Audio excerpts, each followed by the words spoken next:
Hi. അപ്പോൾ 3 ഘട്ട പരീക്ഷകൾ കഴിഞ്ഞു. അപ്പോൾ 3 ഘട്ടങ്ങളിൽ നിങ്ങൾക്കറിയാം നാച്ചുറൽ സയൻസ് 30 ചോദ്യം, ഈ നാച്ചുറൽ സയൻസിലെ 30 ചോദ്യങ്ങളിൽ 2 ചോദ്യങ്ങൾ ഒഴികെ ബാക്കി മുഴുവൻ 5 മുതൽ 10 വരെയുള്ള SCERT പാഠപുസ്തകങ്ങളുമായിരുന്നു. അതേപോലെ തന്നെയാണ് ഫിസിക്കൽ സയൻസിൽ 3 ചോദ്യങ്ങൾ പുറത്തുനിന്ന്, അതായത് എല്ലാം സിമ്പിൾ ചോദ്യങ്ങളാണ് പുറത്തുനിന്ന് വന്നു നോക്കാം.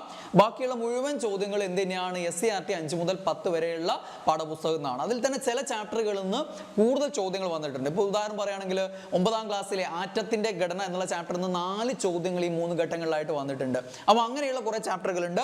അവിടെ നിന്നൊക്കെയുള്ള പ്രധാനപ്പെട്ട ഏരിയകളാണ് നമ്മൾ ഇന്ന് ഡിസ്കസ് ചെയ്യാൻ ഉദ്ദേശിക്കുന്നത്. അപ്പോൾ ഇതിൽ ഫിസിക്കൽ സയൻസിൽ പ്രത്യേകം ശ്രദ്ധിക്കേണ്ട മറ്റൊരു കാര്യം, 30 മാർക്കിനുള്ള ചോദ്യങ്ങളിൽ 22 ചോദ്യങ്ങളും ഫിസിക്സ് എന്നായിരുന്നു, 8 ചോദ്യങ്ങൾ മാത്രമാണ് കെമിസ്ട്രി എന്ന് വന്നിട്ടുള്ളൂ. 22 ചോദ്യങ്ങൾ എന്താണ് ഫിസിക്സ് ആണ്. അപ്പോൾ അതിന് പ്രാധാന്യം കൊടുക്കുക. അപ്പം ഈ ഒരു ക്ലാസ് കംപ്ലീറ്റ് ഇതിലൂടെ ഒന്ന് കടന്നു പോവുക. നമ്മൾ കുറച്ച് സ്പീഡിൽ, ഒരു അവസാന ഘട്ടത്തിലാണല്ലോ, അപ്പോൾ ആ സ്പീഡിൽ നമ്മൾ ഏറ്റവും സാധ്യതയുള്ള ഈ ഏരിയകളിലൂടെയൊക്കെ ഒന്ന് കടന്നു പോവുകയാണ്. അപ്പോൾ ആദ്യം നമ്മൾ പോകുന്നത് 9ാം ക്ലാസ്സിലെ 1ാമത്തെ ചാപ്റ്റർ, അതിൽ 4 ചോദ്യങ്ങൾ വന്നിട്ടുള്ള ഏരിയയാണ്. അതുകൊണ്ട് ഏറ്റവും പ്രധാനപ്പെട്ട ഏരിയകളിലൂടെ ചോദ്യങ്ങൾ വന്നിട്ടുള്ള ഭാഗങ്ങൾ ഇനി എവിടെ നിന്നായിരിക്കും വരാൻ സാധ്യത എന്നുള്ള നോക്കിയിട്ട് നമ്മൾ കടന്നു പോവുകയാണ്. അവിടെ കുറേ ശാസ്ത്രജ്ഞന്മാരെ കുറിച്ച് പറയുന്നുണ്ട്. അതിൽ ഓൾറെഡി കുറച്ച് 2 ഓൾറെഡി ചോദിച്ചു കഴിഞ്ഞു. ബാക്കിയുള്ള ആളുകളുടെ ഉണ്ട്, അവരും ചേർത്തുകൊണ്ടുള്ള കാര്യങ്ങളൊന്നും നോക്കി വെക്കുക. അതിൽ 1ാമത്തെ ആളാണ് ഹംഫ്രി ഡേവി എന്ന് പറയുന്നത്. ആരാണ്? ഹംഫ്രി ഡേവിയാണ്. ഹംഫ്രി ഡേവി കണ്ടെത്തിയ മൂലകങ്ങൾ ഏതൊക്കെയാണെന്ന് ചോദിച്ചു കഴിഞ്ഞാൽ sodium, potassium, calcium, barium, boron, strontium, ഇതൊക്കെ കണ്ടെത്തിയത് ആരാണ്? ഹംഫ്രി ഡേവിയാണ്. വേണമെങ്കിൽ ഹംഫ്രി ഡേവി എന്നുള്ള പേര് നിങ്ങളൊന്ന് മാറ്റി അങ്ങ് പറഞ്ഞേച്ചാൽ മതി. വേണമെങ്കിൽ എന്ത് പറഞ്ഞാൽ മതി? പൊട്ടൻ സോമ ഡേവി എന്ന് വിളിച്ചാൽ മതി. ഹംഫ്രി ഡേവിയെ എന്ത് വിളിക്കാം? പൊട്ടൻ സോമ ഡേവി. വേണമെങ്കിൽ ഫുൾ പൊട്ടൻ ആക്കണ്ട, കാൽപ്പൊട്ടൻ ആയിക്കോട്ടെ. കാൽപ്പൊട്ടൻ സോമ ഡേവി. ഹംഫ്രി ഡേവിക്ക് പകരം ഫുൾ നെയിം ഇതാന്ന് വിചാരിച്ചാൽ മതി. കാൽസ്യം, പൊട്ടാസ്യം, ഓക്കെ, സോഡിയം, പിന്നെ മഗ്നീഷ്യം. വേണമെങ്കിൽ ഇതിൻ്റെ കൂടെ വേറെ ഇനി കൂടെ കൂട്ടിച്ചേർക്കുകയൊക്കെ ചെയ്യാം. വേറെയുണ്ട് ബാരിസ്ട്രോ, പൊട്ടൻ സോമ ഡേവി എന്നൊക്കെ. ബാരിസ്ട്രോ, ഓക്കെ, ബേരിയം, സ്ട്രോൺഷ്യം, പിന്നെ ബോറോൺ. ബോറോണും കൂടിയാണെന്നുള്ള ഓർത്ത് കഴിഞ്ഞാൽ ബോറോണും കിട്ടും. അപ്പം ഇത്രയും മൂലകങ്ങൾ കണ്ടെത്തിയ ആളാണ് ആര്? Humphrey Davy. ബാരിസ്ട്രോ, പൊട്ടൻ, സോമ ഡേവി. അപ്പം കാൽപ്പൊട്ടൻ ആണ്, ഫുൾ പൊട്ടൻ ഇല്ല. ബാരിസ്ട്രോ, കാൽപ്പൊട്ടൻ, സോമ ഡേവി. Barium, strontium. കാൽസ്യം, പൊട്ടൻ, പൊട്ടാസ്യം, സോഡിയം, മഗ്നീഷ്യം, പിന്നെ ബോറോണും കൂടെ ചേർക്കുക. ഇതൊക്കെ കണ്ടെത്തിയ ആളാണ് ആര്? ഹംഫ്രി ഡേവിയാണ്. ഇദ്ദേഹം വാതകത്തിലൂടെ വൈദ്യുതി കടത്തി വിട്ടിട്ട് ഉള്ള പരീക്ഷണങ്ങളാണ് നടത്തിയത്. വൈദ്യുതി ഉപയോഗിച്ചിട്ട് പല സംയുക്തങ്ങളും മൂലകങ്ങൾ ഇദ്ദേഹം വേർതിരിച്ചു. ആ മൂലകങ്ങളുടെ ഉദാഹരണങ്ങളാണ് നമ്മളിവിടെ പറഞ്ഞിട്ടുള്ളത്. ദ്രാവകങ്ങളിലൂടെ വൈദ്യുതി കടന്നു പോകുന്നതായിട്ട് ബന്ധപ്പെട്ടുള്ള പരീക്ഷണങ്ങളിലാണ് ഇദ്ദേഹം വ്യാപൃതനായിരുന്നത്. ഹംഫ്രി ഡേവിയുടെ ഒരു പ്രധാന പോയിന്റ് നിങ്ങൾ അറിഞ്ഞിരിക്കേണ്ടത് ഇവിടെ ഇതാണ്: 2 തരം വൈദ്യുത ചാർജുകളാണ് ഉള്ളതെന്ന് ഇദ്ദേഹം മനസ്സിലാക്കിയിട്ടുണ്ട്. ഓക്കെ, പോസിറ്റീവ്, നെഗറ്റീവ്, അങ്ങനെ പ്രത്യേകമായിട്ടൊന്നും പറഞ്ഞിട്ടില്ലെങ്കിലും 2 തരം വൈദ്യുത ചാർജുകൾ ഉണ്ട് എന്നുള്ള കാര്യം ആര് മനസ്സിലാക്കിയിട്ടുണ്ട്? ഹംഫ്രി ഡേവി മനസ്സിലാക്കിയിട്ടുണ്ട്. ഈ വൈദ്യുത ചാർജുകളാണ് ഒരു പദാർത്ഥത്തിന് മറ്റൊരു പദാർത്ഥവുമായിട്ട് പ്രവർത്തിക്കാനുള്ള കഴിവ് നൽകുന്നത് എന്നും ഇദ്ദേഹം സമർത്ഥിച്ചിട്ടുണ്ട്. 2 തരം ചാർജുകൾ ഉണ്ടെന്നും ഈ ചാർജുകളാണ് ഒരു പദാർത്ഥത്തിന് മറ്റൊരു പദാർത്ഥവുമായി പ്രവർത്തിക്കാനുള്ള കഴിവ് അത് നൽകാൻ സഹായിക്കുന്നത് എന്നുള്ള കാര്യവും ആര് സമർത്ഥിച്ചിട്ടുണ്ട്? Humphrey Davy. ആ ഒരു പോയിന്റ് ഹംഫ്രി ഡേവിയായിട്ട് ബന്ധപ്പെട്ട് ഓർമ്മിച്ചു വെക്കുക. ദെൻ മൈക്കൽ ഫാരഡെ നിങ്ങൾക്കറിയാം, വൈദ്യുതിയുടെ പിതാവ്. വൈദ്യുത വിശ്ലേഷണ നിയമം, വൈദ്യുത വിശ്ലേഷണം അല്ലെ, വൈദ്യുതി കടത്തി വിട്ടിട്ട് അതിനെ വിഘടിപ്പിക്കുക, അതാണ് വൈദ്യുത വിശ്ലേഷണം. ഒരു പദാർത്ഥത്തിലൂടെ വൈദ്യുതി കടന്നു പോകുമ്പോൾ അത് വിഘടിക്കുന്നതാണെന്ത്? വൈദ്യുത വിശ്ലേഷണം അഥവാ ഇലക്ട്രോളിസിസ് എന്ന് പറയാം. വൈദ്യുത വിശ്ലേഷണ നിയമം അവതരിപ്പിച്ചത് ആര് എന്ന് ചോദിച്ചാൽ ആരാണ്? മൈക്കൽ ഫാരഡെ ആണ്. വൈദ്യുതിയുടെ പിതാവ്, അതേപോലെ തന്നെ വൈദ്യുത വിശ്ലേഷണ നിയമം കണ്ടെത്തിയതും ആരാണ്? മൈക്കൽ ഫാരഡെ ആണ്. ഇദ്ദേഹം ഹംഫ്രി ഡേവിയോടൊപ്പം ചേർന്നുകൊണ്ട് ഇത്തരം പരീക്ഷണങ്ങൾ നടത്തിയിരുന്ന വ്യക്തിയാണ്. ദെൻ അടുത്ത ആള് ഹെൻറിച്ച് ഗീസ്ലർ ആണ്. ഹെൻറിച്ച് ഗീസ്ലർ. ഇവിടെ അറിഞ്ഞിരിക്കേണ്ട പോയിന്റ് ഇതാണ്: ഡിസ്ചാർജ് ട്യൂബ് അഥവാ വാക്വം ട്യൂബ് കണ്ടുപിടിച്ചത് ആരെന്ന് ചോദിച്ചാൽ ഹെൻറിച്ച് ഗീസ്ലർ എന്ന് ഓർമ്മിക്കാം. ഹെൻറിച്ച് ഗീസ്ലർ ആണ് വാക്വം ട്യൂബ് അല്ലെങ്കിൽ ഡിസ്ചാർജ് ട്യൂബ് കണ്ടുപിടിച്ചെന്ന് ഓർമ്മിച്ച് വെക്കുക. ഈ ഗീസ്ലറും ജൂലിയസ് പ്ലക്കറും ചേർന്ന് നടത്തിയ പരീക്ഷണങ്ങളാണ് പദാർത്ഥങ്ങളുടെ ഘടനയുമായി ബന്ധപ്പെട്ടുള്ള ആ ഒരു പഠനങ്ങൾക്ക്, ആ ഒരു പഠനശാഖകൾക്ക് അല്ലെങ്കിൽ ആ ഒരു പഠനത്തിന് വേഗം കൂട്ടിയ അതായത് പ്രധാനികൾ ആരൊക്കെയാണ്? ഗീസ്ലറും അതേപോലെ തന്നെ ജൂലിയസ് പ്ലക്കറുമാണ്. ആരാണ്? ഈ 2 പേരും ഓർമ്മിച്ച് വെക്കുക. അതിൽ വാക്വം ട്യൂബ് അഥവാ ഡിസ്ചാർജ് ട്യൂബ് കണ്ടുപിടിച്ച ആരെന്നുള്ള പോയിന്റ് എന്നാണ് ഇവിടെ ഓർമ്മിക്കേണ്ടത്. അതാണ് വരാൻ സാധ്യതയുള്ള ചോദ്യം. ആരാണ്? ഹെൻറിച്ച് ഗീസ്ലർ ആണ്. ഹെൻറിച്ച് ഗീസ്ലർ. ഓക്കെ, അദ്ദേഹത്തോടൊപ്പം പരീക്ഷണങ്ങൾ നടത്തിയ ആളാണ് ആര്? Julius plucker. ആരാണ്? ജൂലിയസ് പ്ലക്കർ ആണ്. ഇദ്ദേഹം ഇതേപോലെ തന്നെ ഈ ഡിസ്ചാർജ് ട്യൂബ് ഉപയോഗിച്ച് നടത്തിയ പരീക്ഷണങ്ങളിൽ ഗ്ലാസ് ട്യൂബിന്റെ വശങ്ങളിലേക്ക് ഒരു പ്രത്യേക തിളക്കമുള്ളതായിട്ട് നോട്ട് ചെയ്തു. ഈ തിളക്കത്തിന് സമീപത്തേക്ക് എന്താണ് നമ്മളൊരു കാന്തം കൊണ്ടുവരികയാണെങ്കിൽ അവിടെ ആ തിളക്കത്തിന്റെ സ്ഥാനം മാറുന്നതായിട്ട് അദ്ദേഹം മനസ്സിലാക്കി. ഓക്കെ, അതിൽ നിന്ന് എന്താണ് ഇതാണ് പോയിന്റ്, ഇതാണ് ഓർമ്മിക്കേണ്ടത്. ഡിസ്ചാർജ് ട്യൂബിലെ വാതകങ്ങളിൽ നിന്ന് പുറത്തു വന്ന തിളക്കത്തിന് കാരണമായ രശ്മികളിൽ വൈദ്യുത ചാർജിന്റെ സാന്നിധ്യത്തിനുള്ള തെളിവ് ആയിട്ടാണ് ഈ ഒരു പരീക്ഷണം നമ്മൾ കണക്കാക്കുന്നത്. അപ്പം ഇങ്ങനെയുള്ള വൈദ്യുത ചാർജിന്റെ സാന്നിധ്യം ഡിസ്ചാർജ് ട്യൂബ് പരീക്ഷണങ്ങളിലൂടെ തെളിയിച്ച വ്യക്തിയാണ് ആര്? ജൂലിയസ് പ്ലക്കർ എന്ന് പറയുന്നത്. ഓക്കെ, അപ്പൊ ജൂലിയസ് പ്ലക്കറും അതേപോലെ തന്നെ ഹെൻറിച്ച് ഗീസ്ലറും ആ രണ്ട് കാര്യങ്ങൾ ഒന്ന് അറിഞ്ഞിരിക്കുക. ഓക്കെ, ദെൻ അടുത്തത് വില്യം ക്രൂക്സ് ആണ്. വില്യം ക്രൂക്സ് ഇദ്ദേഹം എന്ത് ചെയ്തിട്ടുണ്ട്? ഈ ഗീസ്ലർ ഉണ്ടാക്കിയിട്ടുള്ള ഡിസ്ചാർജ് ട്യൂബ് ഉണ്ടല്ലോ, വാക്യൂം ട്യൂബ്, അതിനെ ഒന്നുകൂടെ നവീകരിച്ച് ക്രൂക്സ് ട്യൂബ് എന്നൊക്കെയാണ് പിന്നീട് അത് അറിയപ്പെടാൻ തുടങ്ങിയത്. അങ്ങനെ പ്രത്യേകിച്ച് പരീക്ഷണങ്ങൾ നടത്തിയ ആളാണ് ആര്? വില്യം ക്രൂക്സ് എന്ന് പറയുന്നത്. കാത്തോഡ് റേ ട്യൂബ് പരീക്ഷണങ്ങളാണ്. വില്യം ക്രൂക്സിന്റെ കാത്തോഡ് റേ ട്യൂബ് പരീക്ഷണങ്ങൾ വളരെ ഫേമസ് ആണ്. ആ കാത്തോഡ് റേ ട്യൂബ് പരീക്ഷണങ്ങളിൽ ആ പരീക്ഷണങ്ങളിലൂടെയാണ് കാത്തോഡ് രശ്മികളുടെ സവിശേഷതകൾ അല്ലേ, ആ കാത്തോഡ് രശ്മികളും ആനോഡ് രശ്മികളുണ്ട്. ആനോഡ് രശ്മികൾ പോസിറ്റീവ് ചാർജ് ഉള്ളതും കാത്തോഡ് രശ്മികൾ എന്താണ്? നെഗറ്റീവ് ചാർജുമാണ്. അപ്പൊ ഇദ്ദേഹത്തിന്റെ കാത്തോഡ് റേ ട്യൂബ് പരീക്ഷണങ്ങളിലൂടെയാണ് ആറ്റത്തെ വിഭജിക്കാൻ പറ്റുമെന്നും അതിനേക്കാൾ, അതായത് ആറ്റത്തിൽ അതിനേക്കാളും ചെറിയ സൂക്ഷ്മമായിട്ടുള്ള അറ്റോമിക കണങ്ങൾ വേറെയും ഉണ്ട് എന്നുള്ളത് മനസ്സിലാക്കുന്നത്, അല്ലെങ്കിൽ അതിന്റെ ഒരു തുടക്കം, അതിലേക്ക് നയിക്കുന്ന തുടക്കം ആരുടേതാണ്? വില്യം ക്രൂക്സിന്റെ ഈ പരീക്ഷണങ്ങളാണ്. കാത്തോഡ് റേ ട്യൂബ് പരീക്ഷണങ്ങളാണ്. വില്യം ക്രൂക്സിന്റെ കാത്തോഡ് റേ ട്യൂബ് പരീക്ഷണങ്ങളാണ് ആറ്റത്തെ വിഭജിക്കാനാവുമെന്നും ആറ്റം നിർമ്മിക്കപ്പെട്ടിരിക്കുന്നത് അതിനേക്കാളും ചെറിയ അറ്റോമിക കണങ്ങൾ കൊണ്ടാണെന്നൊക്കെയുള്ള ആ ഒരു ഇതിലേക്ക് ആദ്യമായിട്ട് കൊണ്ടുപോകുന്നത് ആരുടെയാണ്? കാത്തോഡ് റേ ട്യൂബ് പരീക്ഷണങ്ങളാണ്. ആരുടേതാണ്? വില്യം ക്രൂക്സിൻ്റെതാണ്. അത് ഓർമ്മിച്ച് വെക്കുക. പിന്നെ ഈ കാത്തോഡ് റേ ട്യൂബ് ഉപയോഗിക്കുന്ന സന്ദർഭങ്ങൾ ഈ രണ്ട് പോയിന്റ് ഓർമ്മിക്കുക. ടിവിയുടെ പിക്ചർ ട്യൂബ്, എക്സ്റേ ട്യൂബും എല്ലാം എന്താണ്? കാത്തോഡ് റേ ട്യൂബുകളാണ്, കാത്തോഡ് രശ്മി ട്യൂബുകളാണ് ഉപയോഗിക്കുന്നത്. ഓക്കെ, ടിവിയുടെ പിക്ചർ ട്യൂബ്, എക്സ്റേ ട്യൂബും എല്ലാം എന്താണ്? കാത്തോഡ് റേ ട്യൂബ് ആണെന്നത് ഓർമ്മിച്ച് വെക്കുക. ഓക്കെ, ചിത്രമാണ് അത്. പോട്ടെ, നമ്മൾ വളരെ സ്പീഡിൽ ഒന്ന് പറഞ്ഞു പോകുന്നതാണ്. ഏറ്റവും ഇമ്പോർട്ടൻറ്റ് പോയിന്റുകളിൽ ഇവിടെ ഒരു ഓട്ടം പ്രദക്ഷിണമാണ്. നമുക്ക് ഇങ്ങനെയുള്ള കുറേ ചാപ്റ്ററുകൾ ഒന്ന് കവർ ചെയ്യണം. ഈ ഒരു ക്ലാസ്സിൽ നിന്ന് നിങ്ങൾക്ക് എന്തായാലും കുറച്ച് മാർക്കുകൾ നേടിയെടുക്കാൻ പറ്റും. ഓക്കെ, അപ്പോൾ അടുത്ത ആളാരാ? യുഗൻ ഗോൾസ്റ്റീൻ ആണ്. ആരാണ്? യുജിൻ ഗോൾസ്റ്റീൻ. പോസിറ്റീവ് ചാർജിന്റെ സാന്നിധ്യം, അഥവാ പ്രോട്ടോണുകളുടെ സാന്നിധ്യം. ഓക്കെ, ഇങ്ങനെയുള്ള പോസിറ്റീവ് നെഗറ്റീവ് രണ്ട് തരം ചാർജുകൾ ഉണ്ടെന്നൊക്കെ ആദ്യം അല്ലേ ഹംഫ്രി ഡേവി ഒക്കെ തന്നെ മനസ്സിലാക്കിയിട്ടുണ്ട്. പക്ഷേ പോസിറ്റീവ് ചാർജിന്റെ സാന്നിധ്യം, അതായത് പ്രോട്ടോണിന്റെ സാന്നിധ്യം ആദ്യമായിട്ട് മനസ്സിലാക്കുന്നത്, പ്രോട്ടോൺ കണ്ടുപിടിച്ച ആരെന്ന് വെച്ചാൽ നിങ്ങൾക്ക് എല്ലാവർക്കും അറിയാം, റൂദർഫോർഡ് ആണ്. എന്നാൽ പ്രോട്ടോണിന്റെ സാന്നിധ്യം ആദ്യമായി മനസ്സിലാക്കുന്നത് ആരാണെന്ന് ചോദിച്ചാൽ ആരാണ്? യുഗൻ ഗോൾസ്റ്റീൻ ആണ്. ഇതാ കണ്ടോ, പോസിറ്റീവ് ചാർജിന്റെ സാന്നിധ്യം കണ്ടെത്തിയത് ആരാന്ന് ചോദിച്ചു കഴിഞ്ഞാൽ ആരാണ്? യുഗൻ ഗോൾസ്റ്റീൻ ആണ്. ഓക്കെ, ഇദ്ദേഹത്തിന്റെ പരീക്ഷണത്തിലൂടെയാണ്. യുഗൻ ഗോൾസ്റ്റീൻ. ഓക്കെ, ഡിസ്ചാർജ് ട്യൂബ് ഉപയോഗിച്ച് ഇദ്ദേഹം നടത്തിയ പരീക്ഷണങ്ങളിലൂടെയാണ് പോസിറ്റീവ് ചാർജിന്റെ സാന്നിധ്യം, അല്ലെങ്കിൽ പ്രോട്ടോണിന്റെ സാന്നിധ്യം ആദ്യമായി മനസ്സിലാക്കിയത് ആരെന്ന് ചോദിച്ചാൽ യുഗൻ ഗോൾസ്റ്റീൻ ആണ്. Then William Ronson. William Ronson എന്ന് കേൾക്കുമ്പോൾ തന്നെ നമുക്ക് എല്ലാവർക്കും അറിയാം എക്സ്റേ അല്ലേ. 1895 നവംബർ 8 എക്സ്റേ പുതിയൊരു രശ്മി ഇദ്ദേഹം കണ്ടുപിടിച്ചു.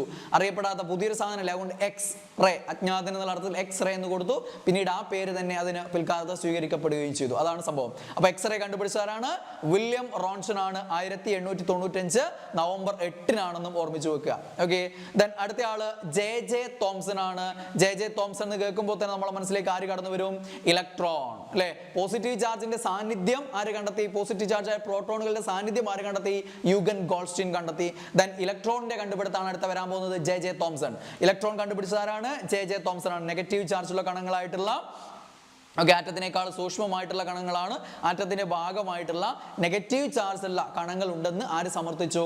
J Thomson സമർത്ഥിച്ചു. അത്തരം കണത്തെയാണെന്ന് വിളിച്ച് നമ്മൾ ഇലക്ട്രോൺ എന്ന് പറയുന്നത്. 1897 ജെ തോംസന്റെ കണ്ടുപിടുത്തങ്ങൾ അംഗീകരിക്കപ്പെട്ടു. അങ്ങനെ ഇലക്ട്രോൺ കണ്ടുപിടിക്കപ്പെട്ടിരിക്കുന്നു. ഇലക്ട്രോൺ കണ്ടുപിടിച്ചു. ദെൻ തൊട്ട് മുമ്പേ പോസിറ്റീവ് ചാർജ് അതായത് പ്രോട്ടോണിന്റെ സാന്നിധ്യം യുഗൻ ഗോൾസ്റ്റീൻ പറഞ്ഞില്ലേ. ഇനി ആ പ്രോട്ടോൺ കണ്ടുപിടിക്കപ്പെടാൻ പോവുകയാണ്. അതാരാണ്? റൂദർഫോർഡ് ആണ്. ആരാണ്? Ernest Rutherford. പ്രോട്ടോൺ കണ്ടുപിടിച്ചത് ആരാന്ന് ചോദിച്ചാൽ പോസിറ്റീവ് ചാർജ് ഉള്ള കണങ്ങളായ പ്രോട്ടോൺ കണ്ടുപിടിച്ചത് ആരാണ്? ഏണസ്റ്റ് റൂദർഫോർഡ് ആണ്. പ്രോട്ടോണിന്റെ സാന്നിധ്യം ഉണ്ടെന്ന് യുഗൻ ഗോൾസ്റ്റീൻ തെളിയിച്ചു. ദെൻ പ്രോട്ടോൺ കണ്ടുപിടിക്കുന്ന ആരാണ്? ഏണസ്റ്റ് റുദർഫോർഡ് ആണ്. അദ്ദേഹത്തിന്റെ ഗോൾഡ് ഫോയിൽ പരീക്ഷണത്തിലൂടെയാണ്. ഓക്കെ, അദ്ദേഹത്തിന്റെ ഗോൾഡ് ആൽഫ കണങ്ങൾ കൊണ്ട് സ്വർണ്ണ തകിടിലൂടെ പുറത്തു വന്ന ആൽഫ കണങ്ങൾ അല്ലെ ഫോട്ടോഗ്രാഫി ഫിലിമിൽ പതിപ്പിച്ചിട്ട് അങ്ങനെയുള്ള ആ ഒരു പരീക്ഷണത്തിൽ ഗോൾഡ് ഫോയിൽ പരീക്ഷണത്തിൽ നിന്ന് അദ്ദേഹം എന്ത് കണ്ടെത്തി?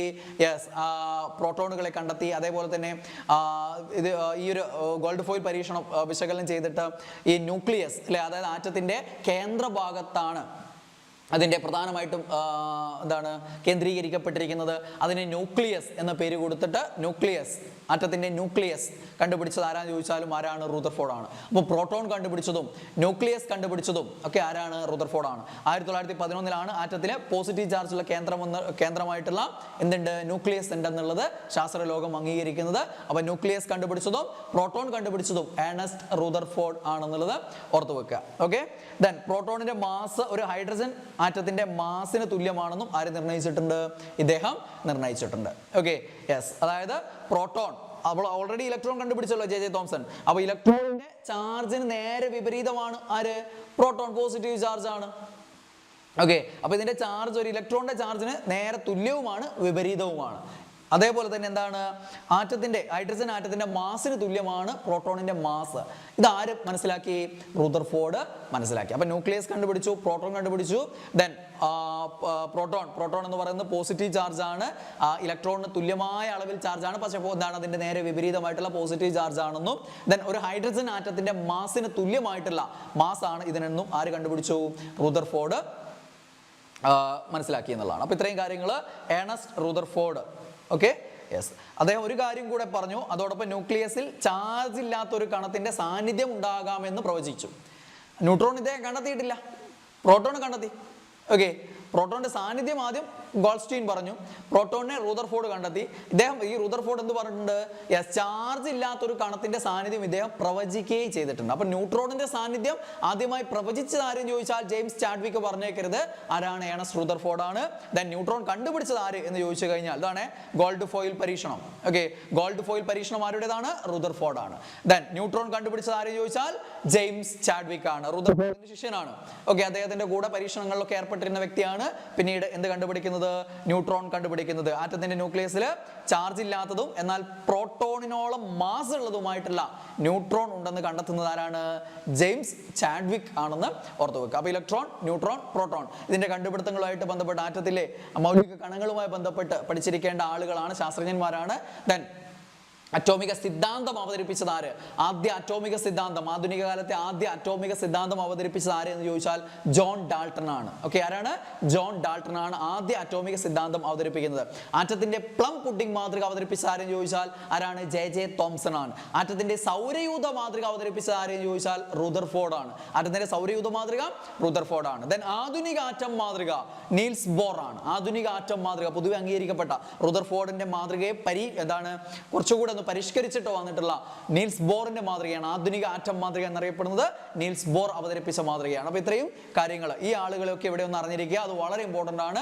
പിന്നെ ഇതൊക്കെ എല്ലാവർക്കും അറിയുന്നതാണ്. ഇലക്ട്രോൺ, പ്രോട്ടോൺ, ന്യൂട്രോണിന്റെ ചാർജുകൾ. ഇലക്ട്രോൺ നെഗറ്റീവ് ചാർജ് ആണ്, മാസ് വളരെ കുറവാണ്. ഒരു ഹൈഡ്രജൻ ആറ്റത്തിന്റെ മാസിന്റെ 1837 ഒരു ഭാഗം, 1/1837 ഭാഗം മാത്രമാണ് ഇലക്ട്രോണിന്റെ മാസ് എന്ന് പറയുന്നത്. ന്യൂക്ലിയസിന് പുറത്ത് അല്ലെ കാണപ്പെടുന്നു ആര്? ഇലക്ട്രോൺ. പ്രോട്ടോണിന്റെ കാര്യം നിങ്ങൾക്ക് അറിയാം, പോസിറ്റീവ് ചാർജ് ആണ്. ഒരു ഹൈഡ്രജൻ ആറ്റത്തിന്റെ മാസിന് തുല്യമാണ്. ദെൻ ന്യൂക്ലിയസിനുള്ളിലായിട്ടാണ് ന്യൂട്രോണും പ്രോട്ടോണും കാണപ്പെടുന്നത്. അതുകൊണ്ട് അവയെ നമ്മൾ ന്യൂക്ലിയോണുകൾ എന്ന് വിളിച്ചു. ന്യൂക്ലിയസിനുള്ളിലുള്ളവയെ ന്യൂക്ലിയോണുകൾ എന്ന് വിളിച്ചു. ഓക്കെ, ന്യൂട്രോൺ ചാർജ് ഇല്ലാത്തതാണ്. മാസ് ആരെ പോലെ തന്നെ, പ്രോട്ടോണിനെ പോലെ തന്നെ ഒരു ഹൈഡ്രജൻ ആറ്റത്തിന്റെ മാസിന് തുല്യമാണ്. ന്യൂക്ലിയസിനുള്ളിലാണ് ആര് കാണപ്പെടുന്നത്? ന്യൂട്രോൺ കാണപ്പെടുന്നത്. Neutron James Chadwick, proton Rutherford, electron J Thomson. Okay, ആറ്റത്തിന്റെ ചാർജ് എന്താണെന്ന് ചോദിച്ചാൽ ആറ്റം വൈദ്യുതപരമായിട്ട് എന്താണ്? ന്യൂട്രൽ ആണ്, ഉദാസീനമാണ്, ചാർജ് ഇല്ല.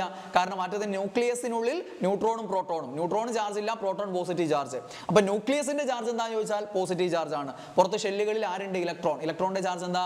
തുല്യം നെഗറ്റീവ് ചാർജ്. അപ്പൊ പോസിറ്റീവ് നെഗറ്റീവ് ക്യാൻസൽ ആയി പോകുന്നു. അതുകൊണ്ട് ആറ്റം എന്താണ്? വൈദ്യുതപരമായിട്ട് ന്യൂട്രൽ ആണ്. ന്യൂക്ലിയസിന്റെ ചാർജ് എന്താണ്? പോസിറ്റീവ് ചാർജ് ആണ്. പിന്നെ പല ഘട്ടങ്ങളിലും ചോദിച്ച വളരെ സിമ്പിൾ ആയിട്ടുള്ള ചോദ്യം, ഐസോടോൺ, ഐസോടോപ്പ്, ഐസോബാർ അല്ലേ? അത് വളരെ ഇമ്പോർട്ടൻ്റ് ആണ്. 2 ഘട്ടങ്ങളിൽ ചോദ്യങ്ങൾ വന്നിട്ടുണ്ട് ഈ ചാപ്റ്റർ എന്നുള്ളത് തന്നെയാണ്. അപ്പോൾ ആ പോയിന്റുകളൂടെ ഒന്ന് അറിഞ്ഞിരിക്കുക. അത് സിമ്പിൾ ആയിട്ടുള്ള എല്ലാവർക്കും അറിയുന്നതാണ്. ജസ്റ്റ് ഒന്ന് റിവിഷൻ പോലെ കേട്ട് പോയാൽ മതി. എന്താ അറ്റോമിക് നമ്പർ എന്ന് പറഞ്ഞാൽ? ഒരു ആറ്റത്തിൽ അടങ്ങിയ പ്രോട്ടോണുകളുടെ എണ്ണമാണ് അറ്റോമിക് നമ്പർ. പ്രോട്ടോണുകളുടെ അതേ എണ്ണം ഇലക്ട്രോണുകൾ പുറത്ത് ഷെല്ലുകളിൽ ഉണ്ടാവും. അപ്പോൾ പ്രോട്ടോണുകളുടെ എണ്ണത്തെയോ ഇലക്ട്രോണുകളുടെ എണ്ണത്തെ പറയാം എന്ത്? Atomic number. അപ്പോൾ അറ്റോമിക് നമ്പർ എന്ന് പറഞ്ഞാൽ ഒന്നുകിൽ പ്രോട്ടോണുകളുടെ എണ്ണം അല്ലെങ്കിൽ ഇലക്ട്രോണുകളുടെ എണ്ണം. ദെൻ മാസ് നമ്പർ എന്ന് പറഞ്ഞാൽ എന്താ? മാസ് നമ്പർ എന്ന് പറഞ്ഞാൽ നമുക്കറിയാം ന്യൂക്ലിയസിനുള്ളിൽ പ്രോട്ടോണും ഉണ്ട്, ആരുണ്ട്? ന്യൂട്രോൺ ഉണ്ട്. ഇവയുടെ ആകെ എണ്ണത്തെയാണ് എന്ത് വിളിക്കുക? യെസ്, മാസ് നമ്പർ എന്ന് പറയാം. അതായത് ന്യൂക്ലിയോണുകളുടെ ആകെ എണ്ണം. ന്യൂക്ലിയസിനുള്ളിലുള്ള കണങ്ങൾ പ്രോട്ടോൺ, ന്യൂട്രോൺ. അപ്പൊ ഇവയുടെ ആകെ എണ്ണത്തെയാണ് എന്ത് വിളിക്കുക? മാസ് നമ്പർ എന്ന് പറയുക. അപ്പൊ ന്യൂട്രോണുകളുടെ എണ്ണം എങ്ങനെ കിട്ടും? നോക്കിയേ നിങ്ങൾ. മാസ് നമ്പർ എന്ന് പറഞ്ഞാൽ ന്യൂട്രോണിന്റെയും പ്രോട്ടോണിന്റെയും കൂടെ എണ്ണം. അറ്റോമിക് നമ്പർ എന്ന് പറഞ്ഞാൽ പ്രോട്ടോണിന്റെ മാത്രം എണ്ണം അല്ലെങ്കിൽ ഇലക്ട്രോണിന്റെ മാത്രം എണ്ണം. ഓക്കെ, അപ്പൊ മാസ് നമ്പറിൽ നിന്ന് അറ്റോമിക് നമ്പർ കുറച്ചാൽ കിട്ടുന്നത് എന്തായിരിക്കും? ന്യൂട്രോണുകളുടെ എണ്ണമായിരിക്കും. മാസ് നമ്പറിൽ നിന്ന് അറ്റോമിക് നമ്പർ കുറച്ചാൽ കിട്ടുന്നത് ന്യൂട്രോണുകളുടെ എണ്ണം. ഇങ്ങനെ ചോദ്യം വരും. ഏതെങ്കിലും ഒരു മൂലകത്തിന്റെ പേര് കൊടുത്തിട്ട് അതിന്റെ അറ്റോമിക് നമ്പറും മാസ് നമ്പറും കാണിക്കും. എന്നിട്ട് അറ്റോമിക് നമ്പറും മാസ് നമ്പറും അവിടെ ഉണ്ടാവും. അതിൽ എത്ര ന്യൂട്രോണുകൾ ഉണ്ട് ചോദിക്കും. ആ മാസ് നമ്പറിൽ നിന്ന് എന്തും കുറച്ചാൽ മതി? അറ്റോമിക് നമ്പർ അങ്ങ് കുറച്ചാൽ മതി. ഓക്കെ, ദാ ഇവിടെ കൊടുത്തിരിക്കുന്നത് കണ്ടില്ലേ? H13, അതായത് അറ്റോമിക് നമ്പർ 1, മാസ് നമ്പർ എത്ര? 3. ഇവിടെ ന്യൂട്രോണുകളുടെ എണ്ണം എത്രയാണെന്ന് ചോദിച്ചാൽ മാസ് നമ്പർ 3 നിന്ന് അറ്റോമിക് നമ്പർ 1 അങ്ങ് കുറച്ചാൽ എത്ര കിട്ടും? 2 കിട്ടും. അപ്പോൾ ന്യൂട്രോണുകളുടെ എണ്ണം എത്രയാണ്?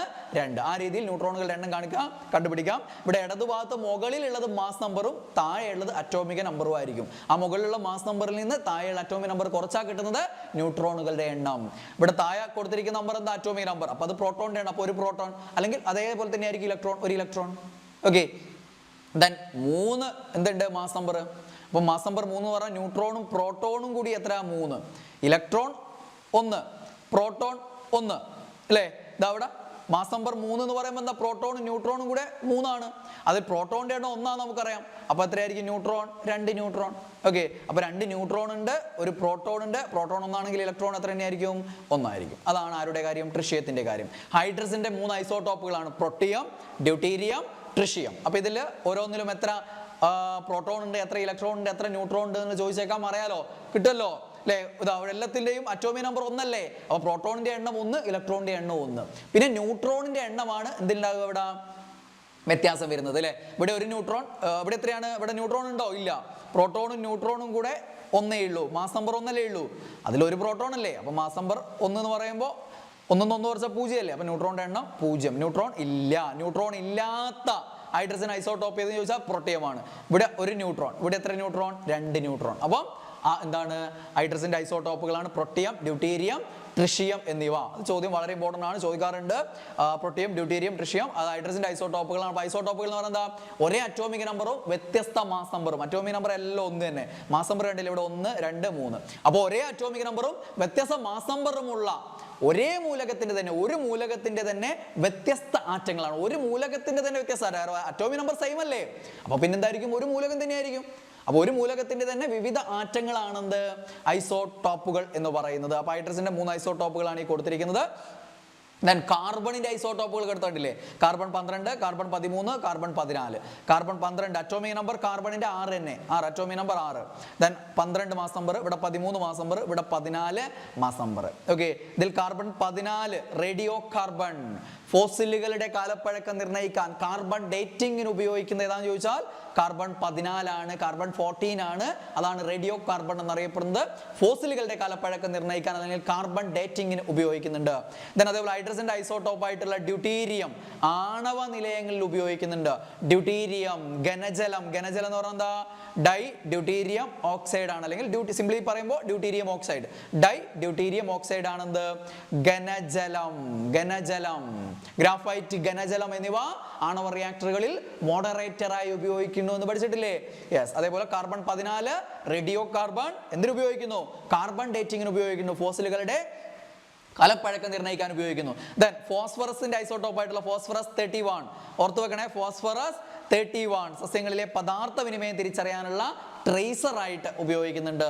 Okay, phosphorus 31 P31. Then iodine 131, cobalt 60. അതോട് ഓർമ്മിച്ച് നോക്കണേ, അയഡിൻ 131, കൊബാൾട്ട് 60. ഇതൊക്കെ എന്താണ്? ഈ റേഡിയേഷൻ ചികിത്സയ്ക്ക് ഉപയോഗിക്കുന്നുണ്ട്, ക്യാൻസറുകളുടെ ചികിത്സയ്ക്ക് ഉപയോഗിക്കുന്നുണ്ട്. ആ സാധനം കൂടി ഓർമ്മിച്ച് വെക്കുക. ഐസോടോപ്പുകളായിട്ട് ബന്ധപ്പെട്ട് ഐസോടോപ്പുകൾ വളരെ ഇമ്പോർട്ടൻ്റ് ആണ്. അതേപോലെ ഐസോബാറും ഐസോട്ടോണും. ഐസോടോപ്പ് ഒരേ അറ്റോമിക് നമ്പറും വ്യത്യസ്ത മാസ് നമ്പറും. അപ്പൊ ഐസോബാർ എന്താ? ഒരേ മാസ് നമ്പറും വ്യത്യസ്ത അറ്റോമിക് നമ്പർ. അതാ നോക്കിയേ, ഇവിടെ കാൽസ്യം മാസ് നമ്പർ 40 തന്നെ രണ്ടിടത്തിലും അല്ലേ? ഇവിടെ കാൽസ്യം മാസ് നമ്പർ 40, ഇവിടെ ആർഗൺ മാസ് നമ്പർ 40. പക്ഷെ അറ്റോമിക് നമ്പർ കാൽസ്യത്തിന്റെ 20 ആണ്, ആർഗണിന്റെ എത്രയാണ്? 18 ആണ്. ഒരേ മാസ് നമ്പർ വ്യത്യസ്ത അറ്റോമിക് നമ്പർ. വ്യത്യസ്ത അറ്റോമിക് നമ്പർ എന്ന് പറയുമ്പോൾ സ്വാഭാവികമായിട്ട് നമുക്കറിയാലോ വ്യത്യസ്ത മൂലകമായിരിക്കും. രണ്ട് അറ്റോമിക് നമ്പറിൽ ഒരേ മൂലകം ഉണ്ടാവില്ലല്ലോ അല്ലെ? വേറെ വേറെ മൂലകങ്ങളായിരിക്കുമല്ലോ. 1 ഹൈഡ്രജൻ, 2 ഹീലിയം, അങ്ങനെയല്ലേ പോവുക നമ്മൾ. അപ്പം വ്യത്യസ്ത അറ്റോമിക് നമ്പർ ആണെങ്കിൽ സ്വാഭാവികമായിട്ടും വിവിധ മൂലകങ്ങളായിരിക്കും. ഐസോബാറുകൾ എന്ന് പറയുന്നത് വിവിധ മൂലകങ്ങൾ. ഐസോടോപ്പുകൾ എന്ന് പറയുന്നത് ഒരു മൂലകത്തിന്റെ തന്നെ വിവിധ ആറ്റങ്ങളാണ്. വ്യത്യാസം ഒന്ന് അറിഞ്ഞിരിക്കണം. അതൊക്കെ വെച്ചുകൊണ്ടുള്ള സ്റ്റേറ്റ്മെന്റ് ടൈപ്പ് വരാൻ ചോദിക്കാനും സാധ്യതയുണ്ട്. അപ്പോൾ ഇവിടെ നോക്കിയേ, രണ്ടിന്റെയും അറ്റോമിക് നമ്പർ വ്യത്യസ്തമാണ്, പക്ഷെ രണ്ടിന്റെയും മാസ് നമ്പർ സെയിം ആണ്. അപ്പോൾ ഇത് രണ്ട് എന്തിനു ഉദാഹരണ? ഐസോബാറുകൾക്ക് ഉദാഹരണമാണ്. Calcium 20 40, argon 18 40. അവ എന്തിനു ഉദാഹരണമാണ്? ഐസോബാർ. ഒരേ മാസ് നമ്പർ വ്യത്യസ്ത അറ്റോമിക് നമ്പറുമുള്ള വിവിധ മൂലകങ്ങൾ, അതാണെന്ത്? ഐസോബാറുകൾ എന്ന് പറയുന്നത്. ദെൻ എന്താ ഐസോടോണുകൾ? ന്യൂട്രോണുകളുടെ എണ്ണം തുല്യം. ന്യൂട്രോണുകളുടെ എണ്ണം തുല്യമായിട്ടുള്ള ആറ്റങ്ങളെയാണ് നമ്മൾ എന്ത് വിളിക്കുക? ഐസോടോണുകൾ എന്ന് പറയുക. ന്യൂട്രോണുകളുടെ എണ്ണം തുല്യമായിട്ടുള്ള ആറ്റങ്ങൾ. ഇതാ ഇവിടെ നോക്കിയേ, നൈട്രജൻ 7 15, കാർബൺ 6 14. നൈട്രജൻ 7 15 എന്ന് പറഞ്ഞാൽ അർത്ഥം എന്താ? നൈട്രജന്റെ അറ്റോമിക് നമ്പർ 7. അപ്പോൾ 7 പ്രോട്ടോണും അതേപോലെ തന്നെ 7 ഇലക്ട്രോണും ആയിരിക്കും ഉണ്ടാവുക. ന്യൂട്രോണിന്റെ എണ്ണം എത്രയായിരിക്കും? 15 നിന്ന് 7 കുറച്ചാൽ എത്രയാ? 8. ഇനി ഇവിടെ കാർബണിന്റെ കാര്യം നോക്കിയേ, കാർബൺ 6 14. അപ്പം പ്രോട്ടോണിന്റെ എണ്ണം 6, അതേപോലെ തന്നെ ആയിരിക്കും ഇലക്ട്രോണിന്റെ എണ്ണം 6. ന്യൂട്രോണിന്റെ എണ്ണം കിട്ടണേ മാസ് നമ്പറിൽ നിന്ന് അറ്റോമിക് നമ്പർ കുറയ്ക്കണം. 14 6 കുറച്ചാൽ 8. കണ്ടോ, ഇവിടെ രണ്ടിടത്തിലും ന്യൂട്രോണിന്റെ എണ്ണം സെയിമാണ്. ന്യൂട്രോണിന്റെ എണ്ണം തുല്യമായിട്ടുള്ള ആറ്റങ്ങളെയാണ് ഐസോടോണുകൾ എന്ന് പറയുക. എന്താണ്? ഐസോടോണുകൾ. അപ്പൊ ഇങ്ങനെയുള്ള ചോദ്യങ്ങൾ, ഐസോടോപ്പ്, ഐസോബാർ, ഐസോടോൺ, ഇത് വളരെ സാധ്യതയുള്ളതാണെന്ന് ഞാൻ പറഞ്ഞു. അയഡിൻ 131, കൊബാൾട്ട് 60 ഒക്കെ എന്താണ്? ക്യാൻസർ, ട്യൂമർ മുതലായ രോഗങ്ങളുടെ ചികിത്സയ്ക്കും രോഗനിർണയത്തിനും ഒക്കെ ഉപയോഗിക്കുന്നുണ്ട്. യുറേനിയം 235 അല്ലെ? യുറേനിയത്തിന്റെ ഐസോടോപ്പാണ്. ആണവ നിലയങ്ങളിൽ ഇന്ധനമായിട്ട് ഉപയോഗിക്കുന്നുണ്ട്. യുറേനിയം 235 എന്താണ്? ആണവ നിലയങ്ങളിൽ ഇന്ധനമായിട്ട് ഉപയോഗിക്കുന്നു എന്നുള്ള പോയിന്റ് ഒന്ന് ഓർമ്മിച്ച് വെക്കുക. അപ്പോൾ ഇത്തരം ഐസോടോപ്പുകളെ കുറിച്ചും കാര്യങ്ങളൊക്കെ ഒന്ന് അറിഞ്ഞിരിക്കുക. അത് 9ാം ക്ലാസ്സിൽ 1ാമത്തെ ചാപ്റ്ററിൽ മാത്രമായിട്ട് 4 ചോദ്യങ്ങളാണ് ഈ 3 ഘട്ടങ്ങളിലായിട്ട് വന്നിട്ടുള്ളത്. ഓക്കെ, ഇനി അടുത്ത നമ്മള് 3 ചോദ്യങ്ങൾ വീതം വന്നിട്ടുള്ള ചാപ്റ്ററുകളിലേക്ക് പോവാണ്. അതിൽ 9ാം ക്ലാസ്സിൽ 5ാമത്തെ പ്രവൃത്തി, ഊർജ്ജം, പവർ എന്നുള്ള ചാപ്റ്റർ, അവിടുന്ന് 3 ചോദ്യങ്ങൾ ഈ ചാപ്റ്ററിനായിട്ട് വന്നിട്ടുണ്ട്. ആ പോയിന്റ്സുകളൊന്ന് അറിഞ്ഞിരിക്കുക. വളരെ പ്രധാനപ്പെട്ട ഏരിയകളിലൂടെ ചാപ്റ്ററുകൾ നമുക്കിപ്പോൾ പഠിച്ചു തീർക്കാൻ പറ്റില്ലല്ലോ, വിശദമായിട്ട് നമ്മൾ പഠിച്ചിട്ടുള്ളതാണ്. ഇപ്പോൾ നമ്മൾ എന്ത് ചെയ്യാണ്? അതിൽ ഏറ്റവും പ്രധാന ഏരിയകളിലൂടെ ഒന്ന് പോവാണ്. എന്താണ് പ്രവൃത്തി? നമ്മൾ ഒരു വസ്തുവിൽ ബലം പ്രയോഗിക്കുമ്പോൾ ആ ബലപ്രയോഗ ദിശയിൽ ആ വസ്തുവിന് സ്ഥാനാന്തരം സംഭവിച്ചാൽ നമ്മൾ എന്ത് ചെയ്തെന്ന് പറയാം? നമുക്ക് പ്രവൃത്തി ചെയ്തെന്ന് പറയാം. പ്രവൃത്തി കണ്ടുപിടിക്കാനുള്ള ഇക്വേഷൻ വർക്ക് W എന്താണ്? F × S ആണ്. അതായത് പ്രയോഗിച്ച ബലത്തിന്റെ അളവ് ഇൻറ്റു ഉണ്ടായ സ്ഥാനാന്തരത്തിന്റെ അളവ്. സ്ഥാനാന്തരം, ഡിസ്പ്ലേസ്മെന്റിന് S എന്ന ലെറ്റർ ഉപയോഗിക്കുന്നു. അതുകൊണ്ട് W F × S ആണ്. W വർക്ക്, W ബലം ഇൻറ്റു സ്ഥാനാന്തരമാണ്. പ്രയോഗിച്ച ബലം ഇൻറ്റു വസ്തുവിനുണ്ടായ സ്ഥാനാന്തരം. അതാണ് പ്രവൃത്തി എന്ന് പറയുന്നത്. പ്രവൃത്തിയുടെ അടിസ്ഥാന യൂണിറ്റ് എന്താണ്? ജൂൾ ആണ്. പ്രവൃത്തിയുടെ അടിസ്ഥാന യൂണിറ്റ് ജൂൾ ആണ്. ഊർജം, താപം, പ്രവൃത്തി എന്നിവയുടെ അടിസ്ഥാന യൂണിറ്റ് ജൂൾ ആണ്. ഊർജം, താപം, പ്രവൃത്തി എന്നിവയുടെ CGS യൂണിറ്റ് എന്താണ്? എർഗ് ആണ്. ഇമ്പോർട്ടൻ്റ് ആണ്, ചോദിക്കാറുണ്ട് കേട്ടോ. ഓക്കെ, അടിസ്ഥാന യൂണിറ്റ് ജൂള്, CGS യൂണിറ്റ് എന്താണ്? എർഗ്. ആദ്യകാല യൂണിറ്റുമായിട്ട് ഉപയോഗിച്ചതാണ് എന്ത്? കലോറി എന്ന് പറയുന്നത്. കലോറി. Okay, yes. ദെൻ ഒരു വസ്തു മുകളിലേക്ക് ഉയർത്തുമ്പോൾ ഗുരുത്വാകർഷണ ബലത്തിനെതിരെ ചെയ്യുന്ന പ്രവൃത്തി കണ്ടുപിടിക്കാനുള്ള ഇക്വേഷൻ ആണ് W m × G × H. M മാസുള്ള വസ്തുവിനെ ഭൂഗുരുത്വാകർഷണ ത്വരത്തിനെതിരെ, G അല്ലെ G, അതിനെതിരെ നമ്മൾ H ഉയരത്തിലേക്ക് ഉയർത്തുമ്പോൾ ഉണ്ടാവുന്ന പ്രവൃത്തി, അതിനു വേണ്ടി ചെയ്യുന്ന പ്രവൃത്തിയുടെ അളവ് W എന്തായിരിക്കും? mgh ആയിരിക്കും. W m × G × H. അത് വെച്ച് കണക്ക് ചെയ്യുന്നതാണ് ഇത്. അത്തരം കണക്കുകൾ വന്നാൽ, സിമ്പിൾ കണക്കുകൾ വന്നാൽ ചെയ്ത് വെക്കുക. കണക്കുകളൊന്നും ഇവിടെ ഒരു ഘട്ടത്തിലും ചോദിച്ചിട്ടില്ല. വളരെ സിമ്പിൾ ആയിട്ടുള്ള ചോദ്യങ്ങളാണ് ചോദിക്കുന്നത്, അതുകൊണ്ട് ഞാൻ അതിലേക്ക് പോകുന്നില്ല. എമ്മും ജിയും എച്ചും കൂടെ ചെയ്ത് വെക്കുക. അതിൽ എം ചെയ്യുമ്പോൾ എം എന്തിലായിരിക്കണം? കിലോഗ്രാമിലായിരിക്കണം. ജിയുടെ മൂല്യം നമുക്കറിയാം 9.8 m/s² തന്നിട്ടുണ്ട്, അങ്ങനെ ചെയ്യാം. തന്നിട്ടില്ലെങ്കിൽ 10 എന്ന് റൗണ്ട് ചെയ്തെടുത്തിട്ട് ചെയ്യാം. H ഹൈറ്റ്, ഇവിടെ ഉയരം പറഞ്ഞിട്ടുണ്ട്, എത്ര ഉയരത്തിൽ ഉയരത്തിലേക്കാണെന്നുള്ളത് പറഞ്ഞിട്ടുണ്ടാവും. അതാണ് h ഉയരല്ലേ, അപ്പൊ എന്ത് കിട്ടണം? യൂണിറ്റ് മീറ്ററിൽ കിട്ടണം. എന്നിട്ട് ഗുണിച്ച് വെച്ചാൽ m/g/h കിട്ടും. ഓക്കെ, ഇവിടെ നോക്കിയേ, 100 ഗ്രാം മാസുള്ള ഒരു വസ്തുവിനെ 1 മീറ്റർ ഉയർത്താൻ ചെയ്യുന്ന പ്രവൃത്തിയുടെ അളവാണ് 1 ജൂൾ. 1 ജൂൾ എന്ന് പറഞ്ഞാൽ എന്താണെന്ന് ചോദിച്ചാൽ 100 ഗ്രാം മാസുള്ള, 100 കിലോഗ്രാം അല്ലേ, 100 ഗ്രാം ആണ്, 1 കിലോഗ്രാം അല്ല, 100 ഗ്രാം മാസുള്ള ഒരു വസ്തുവിനെ 1 മീറ്റർ ഉയർത്താൻ നമ്മൾ ചെയ്യേണ്ട പ്രവൃത്തിയുടെ അളവാണ് എന്ത്? 1 ജൂൾ എന്ന് പറയുന്നത്. ഇനി ഇവിടെ ഒരു ഘട്ടത്തിൽ ചോദിച്ച ചോദ്യമായിരുന്നു, തന്നിരിക്കുന്ന പ്രവൃത്തികൾ കുറെ സ്റ്റേറ്റ്മെന്റ് തന്നിട്ട് പോസിറ്റീവ് പ്രവൃത്തിയാണോ നെഗറ്റീവ് പ്രവൃത്തിയാണോ? എന്താ പോസിറ്റീവ് പ്രവൃത്തി? നിങ്ങൾ ബലം പ്രയോഗിച്ച അതേ ദിശയിലേക്കാണ് സ്ഥാനാന്തരം സംഭവിക്കുന്നതെങ്കിൽ എന്താണ്? പോസിറ്റീവ് പ്രവൃത്തിയാണോ പറയുന്നത്. നമ്മൾ ബലം പ്രയോഗിച്ച ദിശയിലെ എതിർദിശയിലാണ് സംഭവിച്ചതെങ്കിൽ എന്ത് പറയാം? നമുക്ക് നെഗറ്റീവ് പ്രവൃത്തിയാണെന്ന് പറയാം. നിങ്ങൾ ബലം പ്രയോഗിച്ച ദിശയിലേക്കോ എതിർദിശയിലേക്കോ സഞ്ചരിക്കുന്നില്ല, വസ്തു ചലിക്കുന്നില്ല എങ്കിൽ നിങ്ങൾ ചെയ്ത വർക്ക് എന്താണ്? സീറോ വർക്കാണ്. എന്താണ്? Zero work. അപ്പം positive work, negative work, zero work എന്നുള്ള ഒരു കൺസെപ്റ്റ് കൂടി അറിഞ്ഞിരിക്കുക. ഇവിടെ ഇതിനെ കെട്ടി ഇദ്ദേഹം ഇങ്ങോട്ടേക്ക് വലിക്കുകയാണ്, ഇവിടത്തേക്ക് വലിക്കുകയാണ് അല്ലേ, ഇവിടെയാണുള്ളത്, ഇവിടെ ഉള്ള വസ്തുവിനെ ഇങ്ങോട്ടേക്ക് വലിക്കുകയാണ്. അപ്പോൾ ഇങ്ങോട്ടേക്ക് വലിക്കുമ്പോൾ ഇത് ഇങ്ങോട്ടേക്ക് നീങ്ങിയിട്ടുണ്ടെങ്കിൽ അദ്ദേഹം ചെയ്ത പ്രവൃത്തി എന്താണ്? പോസിറ്റീവ് പ്രവൃത്തിയാണ്. ഓക്കെ, പോസിറ്റീവ് വർക്കാണെന്ന് പറയാം നമുക്ക്. അതായത് ബലപ്രയോഗ ദിശയിലേക്ക് വസ്തുവിന് എന്തുണ്ടായി? സ്ഥാനാന്തരം സംഭവിച്ചു എന്നുള്ളതാണ്. അപ്പൊ എന്തായിരിക്കും അത്? പോസിറ്റീവ് വർക്കിന് ഉദാഹരണമായിരിക്കും. ഇനി ഇവിടെ താഴോട്ടേക്ക് ഏതൊരു വസ്തുവിനെയും താഴേക്ക് ഭൂമി കേന്ദ്രത്തിലേക്ക് ആകർഷിക്കുന്നുണ്ടെന്ന് നമുക്കറിയാലോ. അപ്പോൾ ഇവിടെ ഭൂഗുരുത്വാകർഷണ ബലത്തിനെതിരെ അല്ലെ ഭൂഗുരുത്വാകർഷണ ബലം പ്രയോഗിക്കുന്നു. ആ ഭൂഗുരുത്വാകർഷണ ബലം താഴോട്ടേക്കല്ലേ, ആ താഴോട്ടേക്ക് ഇത് പോകുന്നുണ്ടോ? ഇല്ല. അപ്പൊ അവിടെ ചെയ്ത പ്രവൃത്തി എന്താണ്? സീറോ ആണെന്ന് പറയാം. അതായത് ഭൂഗുരുത്വാകർഷണ ബലം ഇവിടെ ചെയ്യുന്ന പ്രവൃത്തി എന്താണ്? സീറോ ആണ്. നോക്കിയേ നിങ്ങൾ അവിടെ ചോദ്യങ്ങൾ നോക്കിയേ. ഇവിടെ വസ്തുവിനെ ഇങ്ങോട്ട് വലിക്കുന്നു, ഇത് ഇങ്ങോട്ടേക്ക് നീങ്ങുന്നു. ഈ വസ്തുവും ഈ പ്രതലവും തമ്മിൽ ഘർഷണ ബലം ഉണ്ടല്ലോ. രണ്ട് വസ്തുക്കൾ തമ്മിൽ സമ്പർക്കത്തിൽ വരുമ്പോൾ അതിനിടയിൽ അനുഭവപ്പെടുന്ന ബലം, അതാണ് ഘർഷണ ബലം, ഫ്രിക്ഷണൽ ഫോഴ്സ്. അപ്പൊ ഈ ഘർഷണ ബലം ഇവിടെ ഇതിനെതിരെയാണ് ഉണ്ടാവുക. എപ്പോഴും രണ്ട് വസ്തുക്കൾ ഉരಸಿ നീങ്ങുമ്പോൾ അതിനെതിരെ, ചലനത്തിനെതിരെയാണ്.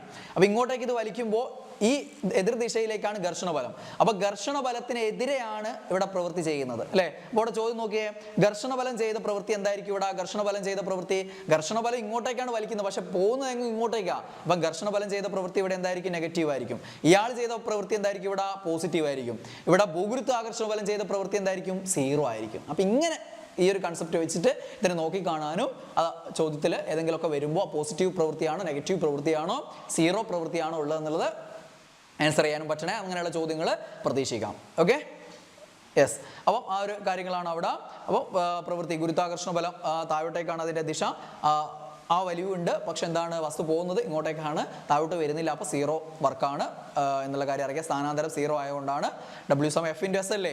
F എത്ര ബലം പ്രയോഗിച്ചിട്ടും കാര്യമില്ല, S സീറോ ആണെങ്കിൽ W എന്തായിരിക്കും? സീറോ ആയിരിക്കും. ഓക്കെ അല്ലേ? അത് ക്ലിയർ. Okay, yes. അപ്പോൾ ഇവിടെ ആ പോയിന്റ് ആണ് പറഞ്ഞിരിക്കുന്നത്. തറയിലിരിക്കുന്ന വസ്തുവിനെ വലിക്കുമ്പോൾ ബലം പ്രയോഗിക്കുന്ന ദിശയിൽ വസ്തുവിന് സ്ഥാനാന്തരം ഉണ്ടായെങ്കിൽ ഈ ബലം ചെയ്ത പ്രവൃത്തി പോസിറ്റീവ് ആയിരിക്കും. ആ ബലം പ്രയോഗിച്ചത്, ആ പ്രയോഗിച്ച ബലം ഉണ്ടല്ലോ, അത് ചെയ്ത പ്രവൃത്തി പോസിറ്റീവ് ആയിരിക്കും. പക്ഷെ തറ പ്രയോഗിച്ച ഘർഷണ ബലം ചെയ്ത പ്രവൃത്തി എന്തായിരിക്കും? നെഗറ്റീവ് ആയിരിക്കും. ദെൻ ഗുരുത്വാകർഷണ ബലം താഴോട്ടേക്കാണ്, ആ വഴിക്ക് പോകുന്നേ ഇല്ല, അതുകൊണ്ട് എന്തായിരിക്കും? സീറോ ആയിരിക്കും. അതൊന്ന് അറിഞ്ഞു വെച്ചാൽ മതി. ആ രീതിയിൽ എല്ലാം മാറ്റാം. ഓക്കെ, പ്രവൃത്തി എന്താ നമുക്കറിയാം. എന്താണ്? ബലം ഇൻറ്റു സ്ഥാനാന്തരമാണ്. പ്രവൃത്തി ചെയ്യാനുള്ള കഴിവിനെയാണ് നമ്മൾ എന്ത് പറയുക? ഊർജ്ജം എന്ന് പറയുക. പ്രവൃത്തി ചെയ്യാനുള്ള കഴിവ്, അതാണ് ഊർജ്ജം. അപ്പോൾ പ്രവൃത്തിയുടെയും ഊർജ്ജത്തിൻ്റെയും ഒക്കെ യൂണിറ്റ് എന്ത് തന്നെയാണ്? ജൂൾ എന്നുള്ളത് തന്നെയാണ് എന്ന് നമുക്കറിയാം. ദെൻ പ്രവൃത്തിയിൽ ഊർജ്ജത്തിൽ വിവിധ രൂപങ്ങളുണ്ട്. യാന്ത്രികോർജ്ജം, താപോർജ്ജം, വൈദ്യുതോർജ്ജം, പ്രകാശോർജ്ജം, രാസോർജ്ജം എന്നൊക്കെ പറഞ്ഞ് വിവിധ രൂപങ്ങൾ, ഊർജ്ജ രൂപങ്ങളുണ്ട്. ഒരു ഊർജ്ജ രൂപത്തിൽ നിന്ന് മറ്റൊരു ഊർജ്ജ രൂപത്തിലേക്കുള്ള മാറ്റം വളരെ ഇമ്പോർട്ടൻ്റ്, സിമ്പിളുമാണ്. അതെല്ലാവർക്കും അറിയാമെന്ന് വിചാരിക്കുന്നു. 2 ഘട്ടങ്ങളിൽ ചോദ്യങ്ങൾ വന്നിട്ടുണ്ട്, നിങ്ങൾക്കും വന്നേക്കാം. ഓരോന്നിൽ നടക്കുന്ന ഊർജ്ജ മാറ്റം, സ്ഥിരപ്പെട്ടിയിൽ, അതേപോലെ ബൾബിൽ, ഫാനിൽ, ഇതിൽ ഓരോന്നിലും നടക്കുന്ന ആ ഒരു ഊർജ്ജ മാറ്റം വളരെ സിമ്പിൾ ആയിട്ടുള്ള കാര്യം എല്ലാവർക്കും അറിയുന്നതാണ്. അതൊന്ന് ഓപ്ഷൻ നോക്കി തെറ്റാതെ ഉത്തരം എഴുതിയേക്ക് കേട്ടോ. ആ രീതിയിലൊരു ചോദ്യം നിങ്ങൾക്ക് വരും.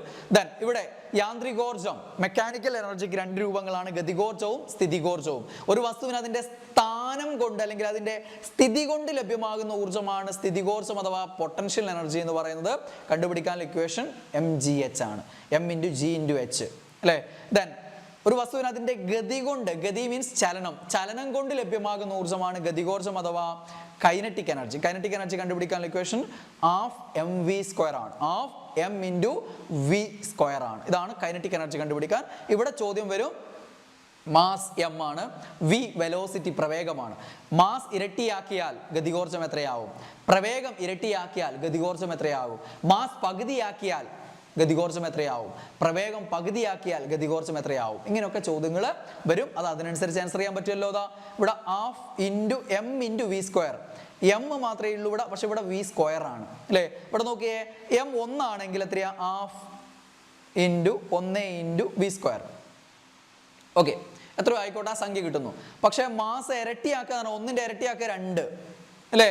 അപ്പോൾ ഇവിടെ 2 വരും. അപ്പം 2 ഇൻറ്റു എന്ന് പറയുമ്പോൾ തന്നെ അത് ഇവിടെ ഒന്നും വേറെ വ്യത്യാസമൊന്നും വരുന്നില്ലല്ലോ. അപ്പോൾ ഇരട്ടിയാവും അല്ലെ, ഇരട്ടിയാവുന്ന അല്ലെങ്കിൽ 2 മടങ്ങാവുന്നു. അതേസമയം പ്രവേഗത്തിന്റെ കാര്യത്തിൽ അങ്ങനെയല്ല, കാരണം ഇവിടെ വി സ്ക്വയർ ആണ് അല്ലേ. ഇവിടെ ഇരട്ടിയാക്കുമ്പോൾ 2 ആക്കുമ്പോൾ, 1ന് പകരം 2 ആക്കുമ്പോൾ ഇവിടെ വി സ്ക്വയർ എന്ന് പറയുമ്പോൾ 4 ആകും. അപ്പം 4 മടങ്ങാകും. ആ പോയിന്റ് ഒന്ന് ഓർത്ത് വെച്ചേക്കാം. ഓക്കെ, 4 മടങ്ങാവും എന്നുള്ള കാര്യം ഒന്ന് അറിഞ്ഞിരിക്കുക. അതേപോലെ തന്നെയാണ് ഇത് കുറയ്ക്കുമ്പോഴുള്ള പകുതിയാക്കുമ്പോൾ, മാസ് പകുതിയാക്കുമ്പോൾ ഗതികോർജ്ജം പകുതിയാവും. പക്ഷേ പ്രവേഗം പകുതിയാക്കുമ്പോൾ എന്താ സംഭവിക്കുക? പ്രവേഗം v എന്നുള്ള 1/2 ആകുമ്പോൾ ഓൾ സ്ക്വയർ. അപ്പോൾ 1/4, 2 സ്ക്വയർ, താഴെ സ്ക്വയർ വരില്ല 4. അപ്പോൾ 1/4 ആവും. അപ്പോൾ 4ൽ 1 മാറും. ആ വ്യത്യാസം ഒന്ന് അറിഞ്ഞിരിക്കുക. അത് വെച്ചുള്ള ചോദ്യങ്ങൾക്ക് നല്ല സാധ്യതയുണ്ട്. മാസ് ഇരട്ടിയാക്കുമ്പോൾ ഗതികോർജ്ജം ഇരട്ടിയാവും, പക്ഷെ പ്രവേഗം ഇരട്ടിയാക്കുമ്പോൾ ഗതികോർജ്ജം 4 മടങ്ങായിട്ട് മാറും. അതേപോലെ മാസ് പകുതിയാക്കുമ്പോൾ ഗതികോർജ്ജം പകുതിയാവും. ദെൻ പ്രവേഗം പകുതിയാക്കുന്ന സമയത്ത് ഗതികോർജ്ജം 4ൽ 1 മാറും. ആ രീതിയിലൊന്ന് അറിഞ്ഞിരിക്കുക കേട്ടോ. യെസ്. ദെൻ ഗതികോർജ്ജവും ആക്കവും തമ്മിലുള്ള ബന്ധമാണ്. ആക്കം അഥവാ മൊമെന്റം എന്ന് പറഞ്ഞാൽ ഒരു വസ്തുവിന് ആഘാതം ഏൽപ്പിക്കാനുള്ള കഴിവ്, അതാണ് ആക്കം എന്ന് പറയുന്നത്. ആ വസ്തുവ് എം മാസാണ്, വി പ്രവേഗത്തോടെയാണ് സഞ്ചരിക്കുന്നതെങ്കിൽ അത് ചെലുത്തുന്ന ആക്കത്തിന്റെ അളവ്, ആക്കം പി സമം എന്തായിരിക്കും? എം ഇൻറ്റു വി ആണ്. വസ്തുവിന്റെ മാസ് ഇൻറ്റു പ്രവേഗം, അതാണ് എന്ത്? ആക്കം എന്ന് പറയുന്നത്. പി സമം എം ഇൻറ്റു വി ആണ്. ആക്കം പി സമം എം വി. ഓക്കെ, ആ ആക്കവും ഗതികോർജ്ജം, കൈനറ്റിക് എനർജി അഥവാ ഗതികോർജ്ജം ഹാഫ് എം വി സ്ക്വയർ, ഇത് രണ്ടും തമ്മിലുള്ള ബന്ധം ഒന്ന് അറിഞ്ഞിരിക്കാൻ വേണ്ടിയിട്ടാണ്. അതാണ് ഇക്വേഷൻ. P square by 2m. ഗതികോർജ്ജം കൈനറ്റിക് എനർജി സമം പി സ്ക്വയർ ബൈ 2m എന്ന് ഓർമ്മിച്ച് വെക്കുക. കൈനറ്റിക് എനർജി സമം പി സ്ക്വയർ, ഗതികോർജ്ജം സമം പി ആക്കം square by 2m. P square by 2m എന്നുള്ള ആ ഒരു ഇക്വേഷൻ ഒന്ന് അറിഞ്ഞിരിക്കുക. ഇതാണ് ഗതികോർജ്ജവും ആക്കവും തമ്മിലുള്ള ബന്ധം എന്നുള്ള ആ ഒരു ഇക്വേഷൻ. ഓക്കെ, നമ്മൾ പറഞ്ഞു ഗതികോർജ്ജം കണ്ടുപിടിക്കാനുള്ള equation half M V square ആണെന്ന് പറഞ്ഞു. എം എന്ന് പറഞ്ഞ വസ്തുവിന്റെ മാസാണ്, വി പ്രവേഗമാണ്. അത് വെച്ചുള്ള പ്രോബ്ലം ചില പരീക്ഷകളൊക്കെ വന്നിട്ടുണ്ട്. ഈ ഘട്ടങ്ങൾ ഇതുവരെ വന്നിട്ടില്ല. ഇനി അങ്ങനെയുള്ള കണക്കുകൾ വരികയാണെങ്കിൽ ചെയ്യുമ്പോൾ ശ്രദ്ധിക്കുക. മാസ് എന്ന് പറയുമ്പോൾ ഇവിടെ 70 കിലോഗ്രാം മാസുള്ള ഒരാൾ 80 കിലോഗ്രാം മാസുള്ള സ്കൂട്ടർ ഓടിക്കുമ്പോൾ അവിടെ മൊത്തം മാസ് കണക്കാക്കണം. 70 + 80 180 ആയിരിക്കും മാസ് എം വരിക. ദെൻ എത്രയാ? വി 10 മീറ്റർ/സെക്കൻഡ് പ്രവേഗം. വി എത്രയാണ്? 10 മീറ്റർ/സെക്കൻഡ്. എം എത്രയാണ്? 150. അത് വെച്ചിട്ട് വേണം half into M into V square കണക്ക് ചെയ്യാൻ. അങ്ങനെയുള്ള കാര്യങ്ങൾ തെറ്റിപ്പോവാതിരിക്കാൻ വേണ്ടി ഒന്നവിടെ ശ്രദ്ധിച്ചേച്ചാൽ മതി. ഇനി സ്ഥാനം അല്ലെങ്കിൽ അതിൻ്റെ സ്ഥിതി കൊണ്ടുണ്ടാകുന്ന ഊർജ്ജമാണ് സ്ഥിതികോർജ്ജം എന്ന് പറഞ്ഞു. എം മാസുള്ള ഒരു വസ്തു, ജി ഗുരുത്വാകർഷണ ത്വരണമാണ്, അതിനെതിരെ എച്ച് ഉയരത്തിലെത്തിക്കാൻ ചെയ്യേണ്ട പ്രവൃത്തിയുടെ അളവ് W = mgh ആണെന്ന് പറഞ്ഞിട്ടുണ്ട്. ഈ പ്രവൃത്തി തന്നെയാണ് അവിടെ ഒരു വസ്തു ഇന്ന ഉയരത്തിൽ സ്ഥിതി ചെയ്യുമ്പോൾ അവിടെ സംഭരിക്കപ്പെടുന്നത്. ആ വസ്തുവിന്റെ സ്ഥിതികോർജ്ജമായിട്ട് മാറുന്നത് ആ വസ്തുവിനെ അവിടെ എത്തിക്കാൻ വേണ്ടി ചെയ്ത പ്രവൃത്തി ഉണ്ടല്ലോ, ആ പ്രവൃത്തിയാണ് അതിന്റെ സ്ഥിതികോർജ്ജമായിട്ട് സംഭരിക്കപ്പെടുന്നത്. അപ്പം എച്ച് ഉയരത്തിൽ എം മാസുള്ള വസ്തു സ്ഥിതി ചെയ്യുമ്പോൾ അതിന്റെ സ്ഥിതികോർജ്ജം എത്രയായിരിക്കും? mgh ആയിരിക്കും. ഇനി ഇവിടെ ഈ ഒരു പോയിന്റ് ആണ് അറിഞ്ഞിരിക്കേണ്ടത്. ഇത് വെച്ച് പരീക്ഷ പലതവണ ചോദ്യം വന്നിട്ടുണ്ട്. അതായത് നമ്മൾ ഏത് സ്ഥാനത്തെയാണോ 0 പൊട്ടൻഷ്യലായിട്ട് കണക്കാക്കുന്നത് അതിനനുസരിച്ചാണ് നമ്മൾ അതിന്റെ സ്ഥിതികോർജ്ജം പറയുക. നമ്മൾ പൊതുവെ 0 പൊട്ടൻഷ്യലായിട്ട് കണക്കാക്കുക തറയാണല്ലോ. അപ്പോൾ തറയിൽ കിടക്കുന്ന ഒരാൾക്ക്, തറയിൽ ഇങ്ങനെ മറന്നു കിടക്കുന്ന ഒരാളുടെ സ്ഥിതികോർജ്ജം എത്രയായിരിക്കും ചോദിച്ചാൽ ആ തറ ആണ് നമ്മൾ 0 പൊട്ടൻഷ്യലായിട്ട് കണക്കാക്കുന്നത്. അപ്പോൾ അവിടെ എച്ച് ഇല്ല, 0 ആയിട്ടാണ് കണക്കാക്കേണ്ടത്. അപ്പോൾ അയാളുടെ എന്തായിരിക്കും സ്ഥിതികോർജ്ജം എത്രയായിരിക്കും ചോദിച്ചാൽ എത്രയായിരിക്കും? 0 ആയിരിക്കും എന്നുള്ള കാര്യം അറിഞ്ഞിരിക്കാം. അയാൾ 10 മീറ്റർ ഉയരത്തിലാണെങ്കിൽ എന്ത് ചെയ്യണം? m × g × 10 വരും അല്ലേ. അപ്പോൾ ആ രീതിയിൽ അങ്ങനെയുള്ള ചോദ്യങ്ങൾ ചെയ്യാൻ ഒന്ന് ഓർപ്പിച്ച് വെക്കുക, അത്രയേ ഉള്ളൂ. Okay, yes. ദെൻ സ്ഥിതികോർജ്ജം, സ്ഥാനം കൊണ്ട് സ്ഥിതികോർജ്ജം ലഭിക്കുന്നതാണ്. തെങ്ങിലുള്ള തേങ്ങ ഉദാഹരണം, അത് അത്ര ഉയരത്തിലാണല്ലോ, അവിടെ ആ ഒരു ഹൈറ്റിൽ നിൽക്കുന്നത് കൊണ്ട് അതിന് എന്തുണ്ടാവും? പ്രത്യേക സ്ഥിതികോർജ്ജം ഉണ്ടാവും. അത് ആ ഞെട്ട് വിട്ട് കഴിഞ്ഞ് താഴേക്ക് വരുമ്പോൾ അല്ലേ ആ സ്ഥിതികോർജ്ജം കുറയുകയും ഗതികോർജ്ജം കൂടുകയും ചെയ്യും അല്ലേ. അപ്പോൾ ആ ഒരു വ്യത്യാസവും കാര്യങ്ങളൊക്കെ നിങ്ങൾക്ക് അറിയുന്നതാണ്. ദെൻ സ്ഥിതികോർജ്ജത്തിന്റെ വേറെ രൂപം കൂടെയുണ്ട്, സ്ട്രെയിൻ കൊണ്ട് ലഭ്യമാകുന്ന സ്ഥിതികോർജ്ജം എന്ന് പറയും. അതായത് ഒരു വസ്തുവിന്റെ സ്വാഭാവിക ആകൃതിക്ക് നമ്മൾ മാറ്റം വരുത്തുമ്പോൾ സ്പ്രിങ്ങിന്റെ ആ ഒരു ഷേപ്പ് നമുക്കറിയാം. അതിന് നിങ്ങളൊന്ന് അമർത്തി മുറുക്കി വെച്ച് കഴിഞ്ഞാൽ അതിൽ ഊർജ്ജം സംഭരിക്കപ്പെടുന്നുണ്ട്. അതാണ് സ്ട്രെയിൻ കൊണ്ട് ലഭ്യമാകുന്ന ഊർജ്ജം. കുലച്ചു വെച്ച വില്ല്, വലിച്ചു നിർത്തിയിരിക്കുന്ന റബ്ബർ ബാൻഡ്, ഇതിനൊക്കെ എന്താണ്? സ്ട്രെയിൻ മൂലം ഉണ്ടാകുന്ന സ്ഥിതികോർജ്ജമാണ്.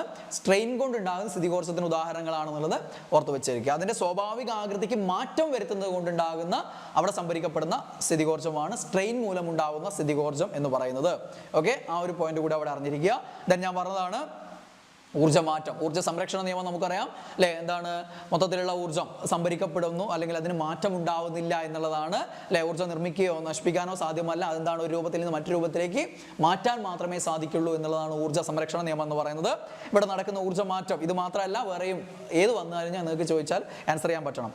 വൈദ്യുത ജനറേറ്ററിൽ എന്താ? യാന്ത്രികോർജ്ജം വൈദ്യുതോർജ്ജമാക്കി മാറ്റുന്നു. വൈദ്യുതി ഉൽപ്പാദിപ്പിക്കാനുള്ളല്ലേ ജനറേറ്റർ? അപ്പൊ യാന്ത്രികോർജ്ജത്തെ എന്താക്കി മാറ്റുന്നു? വൈദ്യുതോർജ്ജമാക്കി മാറ്റുന്നു. ദെൻ ഫാനിലോ? വൈദ്യുതോർജ്ജം യാന്ത്രികോർജ്ജം. കറങ്ങൽ ചെയ്യുന്നത്, യെസ്, വൈദ്യുതി കൊടുക്കുമ്പോൾ കറങ്ങുന്നു. അപ്പോൾ ഈ വൈദ്യുതോർജ്ജത്തെ യാന്ത്രികോർജ്ജമാക്കി മാറ്റുന്നു. ദെൻ ഇസ്തിരിപ്പെട്ടി വൈദ്യുതോർജ്ജത്തെ താപോർജ്ജമാക്കി, ചൂടാണ് അപ്പം താപോർജ്ജമാക്കി മാറ്റുന്നു. വൈദ്യുത ബൾബിൽ വൈദ്യുതോർജ്ജം പ്രകാശോർജ്ജവും താപോർജ്ജവുമാക്കി മാറ്റപ്പെടുന്നു. ശരിക്കും സാധാരണ പണ്ടത്തെ വൈദ്യുത ബൾബ് ഉണ്ടല്ലോ, അതിലാണെങ്കിൽ കൂടുതൽ താപോർജ്ജ, പ്രകാശത്തെക്കാളും കൂടുതലും ഒരു 60% താപോർജ്ജമാണ്, 40% പ്രകാശം ഉണ്ടാവുള്ളൂ. പ്രകാശോർജ്ജവും താപോർജ്ജവുമാക്കി മാറ്റുന്നു. ഇപ്പോഴത്തെ ബൾബിലൊക്കെ എന്താണ്? താപോർജ്ജം കുറവാണ്, പ്രകാശമാണ് കൂടുതൽ. ഓക്കെ, ദെൻ അപ്പോൾ പ്രവൃത്തി, ദെൻ ഊർജ്ജം, പ്രവൃത്തി ചെയ്യാനുള്ള കഴിവ് ഊർജ്ജം. ഇനി എന്താണ് പവർ? ഒരു യൂണിറ്റ് സമയത്തിൽ, അതായത് ഒരു സെക്കൻഡ് സമയം കൊണ്ട് ചെയ്യുന്ന പ്രവൃത്തിയുടെ അളവാണ് എന്ത്? പവർ എന്ന് പറയുന്നത്. യൂണിറ്റ് സമയത്തിൽ P, work by time, work by time. Unit സമയത്തിൽ ചെയ്യുന്ന പ്രവൃത്തിയുടെ അളവിനെയാണ് നമ്മൾ എന്ത് പറയാം? പവർ എന്ന് പറയാം. പ്രവൃത്തി ചെയ്യാനുള്ള കഴിവല്ലേ ഊർജ്ജം. അപ്പം ഊർജ്ജം ബൈ സമയം അല്ലെങ്കിൽ പ്രവൃത്തി ബൈ സമയം, അതാണ് എന്ത്? പവർ അഥവാ ശക്തി എന്ന് പറയുന്നത്. പവറിന്റെ യൂണിറ്റ് എന്താണ്? വാട്ടാണ്. എന്താണ്? വാട്ട്. ഒരു കിലോ വാട്ട് എന്ന് പറഞ്ഞാൽ എത്രയാ? കിലോ എന്ന് പറയുമ്പോൾ നമുക്കറിയാം 1000 ആണ്. അപ്പോൾ 1000 വാട്ടാണ്. 1 HP, ഒരു ഹോഴ്സ് പവർ, ഒരു കുതിരശക്തി എന്ന് പറയുന്നത് എത്രയാണ്? 746 വാട്ടാണ്. 1 ഹോഴ്സ് പവർ അഥവാ 1 HP എന്ന് പറഞ്ഞാൽ എത്രയാണ്? 746 വാട്ടാണെന്നുള്ള അറിഞ്ഞിരിക്കുക. അപ്പോൾ പവറുമായിട്ട് ബന്ധപ്പെട്ട് ആ പോയിന്റുകൾ അറിഞ്ഞിരിക്കുക. വൻകിട യന്ത്രങ്ങളുടെ ഒക്കെ പവർ പ്രസ്താവിക്കുന്ന യൂണിറ്റ് ഹോഴ്സ് പവർ ആണ്. ലെൻസിന്റെ പവർ പ്രസ്താവിക്കുന്ന യൂണിറ്റ് ഡയോപ്റ്റർ ആണ്. ലെൻസിന്റെ പവർ എന്തിലാണ് പറയുക? നമ്മൾ ഡയോപ്റ്ററിലാണ് പറയുക. അപ്പോൾ ഇത്രയും കാര്യങ്ങൾ ആ ഒരു ചാപ്റ്ററിൽ നിന്ന് 3 മാർക്കിനുള്ള ചോദ്യങ്ങൾ 3 ഘട്ടങ്ങളിലായിട്ട് വന്നിട്ടുണ്ട്. ഇനി 10ാം ക്ലാസ്സിലെ രണ്ടാമത്തെ ചാപ്റ്റർ എന്ന് പറയുന്നത് നമ്മുടെ ജ്ഞാനേന്ദ്രിയങ്ങളുമായിട്ട്, പഞ്ചേന്ദ്രിയങ്ങളുമായിട്ട് ബന്ധപ്പെട്ടാണ്. അവിടെ 3 ചോദ്യങ്ങൾ വന്നു. 3 ഘട്ടങ്ങളിലായിട്ട് വന്നിരിക്കുന്ന മുഴുവൻ കണ്ണിനെ കുറിച്ചുള്ള, കണ്ണിന്റെ വൈകല്യങ്ങൾ, കണ്ണിനായിട്ട് ബന്ധപ്പെട്ടുള്ള കാര്യങ്ങളെ കുറിച്ചുള്ള ചോദ്യങ്ങളാണ് ഈ ചാപ്റ്ററിൽ വന്നിരിക്കുന്നത്. അതുകൊണ്ട് കണ്ണിന്റെ കാര്യങ്ങളും അവിടെ ഒന്ന് ജസ്റ്റ് നോക്കി വെക്കുക. കണ്ണിന്റെ പാളികൾ എന്ന് പറയുമ്പോൾ നമുക്ക് ഏറ്റവും പുറത്തുള്ള ദൃഢപടലം അഥവാ സ്ക്ലീറ. ദെൻ രണ്ടാമത്തെ പാളിയാണ് രക്തപടലം അഥവാ കൊറോയിഡ്. രക്തപടലം അഥവാ കൊറോയിഡ് എന്ന് പറയും. രക്തപടലം അഥവാ കൊറോയിഡ്. മൂന്നാമത്തെ പാളിയാണ് ദൃഷ്ടിപടലം അഥവാ റെറ്റിന എന്ന് പറയും. ഓക്കെ, അപ്പം ദൃഢപടലം, ദെൻ രക്തപടലം, ദൃഷ്ടിപടലം. ദൃഢപടലം, രക്തപടലം, ദൃഷ്ടിപടലം, ഇങ്ങനെ 3 ഭാഗങ്ങളാണ് പ്രധാനമായിട്ടുള്ളത്. അതിൽ ദൃഢപടലത്തിലെ ഭാഗങ്ങളാണ് കോർണിയയും കൺജക്റ്റീവയും. ഏറ്റവും പുറത്തുള്ള സുതാര്യമായിട്ടുള്ള ഭാഗം അതാണെന്ത്? കോർണിയ എന്ന് പറയുന്നത്. ദൃഢപടലത്തിന്റെ മുൻഭാഗത്തോട്ട് തള്ളി നിൽക്കുന്ന സുതാര്യമായിട്ടുള്ള ആ ഭാഗമാണെന്ത്? കോർണിയ എന്ന് പറയുന്നത്. നമ്മുടെ കണ്ണിലേക്ക് പ്രകാശരശ്മികളെ കടത്തിവിടാൻ സഹായിക്കുന്നത് അല്ലെ, നമ്മളെ കണ്ണിലേക്ക് പ്രകാശരശ്മികളെ കടത്തിവിടാൻ സഹായിക്കുന്ന സുതാര്യമായിട്ടുള്ള ഭാഗമാണ്, ഏറ്റവും പുറത്തുള്ള ഭാഗമാണ് കോർണിയ എന്ന് പറയുന്നത്. കോർണിയ എവിടെയാണ്? ദൃഢപടലം അഥവാ സ്ക്ലീറയുടെ ഭാഗമാണ്, പുറത്തുള്ള പാളിയാണ്. ദെൻ അതേപോലെ തന്നെ എന്താണ്? കൺജക്റ്റീവ് ആണ്. ദൃഢപടലത്തിന്റെ ആ മുൻവശത്ത് കോർണിയ ഒഴികെയുള്ള ബാക്കി ഭാഗം ഉണ്ടല്ലോ, ആ ഭാഗങ്ങൾ ആവരണം ചെയ്ത് കാണപ്പെടുന്ന സ്ഥലത്തെയാണ് എന്ത് വിളിക്കുക? കൺജക്റ്റീവ എന്ന് പറയാം. കൺജക്റ്റീവയ്ക്ക് ഉണ്ടാകുന്ന അണുബാധയാണ് കൺജക്റ്റീവൈറ്റിസ് അഥവാ ചെങ്കണ്ണ് എന്നൊക്കെ പറയുന്നത്. അപ്പൊ ദൃഢപടലത്തിന്റെ ഭാഗങ്ങൾ കോർണിയയും കൺജക്റ്റീവയാണ്. ദെൻ രണ്ടാമത്തെ പാളിയാണ് രക്തപടലം. രക്തപടലത്തിലാണ് ധാരാളം രക്തക്കുഴലുകൾ കൂടുതലായിട്ട് കാണപ്പെടുന്നത്. രക്തപടലം, ആ പേര് തന്നെ കിട്ടിയല്ലോ, രക്തപടലത്തിലാണ്. ആ രക്തപടലത്തിലുള്ള ഭാഗങ്ങളാണ് ഐറിസ്. ഓക്കെ, നമ്മുടെ കോർണിയയുടെ പിൻഭാഗത്തായിട്ട് കാണപ്പെടുന്ന രക്തപടലത്തിന്റെ ഭാഗമാണെന്ത്? ഐറിസ് എന്ന് പറയുന്നത്. ഇവിടെയാണ് മെലാനിൻ കാണപ്പെടുന്നത് അല്ലേ? കണ്ണിന് നിറം നൽകുന്ന വർണ്ണവസ്തു ഏതെന്ന് ചോദിച്ചാൽ നമ്മൾ പറയാറില്ലേ മെലാനിൻ കാണപ്പെടുന്ന എവിടെയാണ്? ഐറിസിലാണ്. ഈ കോർണിയയുടെ പിൻഭാഗത്തായിട്ടുള്ള രക്തപടലത്തിന്റെ ഭാഗമായിട്ട് വരുന്ന ഭാഗമാണ് ഏത്? ഐറിസ് എന്ന് പറയുന്നത്. ദെൻ ഐറിസിന്റെ മധ്യഭാഗത്തുള്ള ആ ഒരു സുഷിരം, അതിനെയാണ് നമ്മൾ എന്ത് പറയുക? പ്യൂപ്പിൾ എന്ന് പറയുന്നത്. ഐറിസിന്റെ മധ്യഭാഗത്തായിട്ട് കാണപ്പെടുന്ന സുഷിരമാണെന്ത്? പ്യൂപ്പിൾ എന്ന് പറയുന്നത്. അത് നമ്മുടെ പ്രകാശ തീവ്രതയ്ക്ക് അനുസരിച്ച് ഈ പ്യൂപ്പിളിന്റെ വലിപ്പം എന്ത് ചെയ്യും? ക്രമീകരിക്കപ്പെടും. ഓക്കെ, ദെൻ ഈ രക്തപടലത്തിൽ അടുത്ത ഭാഗം, ഇനി വേറെയും ഭാഗങ്ങളുണ്ട്, അതിൽ വരുന്നതാണ് ലെൻസും സീലിയറി പേശികളും. ലെൻസ്, നമ്മുടെ കണ്ണിലെ ലെൻസ് കോൺവെക്സ് ലെൻസ് ആണ് നമുക്കറിയാം. കോൺവെക്സ് ലെൻസ് സ്നായുക്കൾ വഴിയിട്ട് സീലിയറി പേശികളുമായിട്ടില്ല, സ്നായുക്കൾ വഴി സീലിയറി പേശിയുമായിട്ട് എന്തുണ്ടാവും, ബന്ധിപ്പിച്ചിട്ടുണ്ടാവും. അതിനുള്ള സീലിയറി പേശികളും ഇത്രയുമാണ് രക്തപടലത്തിന്റെ ഭാഗമായിട്ട് നമുക്ക് വരും. ഐറിസ്, പ്യൂപ്പിള്, ലെൻസ്, സീലിയറി പേശികൾ പ്രധാനമായിട്ട് രക്തപടലത്തിന്റെ ഭാഗങ്ങൾ. ദെൻ മൂന്നാമത്തെ ഭാഗമാണ് ഏത്, ദൃഷ്ടിപടലം അഥവാ റെറ്റിന എന്ന് പറയുന്നത്. റെറ്റിനയിൽ പീതബിന്ദു, അന്ധബിന്ദു, അതേപോലെ നേത്രനാഡി. പീതബിന്ദു, റെറ്റിനയിൽ പ്രകാശഗ്രാഹി കോശങ്ങൾ ഏറ്റവും കൂടുതൽ കാണപ്പെടുന്നതാണ് പീതബിന്ദു. അന്ധബിന്ദു എന്ന് പറയുമ്പോൾ അവിടെ പ്രകാശഗ്രാഹി കോശങ്ങൾ ഇല്ല, അതുകൊണ്ട് കാഴ്ചയില്ല, അതുകൊണ്ടാണ് അന്ധബിന്ദു, ബ്ലൈൻഡ് സ്പോട്ട് അല്ലേ, അതാണ് ആ പേര് തന്നെ ഉണ്ടല്ലോ. അപ്പൊ റെറ്റിനയിൽ പ്രകാശഗ്രാഹി കോശങ്ങൾ കൂടുതലായിട്ട് കാണപ്പെടുന്നത് പീതബിന്ദു, ദെൻ യെല്ലോ സ്പോട്ട് എന്ന് പറയും. ദെൻ തീരെ കാണപ്പെടാത്തത് അന്ധബിന്ദു അഥവാ ബ്ലൈൻഡ് സ്പോട്ട് എന്ന് പറയും. ദെൻ പിന്നെ റെറ്റിനയുടെ ഭാഗമായിട്ട് അല്ലെങ്കിൽ ആ മൂന്നാമത്തെ പാളിയുടെ ഭാഗമായിട്ട് കണക്കാക്കുന്ന ഏരിയയാണ് നേത്രനാഡി എന്ന് പറയുന്നത്. ഓക്കെ, ഒപ്റ്റിക്കൽ നെർവ് അഥവാ നേത്രനാഡി എന്ന് പറയുന്നത് ഈ പ്രകാശഗ്രാഹി കോശങ്ങളിൽ കാഴ്ചയുടെ ആവേഗങ്ങൾ, ആ കാഴ്ചയുടെ ആവേഗങ്ങളെ നമ്മുടെ തലച്ചോറിലേക്ക് എത്തിക്കുന്നത് ആരാണ്, നേത്രനാഡികളാണ്. ഓക്കെ, അപ്പോൾ ഇത്രയാണ് കണ്ണിന്റെ പ്രധാന ഭാഗങ്ങൾ എന്ന് പറയുന്നത്. ദെൻ ഈ രണ്ട് ചോദ്യം, ഇത് അവിടെ പരീക്ഷയിൽ വന്നിട്ടുള്ള ചോദ്യമാണ് അല്ലെ, വിട്രിയസ് ഹ്യൂമർ, വിട്രിയസ് ദ്രവം പരീക്ഷയിൽ ഒരു ഘട്ടത്തിൽ വന്നു കഴിയും. അപ്പോൾ ഇതിന് വരും കണ്ണിലെ ദ്രവങ്ങൾ അക്വസ് ദ്രവം, വിട്രിയസ് ദ്രവം. അക്വസ് ദ്രവം എവിടെയാണ് സ്ഥിതി ചെയ്യുന്നത്, കോർണിയയ്ക്കും ലെൻസിനും ഇടയിലാണ് അക്വസ് ദ്രവം, കോൾ. Then vitreous humour, vitreous humour എവിടെയാണ് സ്ഥിതി ചെയ്യുന്നത്, ലെൻസിനും റെറ്റിനയ്ക്കും ഇടയിൽ. അപ്പോൾ കോൾ LVR എന്ന് ഓർമ്മിച്ചാൽ രണ്ടും കിട്ടും, കോൾ LVR. ഓക്കെ, കോർണിയയ്ക്കും ലെൻസിനും ഇടയിൽ അക്വസ് ദ്രവം, ദെൻ ലെൻസിനും റെറ്റിനയ്ക്കും ഇടയിൽ എന്താണ്, വിട്രിയസ് ദ്രവം. നോക്കിയേ, കോർണിയ എവിടെയാ, ഫസ്റ്റ് പാളി അല്ലേ, ലെൻസ് സെക്കൻഡ് പാളി, അതിനിടയിലാണ് അക്വസ് ദ്രവം. ദെൻ ലെൻസ് സെക്കൻഡ് പാളി, ദെൻ എന്താണ്, റെറ്റിന മൂന്നാമത്തെ പാളിയല്ലേ, അതിനിടയിലാണ് വിട്രിയസ് ദ്രവം എന്ന് പറയുന്നത്. അപ്പൊ അക്വസ് ദ്രവം എന്ന് പറഞ്ഞാൽ കോർണിയയ്ക്കും ലെൻസിനും ഇടയിൽ അക്വസ് അറയിൽ കാണപ്പെടുന്നതാണ്. ഇതെന്തിനു സഹായിക്കുന്നു, ഇത് രൂപം കൊള്ളുന്ന എവിടെയാ, രക്തത്തിലാണ്. രക്തത്തിൽ നിന്ന് രൂപം കൊണ്ടിട്ട് രക്തത്തിലേക്ക് തന്നെ പുനരാകിരണം ചെയ്യപ്പെടുകയാണ് എന്ത്, ഈ പറയുന്ന അക്വസ് ദ്രവം എന്ന് പറയുന്നത്. ഇതിന്റെ പ്രധാന ധർമ്മം എന്ന് പറയുന്നത് നമ്മുടെ കണ്ണിലെ കലകൾക്ക് ആവശ്യമായിട്ടുള്ള പോഷണവും ഓക്സിജനും ഒക്കെ നൽകുന്ന ആരാണ്, അക്വസ് ദ്രവമാണ്. ഓക്കെ, ദെൻ വിട്രിയസ് ദ്രവം എന്ന് പറയുന്ന കണ്ണിന്റെ ആകൃതി നിലനിർത്താൻ സഹായിക്കുന്നതാണ്. വിട്രിയസ് ദ്രവം എന്ന് പറയുന്നത് ജെല്ലി പോലെയുള്ളതാണ്. ലെൻസിന്റെയും റെറ്റിനയ്ക്കും ഇടയിലുള്ള വിട്രിയസ് അറയിൽ നിറഞ്ഞിരിക്കുന്നതാണ് വിട്രിയസ് ഹ്യൂമർ എന്ന് പറയുന്നത്. അത് കണ്ണിന് എന്ത് ചെയ്യുന്നു, ആകൃതി നിലനിർത്താൻ സഹായിക്കുന്നു. കണ്ണിലെ കോശങ്ങൾക്ക്, കണ്ണിലെ കലകൾക്കും കോശങ്ങൾക്കൊക്കെ പോഷണം ആവശ്യമായിട്ടുള്ള പോഷണം നൽകുന്നതും ഓക്സിജൻ നൽകുന്നതും ആരാണ്, അക്വസ് ദ്രവമാണെന്ന് ഓർമ്മിക്കുക. ഇത് വളരെ ഇമ്പോർട്ടൻ്റ് ആണ്. നിങ്ങൾ ഘട്ടത്തിൽ മിക്കവാറും ഇതിലേതെങ്കിലും ഒന്ന് ഉണ്ടാവാൻ സാധ്യതയുണ്ട്. പിന്നെ നേത്ര വൈകല്യങ്ങളാണ് അവിടെ ചോദിച്ചിട്ടുള്ളത്. നേത്രവൈകല്യങ്ങളൊക്കെ വിശദമായിട്ട് നിങ്ങൾ പഠിച്ചിട്ടുള്ളതാണ്. മയോപ്പിയ അഥവാ ഹ്രസ്വദൃഷ്ടി, ദെൻ ദീർഘദൃഷ്ടി അഥവാ ലോങ് സൈറ്റ് അല്ലെങ്കിൽ ഹൈപ്പർ മെട്രോപ്പിയ എന്ന് പറയും. പിന്നെ വിഷമദൃഷ്ടി അഥവാ അസ്റ്റിഗ്മാറ്റിസം, വിഷമദൃഷ്ടി അഥവാ അസ്റ്റിഗ്മാറ്റിസം, പ്രസ് ബയോപ്പി അഥവാ വെള്ളെഴുത്ത്, ഇതൊക്കെ നിങ്ങൾക്ക് അറിയുന്നതാണ് അല്ലെ. പ്രസ് ബയോപ്പി അഥവാ വെള്ളെഴുത്ത് ദീർഘദൃഷ്ടി പരിഹരിക്കാൻ കോൺവെക്സ് ലെൻസ് ഉപയോഗിക്കുന്നു, ഹ്രസ്വദൃഷ്ടി പരിഹരിക്കാൻ കോൺകേവ് ലെൻസ് ഉപയോഗിക്കുന്നു, വിഷമദൃഷ്ടി അസ്റ്റിഗ്മാറ്റിസം പരിഹരിക്കാൻ സിലിണ്ടറിക്കൽ ലെൻസ് ഉപയോഗിക്കുന്നു. ദെൻ കണ്ണിന്റെ മറ്റു വൈകല്യങ്ങളാണ് നിശാന്തത, വിറ്റാമിൻ എയുടെ കുറവ് കൊണ്ട്, റെറ്റിനാൾ അല്ലെ, റെറ്റിനോൾ വിറ്റാമിൻ എ, റെറ്റിനാളിന്റെ ഘടകമാണ് റെറ്റിനോൾ. അപ്പൊ അത് റെറ്റിനാൽ, അതിന്റെ കുറവ് കൊണ്ടുണ്ടാകുന്നതാണ് എന്ത്, നിശാന്തത, നൈറ്റ് ബ്ലൈൻഡ്നെസ് എന്ന് പറയും, രാത്രി കാഴ്ച കുറവാണ്. ഈ റെറ്റിനാൽ എന്തിന്റെ നിർമ്മാണത്തിന് ആവശ്യമാണ്, റോഡോപ്സിൻ നിർമ്മാണത്തിന് ആവശ്യമാണ്. അപ്പൊ റോഡോപ്സിന്റെ അളവ് കുറയുമ്പോൾ, റോഡ് കോശങ്ങളിലെ വർണ്ണവസ്തുവാണ് റോഡോപ്സിൻ, അപ്പൊ റോഡോപ്സിന്റെ അളവ് കുറയുമ്പോൾ മങ്ങിയ കാഴ്ച, രാത്രി കാലങ്ങളിൽ കാഴ്ചക്കുറവുണ്ടാവും. അതാണ് നൈറ്റ് ബ്ലൈൻഡ്നെസ് അഥവാ നിശാന്തത എന്ന് പറയുന്നത്. ദെൻ സിറോഫ്താൽമിയ, ഇതൊക്കെ വിറ്റാമിൻ എയുടെ കുറവ് കൊണ്ടുണ്ടാവും, നിശാന്തതയും സിറോഫ്താൽമിയ. സിറോ മീൻസ് വരണ്ട, ഒഫ്താൽമിയോ കണ്ണ്, അപ്പൊ കണ്ണ് വരണ്ട് അല്ലെ, വരണ്ട കണ്ണ് അല്ല, നമ്മുടെ കോർണിയയിലേക്ക് എന്താണ് വരണ്ട് അതാര്യമായി തീരുന്ന അവസ്ഥയാണെന്ത്, സിറോഫ്താൽമിയ എന്ന് പറയുന്നത് വിറ്റാമിൻ എയുടെ കുറവ് കൊണ്ട് ഉണ്ടാവാറുണ്ട്. ചികിത്സിക്കാതെ നിന്ന് കഴിഞ്ഞാൽ നമുക്ക് പൂർണ്ണമായ അന്ധതയിലേക്ക് പോകും. ദെൻ വർണ്ണാന്തത എന്ന് പറഞ്ഞാൽ വർണ്ണങ്ങളെ തിരിച്ചറിയാനുള്ള കഴിവില്ലായ്മയാണ് അല്ലെ.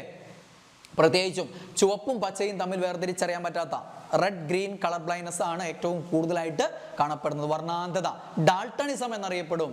ഡാൾട്ടണിസം, ജോൺ ഡാൾട്ടന് വർണ്ണാന്തത ഉണ്ടായിരുന്നു. അദ്ദേഹം അതിനെക്കുറിച്ചുള്ള പഠനങ്ങൾ പിൽക്കാലത്ത് നടത്തുകയും ചെയ്തിട്ടുണ്ട്. അതുകൊണ്ട് ഡാൾട്ടണിസം എന്നറിയപ്പെടുന്ന രോഗമാണ് ഏത്, കളർ ബ്ലൈൻഡ്നെസ് അഥവാ വർണ്ണാന്തത എന്ന് പറയുന്നത്. ചുവപ്പും പച്ചയും പ്രധാനമായിട്ട് തിരിച്ചറിയാൻ പറ്റാത്ത അവസ്ഥയാണ്. കോൺകോശങ്ങളിലെ വർണ്ണങ്ങളെ തിരിച്ചറിയാൻ സഹായിക്കുന്നത്. ഓക്കെ, അപ്പോൾ അത്രയും കാര്യങ്ങൾ അതിൽ. ദെൻ ഗ്ലോക്കോമ, കണ്ണിനുള്ളിൽ അസാധാരണമായിട്ടുള്ള മർദ്ദം അല്ലേ. നമുക്കറിയാം കണ്ണിലെ കലകൾക്ക് പോഷകം നൽകുന്ന ആരാണ്? അക്വസ് ദ്രവമാണെന്ന് പഠിച്ചിട്ടുണ്ട്. ഈ അക്വസ് ദ്രവത്തിന്റെ പുനരാഗിരണം നടക്കാതെ വരുമ്പോൾ കണ്ണിനുള്ളിൽ എന്ത് കൂടുകയാണ്? മർദ്ദം കൂടുകയാണ്. അങ്ങനെ കണ്ണിനുള്ളിൽ മർദ്ദം കൂടുന്ന അവസ്ഥയാണ് ഗ്ലോക്കോമ എന്ന് പറയുന്നതാണ്. ഗ്ലോക്കോമ ലേസർ ശസ്ത്രക്രിയയിലൂടെയാണ് ഗ്ലോക്കോമ പരിഹരിക്കാൻ പറ്റുള്ളൂ. നമുക്ക് കണ്ണട ഒന്നും ഉപയോഗിച്ചിട്ട് ഇത് പരിഹരിക്കാൻ പറ്റില്ല. തിമിരം, കണ്ണിലെ ലെൻസ് അധാര്യമാകുന്ന അവസ്ഥയാണെന്ത്? തിമിരം എന്ന് പറയുന്നത്. ഇവിടെയും ഓപ്പറേഷൻ തന്നെയാണ്, ശസ്ത്രക്രിയ തന്നെയാണ് നമുക്ക് പരിഹാരമുള്ളൂ. ദെൻ ചെങ്കണ്ണ് അഥവാ കൺജക്റ്റിവൈറ്റിസ് എന്ന് പറയുന്നത് ചെങ്കണ്ണ്, കൺജക്റ്റിവ നമ്മൾ പറഞ്ഞു. കൺജക്റ്റിവയ്ക്ക് എന്തുണ്ടാവുന്നതാണ്? അണുബാധ ഉണ്ടാവുന്നതാണ്. ബാക്ടീരിയോ വൈറസോ ഒക്കെ ഇതിനെ ബാധിക്കാം. അങ്ങനെ ഉണ്ടാവുന്ന അണുബാധ കൊണ്ടുണ്ടാകുന്നതാണ് എന്ത്?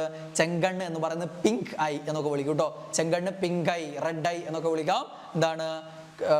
ചെങ്കണ്ണ് അഥവാ കൺജക്റ്റിവൈറ്റിസ് ആണ്. ഓക്കെ, മദ്രാസ് ഐ എന്നൊക്കെ അറിയപ്പെട്ടിരുന്നു. ഓക്കെ, ഇത്രയും രോഗങ്ങൾ അതുമായിട്ട് ബന്ധപ്പെട്ട് അറിഞ്ഞിരിക്കും. കണ്ണുമായിട്ട് പിന്നെ കമ്പ്യൂട്ടർ വിഷൻ സിൻഡ്രോം, നമ്മൾ കമ്പ്യൂട്ടറോ ലാപ്ടോപ്പോ അല്ലെങ്കിൽ മൊബൈൽ ഫോണോ ഒക്കെ കൂടുതലായിട്ട് ഉപയോഗിക്കുന്നത് കൊണ്ടുള്ള പ്രശ്നങ്ങളാണ്. തലവേദനയും കാര്യങ്ങളൊക്കെ ഉണ്ടാകുന്ന ആ ഒരു ഇഷ്യൂ ആണെന്ന് കമ്പ്യൂട്ടർ വിഷൻ സിൻഡ്രോം. അപ്പോൾ ഇതൊക്കെ കണ്ണുമായിട്ട് ബന്ധപ്പെട്ട് അറിഞ്ഞിരിക്കുക. ആ ഒരു ചാപ്റ്ററിൽ നിന്ന് 3 ചോദ്യങ്ങൾ വന്നിരിക്കുന്നത് ഈ ഏരിയകളിൽ നിന്നാണ്. ഇതിൽ നിന്ന് മറ്റു കാര്യങ്ങളോട് ചേർത്തുകൊണ്ടുള്ള കാര്യങ്ങളാണ് പറഞ്ഞിരിക്കുന്നത്. അപ്പോൾ ഈ കാര്യങ്ങളൊക്കെ നന്നായിട്ടൊന്ന് നോക്കി വെക്കുക. ഇനി അടുത്തത് 9ാം ക്ലാസ്സിലെ 2ാമത്തെ ചാപ്റ്റർ. ഇവിടെ നിന്ന് 3 ചോദ്യങ്ങൾ വന്നു. ഇവിടെ ഇനിയും ചോദ്യങ്ങൾ വരാൻ സാധ്യതയുള്ള ഒരു ഏരിയ ആണ്. ദഹന വ്യവസ്ഥയായിട്ട് ബന്ധപ്പെട്ടുള്ളതാണ്.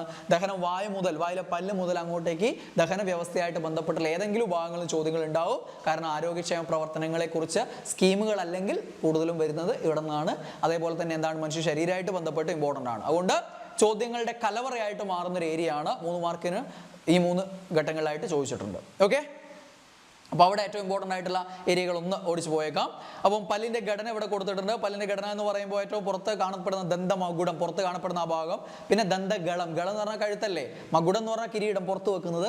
ദെൻ ഗളം എന്ന് പറഞ്ഞാൽ കഴുത്ത്, അടുത്ത നടുവിലുള്ള ഭാഗം. ദെൻ അതിൻ്റെ താഴോട്ടുള്ളത് മൂലം എന്ന് പറഞ്ഞാൽ വേര്, അല്ലെ, വേര് ഭാഗം. അപ്പോൾ ഇങ്ങനെ 3 ഭാഗം, ദന്തമകുടം, ദന്തഗളം, ദന്തമൂലം എന്നിങ്ങനെ വേർതിരിക്കാം. അതിൽ മൊത്തത്തിൽ മറ്റു പാർട്സ് ഏതായാലും പ്രധാന ഭാഗങ്ങൾ ഏതൊക്കെയാണെന്നുള്ളതാണ് ഈ പറഞ്ഞിരിക്കുന്നത്. ഇതിനല്ല പ്രാധാന്യം, ഇതിനാണ് പ്രാധാന്യം അല്ലേ. ഇനാമൽ, നമ്മുടെ പല്ലിലെ നിർജീവമായിട്ടുള്ള ഏറ്റവും കടുപ്പമേറിയ വെള്ള നിറത്തിലുള്ള ഭാഗമാണ് ഇനാമൽ. നമ്മുടെ ശരീരത്തിൽ തന്നെ, പല്ലിൽ മാത്രമല്ല ശരീരത്തിൽ തന്നെ ഏറ്റവും കടുപ്പമേറിയ ഭാഗം ഏതാണെന്ന് ചോദിച്ചാൽ പല്ലിൻ്റെ ഇനാമലാണ്. നിർജീവമായിട്ടുള്ള ഭാഗമാണ്, വെളുത്ത നിറത്തിലാണ് കാണപ്പെടുന്ന, ഏറ്റവും കടുപ്പമുള്ള ഭാഗമാണ് എന്ത്? ഇനാമൽ എന്ന് പറയുന്നത്. ദെൻ പല്ല് നിർമ്മിക്കപ്പെട്ടിരിക്കുന്ന, പ്രധാനമായിട്ടും പല്ല് നിർമ്മിക്കപ്പെട്ടിരിക്കുന്ന ജീവനുള്ള കല ഏതാണെന്ന് ചോദിച്ചാൽ ഏതാണ്? ഡെൻഡൈൻ ആണ്. ഡെൻഡൈൻ. ഓക്കെ, പല്ല് നിർമ്മിക്കപ്പെട്ടിരിക്കുന്ന ജീവനുള്ള കല പ്രധാനമായിട്ട് ഡെൻഡൈൻ ആണ്. കാൽസ്യവും ഫോസ്ഫേറ്റും ഒക്കെ ചേർന്നുകൊണ്ടാണ് ഇതിൽ അല്ലെ പല്ലിലെ പ്രധാന ഘടകങ്ങൾ എന്ന് പറയുന്നത്. ദെൻ പൾപ്പ്, ഇതാണ് പൾപ്പ് കാവിറ്റി. കണ്ടില്ലേ, പൾപ്പ് കാവിറ്റി. ആ പൾപ്പ് കാവിറ്റിയിൽ കാണപ്പെടുന്ന മൃദുവായിട്ടുള്ള യോജക കലകളാണ്, കണക്റ്റീവ് ടിഷ്യൂസ് ആണ് എന്ത്? പൾപ്പ് എന്ന് പറയുന്നത്. പൾപ്പ് കാവിറ്റിയിൽ കാണപ്പെടുന്ന മൃദുവായ യോജക കലകളാണ്, കണക്റ്റീവ് ടിഷ്യൂസ് ആണ്. അവിടെയാണ് രക്തക്കൊയിലുകളും ലിംഫ് വാഹികളും നാഡീതന്തുക്കളും ഒക്കെ കാണപ്പെടുന്നത്. എവിടെയാണ്? ഈ പറയുന്ന മൃദുവായിട്ടുള്ള യോജക കലകളായിട്ടുള്ള പൾപ്പ് കാവിറ്റിയിലെ പൾപ്പിലാണ് കാണപ്പെടുന്നത്. ദെൻ അടുത്ത എന്താണ്?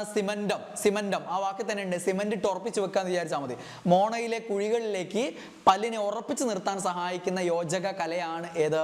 സിമന്റം. അതിലും എന്തടങ്ങിയിട്ടുണ്ട്? കാൽസ്യം അടങ്ങിയിട്ടുണ്ട്. ഡെൻഡൈനിലും കാൽസ്യവും ഫോസ്ഫറസും ഒക്കെ അടങ്ങിയിട്ടുണ്ട്. അതേപോലെ സിമന്റം എന്താണ്?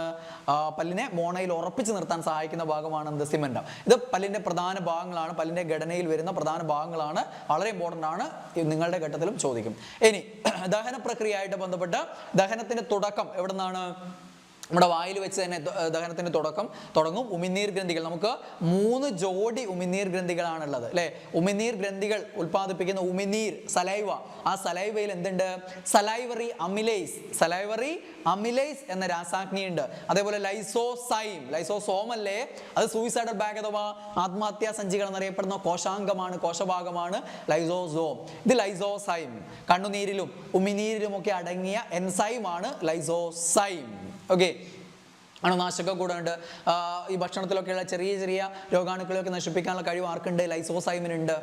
Okay, yes. ദെൻ എന്താണ്? സലൈവറി അമിലേസ് എന്ത് ചെയ്യുന്നുണ്ട്?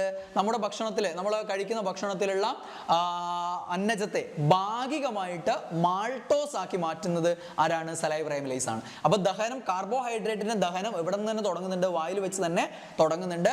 ഈ സലൈവറി അമിലേസ് എന്ത് ചെയ്യുന്നു? അന്നജത്തെ ഭാഗികമായി മാൾട്ടോസ് എന്ന പഞ്ചസാരയാക്കി മാറ്റും. അന്നജത്തെ ഭാഗികമായി മാൾട്ടോസ് ആക്കാൻ സഹായിക്കുന്ന എൻസൈം സലൈവറി അമിലേസ്. ലൈസോസൈമിന്റെ സഹായം എന്താ? ഈ ഭക്ഷണത്തിലൊക്കെ അടങ്ങിയിരിക്കുന്ന രോഗാണുക്കളെ ഒരു പരിധി വരെ നശിപ്പിക്കാൻ ആർക്ക് കഴിയും? ലൈസോസൈമിന് കഴിയും. പിന്നെ നമ്മുടെ ശ്ലേഷ്മം അല്ലെ, ശ്ലേഷ്മ സ്രവങ്ങൾ ഉണ്ടല്ലോ, ഈ ശ്ലേഷ്മം എന്ത് ചെയ്യും? ഈ ഭക്ഷണത്തെ നല്ല കൊഴുപ്പുള്ളതാക്കി മാറ്റും അല്ലെ, നല്ല വഴുവഴുപ്പുള്ളതാക്കിയിട്ട് ദഹനത്തിന് സഹായിക്കുന്ന രീതിയിൽ, അങ്ങോട്ടേക്കുള്ള അന്നനാളത്തിലൂടെ ഒഴുക്കിനൊക്കെ സഹായകരമാകുന്ന രീതിയിൽ വഴുവഴുപ്പുള്ളതാക്കി മാറ്റാൻ ഈ ശ്ലേഷ്മം, വായിലുള്ള ശ്ലേഷ്മവും അതേപോലെ തന്നെ അന്നനാളത്തിന്റെ പല ഭാഗത്തും ഇതേപോലെ ശ്ലേഷ്മം കാണപ്പെടുന്നുണ്ട്. മ്യൂക്കസ് അഥവാ ശ്ലേഷ്മം ഉണ്ട്. അതെന്താണ്? വഴുവഴുപ്പുള്ളതാക്കാനും അല്ലെ എളുപ്പത്തിൽ ദഹിക്കാനൊക്കെ ആയിട്ട് അതിന് വേണ്ടിയിട്ടുള്ള പ്രക്രിയക്ക് സഹായിക്കുന്നത് ആരാണ്? ശ്ലേഷ്മമാണ്. അപ്പോൾ വായിലുള്ളത് സലൈവറി അമിലേസ് അന്നജത്തെ എന്താക്കി മാറ്റുന്നു? മാൾട്ടോസ് ആക്കി മാറ്റുന്നു. അപ്പോൾ വായിൽ നിന്ന് ഇങ്ങനെ ചവച്ചരച്ച് തുടങ്ങിയ ഭക്ഷണം നമുക്ക് അല്ലെ അന്നനാളത്തിലൂടെ എവിടത്തേക്ക് എത്തുന്നു? ആമാശയത്തിലേക്ക് എത്തുന്നു. അന്നനാളത്തിലൂടെ അത് ഉള്ളിലേക്ക് താഴേക്ക് പോകാനുള്ള കാരണം അന്നനാളത്തിന്റെ ആ പ്രത്യേക രീതിയിലുള്ള ചലനമാണ്. ആ തരംഗ ചലനത്തെ നമ്മൾ വിളിക്കുന്ന പേരാണ് പെരിസ്റ്റാൾസിസ്. എന്താണ്? പെരിസ്റ്റാൾസിസ്. ഭക്ഷണം വായിൽ നിന്ന് ആമാശയത്തിലേക്ക് എത്തുന്നത് ഡാഷ് എന്ന ചലനത്തിലൂടെയാണെന്ന് പറഞ്ഞു കഴിഞ്ഞാൽ എന്താണ്? ആ തരംഗ ചലനത്തിന് പറയുന്ന പേരെന്താ? പെരിസ്റ്റാൾസിസ് എന്നാണ്. അന്നനാളത്തിൽ ആ ചലനത്തിന് പറയുന്ന പേര് പെരിസ്റ്റാൾസിസ് ആണ്. അതേപോലെ ആമാശയത്തിലും പെരിസ്റ്റാൾസിസ് നടക്കുന്നുണ്ട്. അതിന്റെ ഫലമായിട്ടാണ് ദഹനത്തിന് സഹായകരമാകുന്ന രീതിയിൽ പ്രവർത്തനങ്ങൾ അവിടെ നടക്കുന്നുണ്ട്. അപ്പോൾ ആമാശയത്തിലും എന്ത് നടക്കുന്നുണ്ട്? പെരിസ്റ്റാൾസിസ് നടക്കുന്നുണ്ട്. അവിടെ വലയപേശികളുണ്ട്.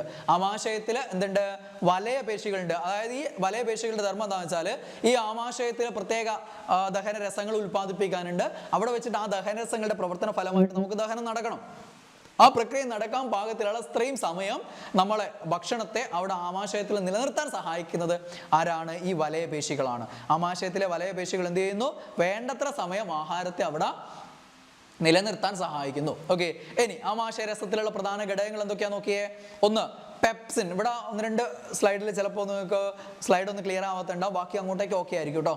Okay, pepsin. ഏതാണ് പെപ്സിൻ? പെപ്സിൻ എന്ത് ചെയ്യുന്നു? പ്രോട്ടീൻ ദഹനത്തിന് സഹായിക്കും. പ്രോട്ടീനുകളെ ഭാഗികമായിട്ട് പെപ്റ്റോണുകളാക്കി മാറ്റും. പ്രോട്ടീനെ ഭാഗികമായി പെപ്റ്റോണുകളാക്കി മാറ്റുന്ന എൻസൈം ഏതാണ്? പെപ്സിൻ. പെപ്സിൻ എന്ത് ചെയ്യുന്നു? പ്രോട്ടീനെ ഭാഗികമായി പെപ്റ്റോണുകളാക്കി മാറ്റുന്നു. ആ പെപ്സിൻ എവിടെയുണ്ട്? ആമാശയരസത്തിൽ അടങ്ങിയിരിക്കുന്നുണ്ട്. ഗ്യാസ്ട്രിക് ജ്യൂസിൽ എന്തുണ്ട്? പെപ്സിൻ ഉണ്ട്. പിന്നെ ഗ്യാസ്ട്രിക് ലിപ്പേസ്. എന്താണ്? ഗ്യാസ്ട്രിക് ലിപ്പേസ് ഉണ്ട്. ഗ്യാസ്ട്രിക് ലിപ്പേസ് ലിപ്പിഡ് കൊഴുപ്പിനെ എന്ത് ചെയ്യുക? വിഘടിപ്പിക്കാൻ സഹായിക്കുകയാണ്. കൊഴുപ്പിനെ ഭാഗികമായി ദഹിക്കാൻ സഹായിക്കുന്ന, ഭാഗികമായിട്ട് വിഘടിപ്പിക്കുന്ന ആളാണ് ആര്? Gastric lipase. പിന്നെ എന്തുണ്ട്? Hydrochloric acid. എന്താണ്?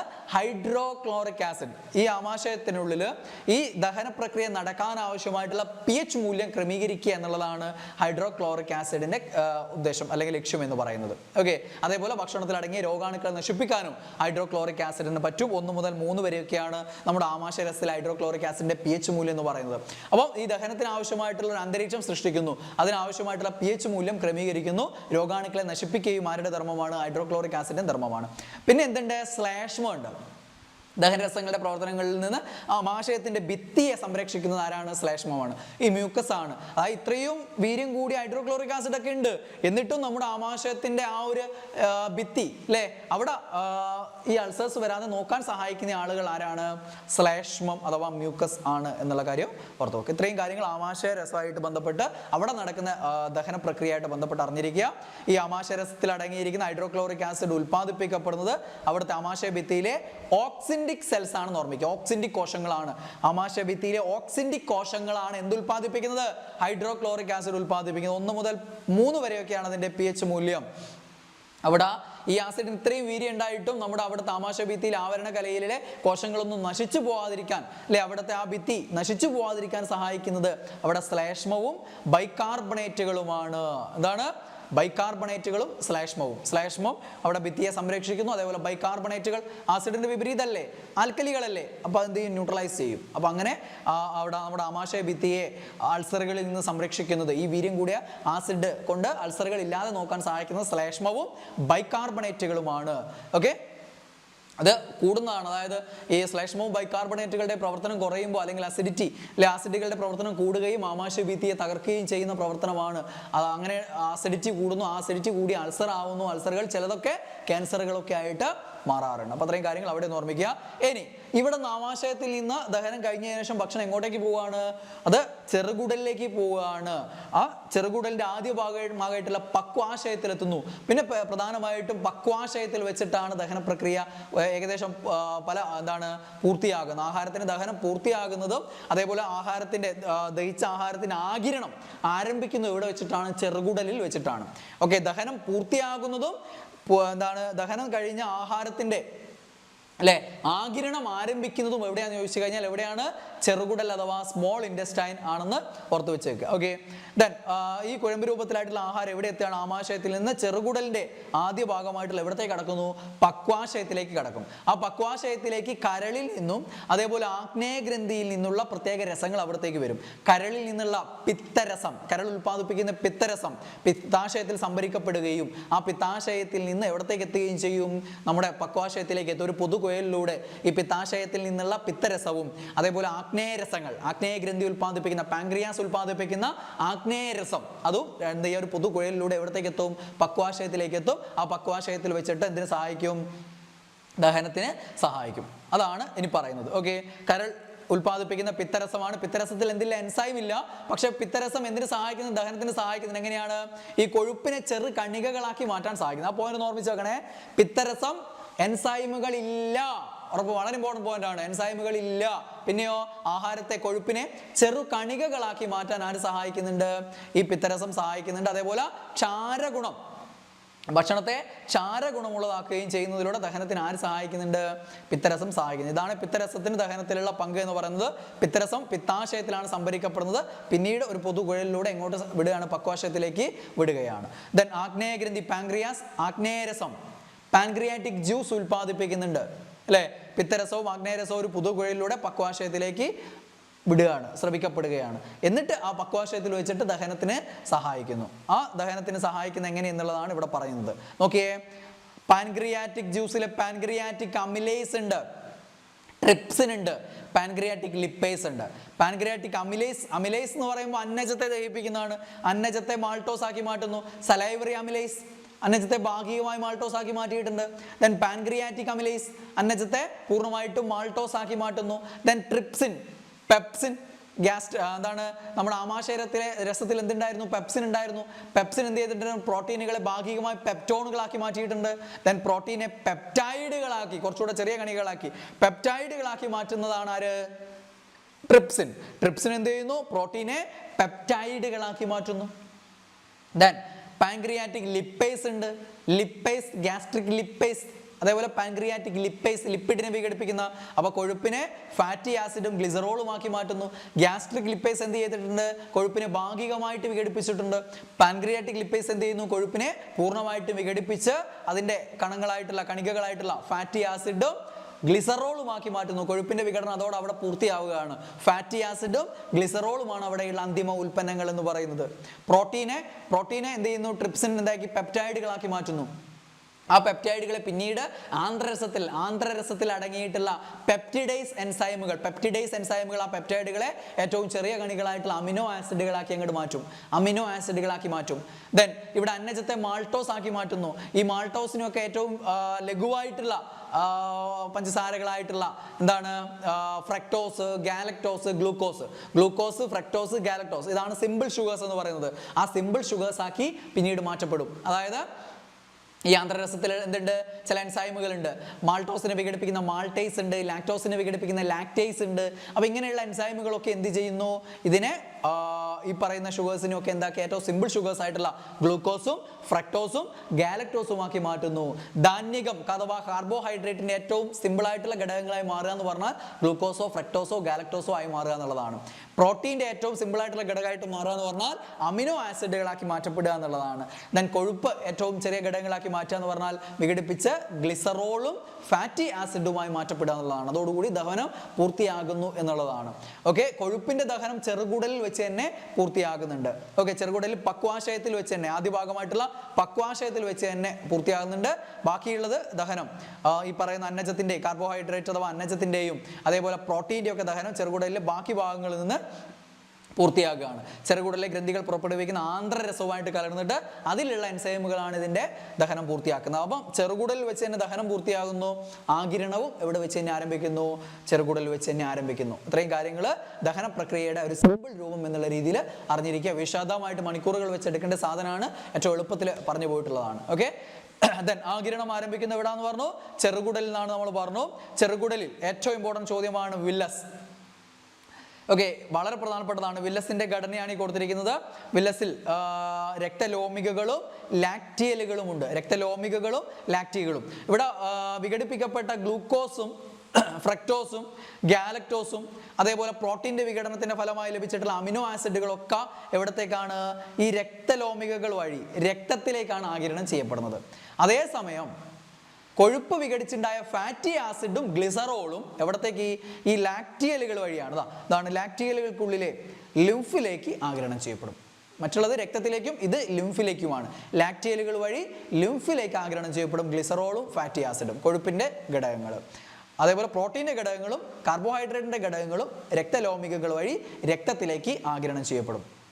ഇതിനെ സഹായിക്കുന്ന രക്തലോമികകളും ലാക്റ്റിയലുകളും എവിടെയുണ്ട്, വില്ലസിലുണ്ട്. ചെറുകുടലിന്റെ ഭിത്തിയിൽ കാണപ്പെടുന്ന സൂക്ഷ്മമായ വിരലുകൾ പോലെയുള്ള ഭാഗങ്ങളാണെന്ത്, വില്ലസുകൾ എന്ന് പറയുന്നത്.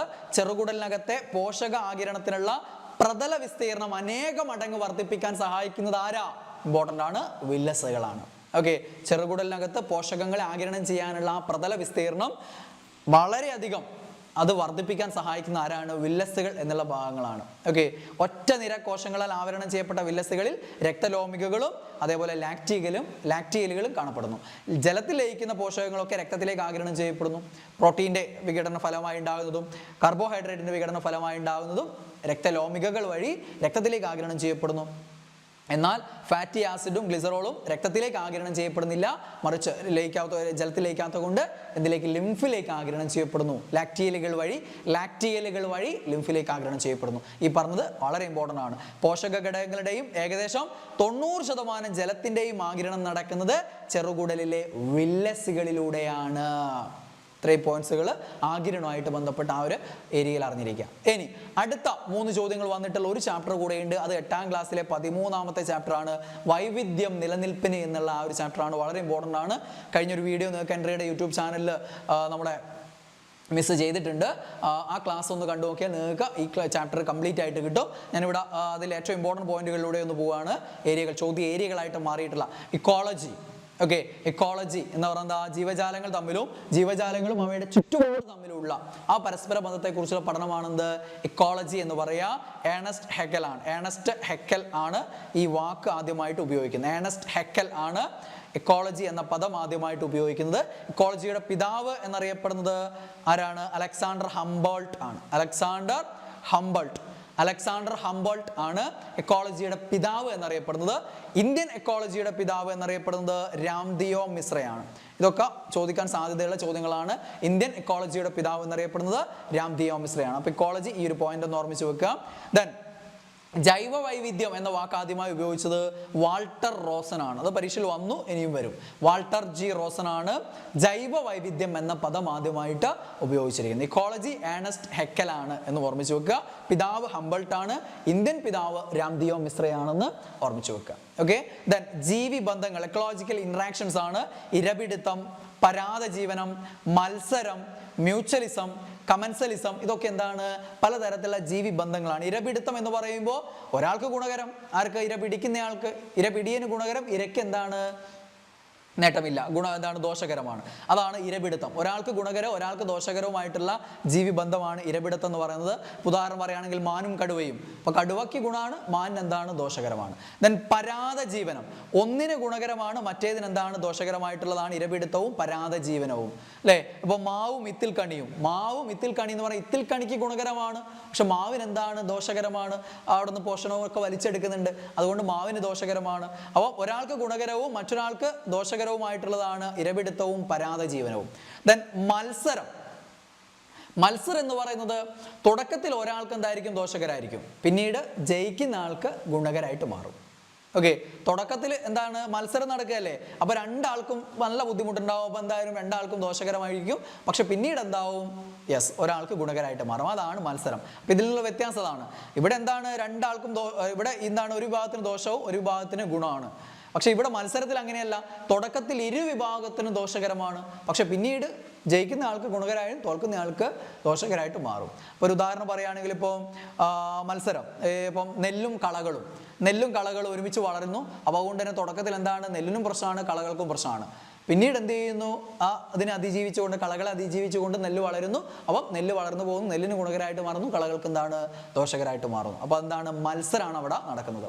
ദെൻ മ്യൂച്വലിസം എന്ന് പറയുമ്പോൾ, മ്യൂച്വൽ അണ്ടർസ്റ്റാൻഡിംഗ് എന്ന് പറയുമ്പോൾ രണ്ടുപേരും പരസ്പരമുള്ള അണ്ടർസ്റ്റാൻഡിംഗ് അല്ലേ. അപ്പോൾ മ്യൂച്വലിസം എന്ന് പറയുമ്പോൾ രണ്ടുപേർക്കും ഗുണകരമായിട്ടുള്ളതാണ്, രണ്ട് ജീവികൾക്ക്, രണ്ട് ജീവി വിഭാഗങ്ങൾക്കും ഗുണകരമായിട്ടുള്ളതാണ് എന്ത്, മ്യൂച്വലിസം എന്ന് പറയുന്നത്. അപ്പോൾ പൂവും പൂമ്പാറ്റയും, പൂവിനും ഗുണകരമാണ്, പൂമ്പാറ്റയ്ക്കും ഗുണകരമാണ് അല്ലേ. പൂവിന് എന്ത് നടക്കുന്നു, പരാഗണം നടക്കുന്നു, പൂമ്പാറ്റയ്ക്ക് എന്ത് കിട്ടുന്നു, തേന് കിട്ടുന്നു. അപ്പോൾ അത് മ്യൂച്വലിസത്തിന് ഉദാഹരണമാണ്. ദെൻ കമൻസലിസം എന്താണ്, ഒന്നിന് ഗുണകരമാണ്, മറ്റേതിന് ഗുണവുമില്ല ദോഷവുമില്ല, ഗുണമല്ല ദോഷവുമില്ല. അത്തരം ജീവിബന്ധമാണെന്ത്, കമൻസലിസം. മ്യൂച്വലിസം രണ്ടുപേർക്കും ഗുണകരം. കമൻസലിസം ഒരാൾക്ക് ഗുണകരമാണ്, മറ്റേ ആൾ ഗുണമില്ല ദോഷവുമില്ല. ഒരാൾക്ക് ഗുണകരം, മറ്റേ ആൾക്ക് ദോഷമായിട്ടുള്ളതാണ് ഇരപിടുത്തവും പരാതജീവനവും. തുടക്കത്തിൽ രണ്ട് വിഭാഗത്തിന് ദോഷകരമായിട്ടുള്ള, പിന്നീട് ഒരു വിഭാഗത്തിന് ദോഷവും ഒരു വിഭാഗത്തിന് ഗുണമുള്ളതാണ് മത്സരം. ദെൻ രണ്ട് വിഭാഗത്തിനും ഒരേപോലെ ഗുണകരമായിട്ടുള്ളതാണ് മ്യൂച്വലിസം.